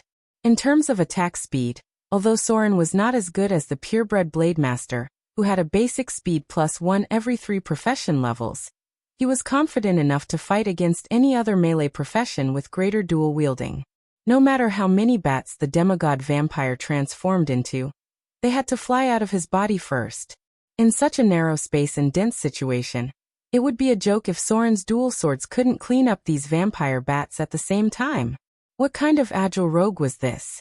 If he couldn't even kill these bats, he might as well find a piece of tofu and kill himself. Bang! The bats that burst in the black fog were instantly cleaned up by Soren, but because there were so many of them, there were still a few that escaped. Clang! Soren didn't say anything and directly threw out the curved sword in his hand.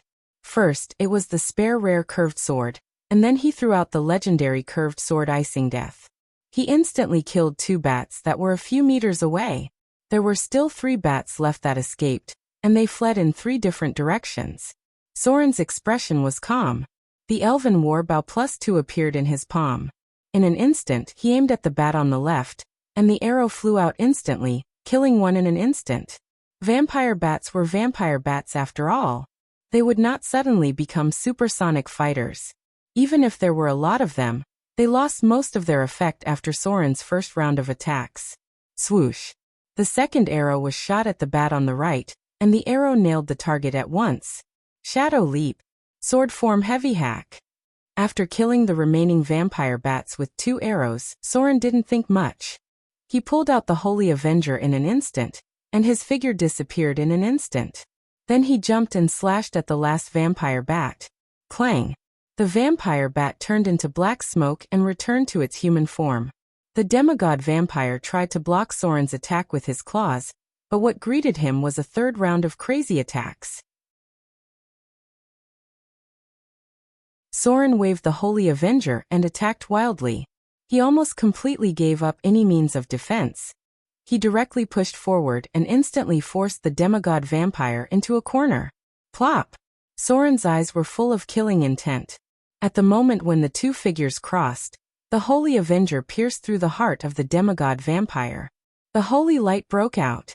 The holy power burned the heart of the demigod vampire into charcoal in an instant, but Soren did not hesitate at all. He pulled out his weapon in an instant and slashed at the head of the demigod vampire. Sword form beheading. A ruthless cold light flashed, and the head of the demigod vampire was cut off. His lips moved slightly in midair. Who are you, Pada? A head fell to the ground, and the body knelt down weakly. Data appeared instantly. Target killed. You've killed the god of vampires, Reinhardt. Extracting the target's soul energy. You've gained 115,000 slaughter EXP. Alert! Alert! Interference by unknown energy. Extraction of slaughter EXP failed. Extraction of slaughter EXP failed. The target's soul energy has been extracted by an unknown target. You've gained 250,000 slaughter EXP. A strange melody began to play. Just when Soren's crazy attack forced the demigod vampire into a corner, the figure of the Hellpemer suddenly gritted his teeth and opened up a distance with injuries. Everything happened in an instant. When Soren pierced the heart of the demigod vampire and cut off his head at the same time, the Hellpemer also suddenly crushed the magic flute in his hand, and then an indescribable strange melody echoed around. Hell's Requiem. Legendary war song. Soul Trap. The target of the sudden burst of power was not the other people present, but the demigod vampire who died in an instant under Soren's hands. The Hellpemer was holding a strange black crystal in his palm. At the moment when Soren killed the demigod vampire, a strange blood-red color appeared on the black crystal, and then in the blink of an eye, it became blood-red, and the projection of a certain soul could be vaguely seen in it. The soul is imprisoned. Soren reacted in an instant, and without looking at the data prompts that continued to appear crazily behind him, he directly swung the Holy Avenger and slashed at the Hellpemer in front of him. Buzz. A strange thing happened. The figure of the Hellpemer suddenly disappeared like some high-level demons, leaving only a voice echoing. "Haha, no matter who you are, I'll come back for you." Soren was so angry that he almost went berserk. He swung the Holy Avenger and smashed it on the ground, roaring, "Bah! If you want to fight, come now, son of a bitch." Unfortunately, the figure of the Hellpemer had already disappeared. The data was still jumping in front of Soren's eyes, but now was not the time to look at it. He stomped his feet with hatred, directly swung the Holy Avenger, and rushed to the alien demon in front of him. This time it was really a miscalculation. Soren never dreamed that the Hellpemer would actually use the soul-sucking technique at that time, directly imprisoning the soul energy that he should have absorbed into the crystal. Slaughter EXP was essentially soul energy. The Hellpemer used the soul-sucking technique to imprison the soul of the demigod vampire, which was equivalent to absorbing most of Soren's Slaughter EXP. How could Soren not go berserk? But fortunately, the demigod vampire was dead, and the soul-sucking technique could only take away the soul, but not the other forces in his body, so Soren only lost a large amount of Slaughter EXP. The only thing that worried him a little was that the relationship between the Hellpemer and the demons was unclear. In this case, he suddenly made a move to imprison the soul of the demigod vampire, and he didn't know what he was planning. However, for now it was better to kill the alien demon behind him first. A high-level demon could more or less make up for his losses. With the Holy Avenger in hand, there were not many good opportunities to kill people like this.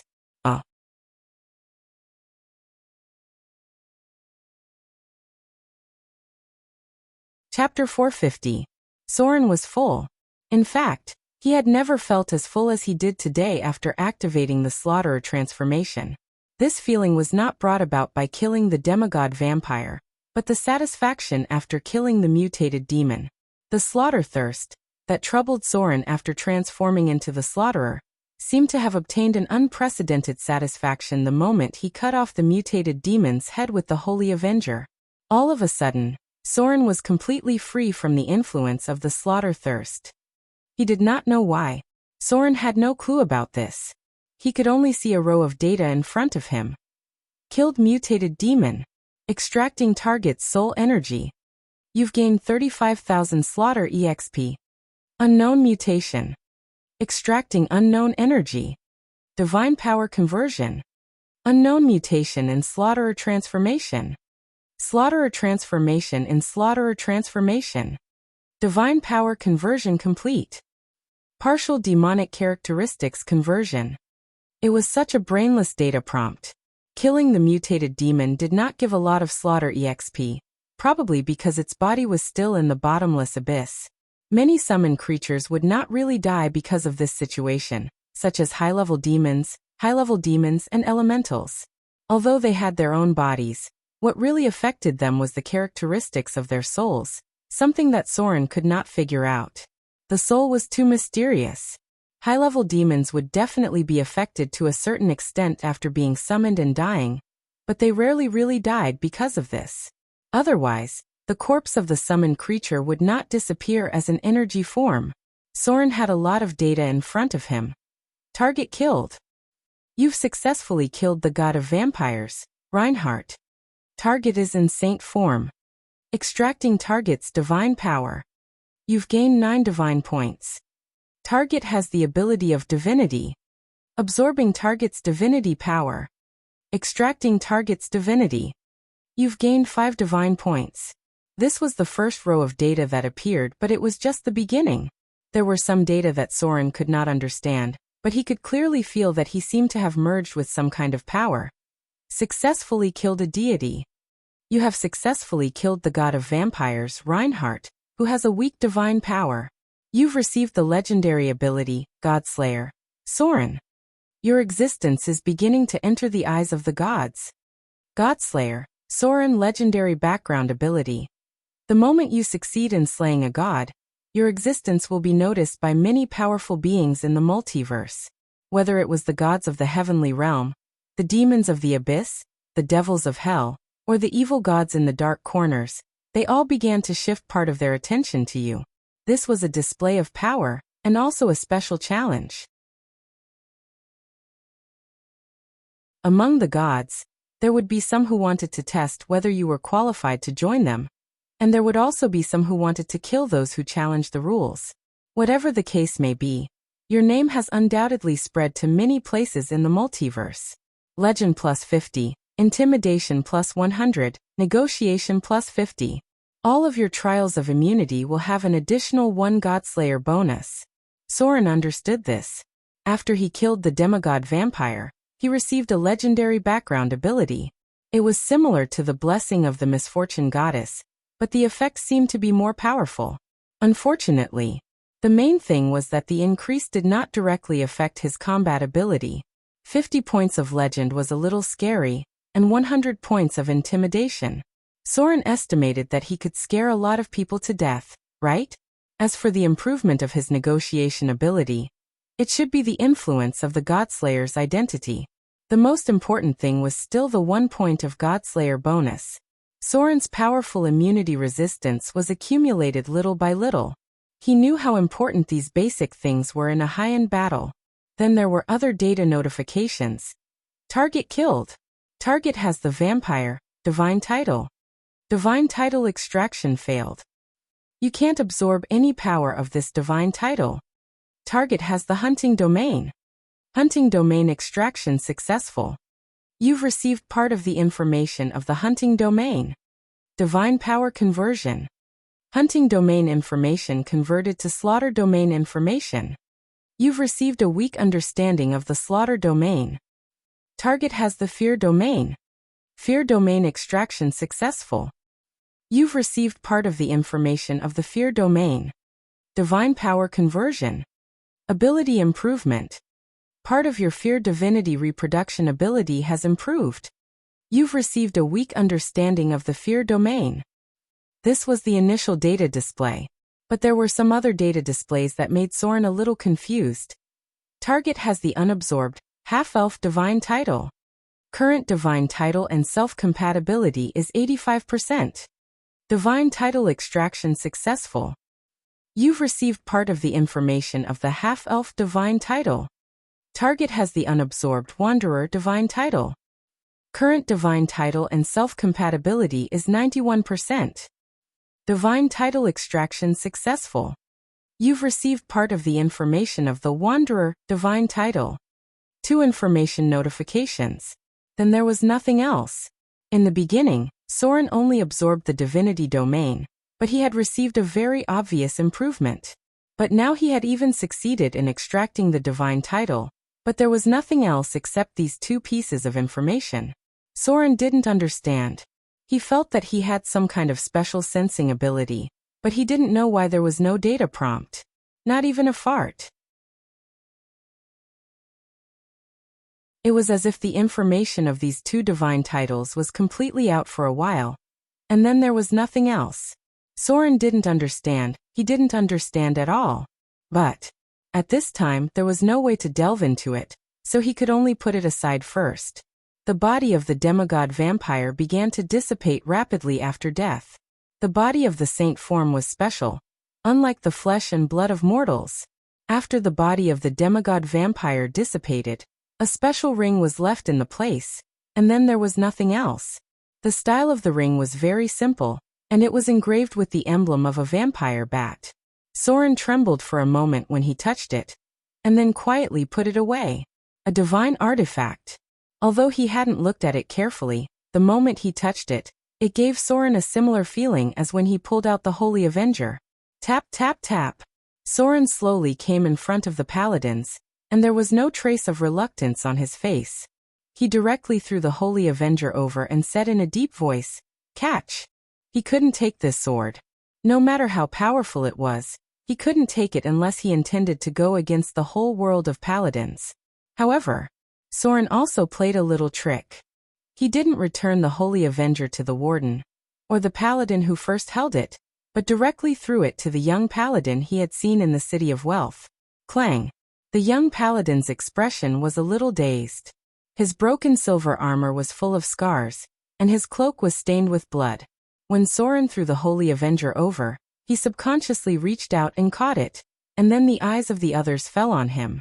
He was seriously injured, but he still stood straight. Different from Soren holding the Holy Avenger, this artifact immediately emitted a dazzling holy light after it fell into his hand. The young paladin's expression was still very dazed, and he turned his eyes to the warden next to him. "You take it first."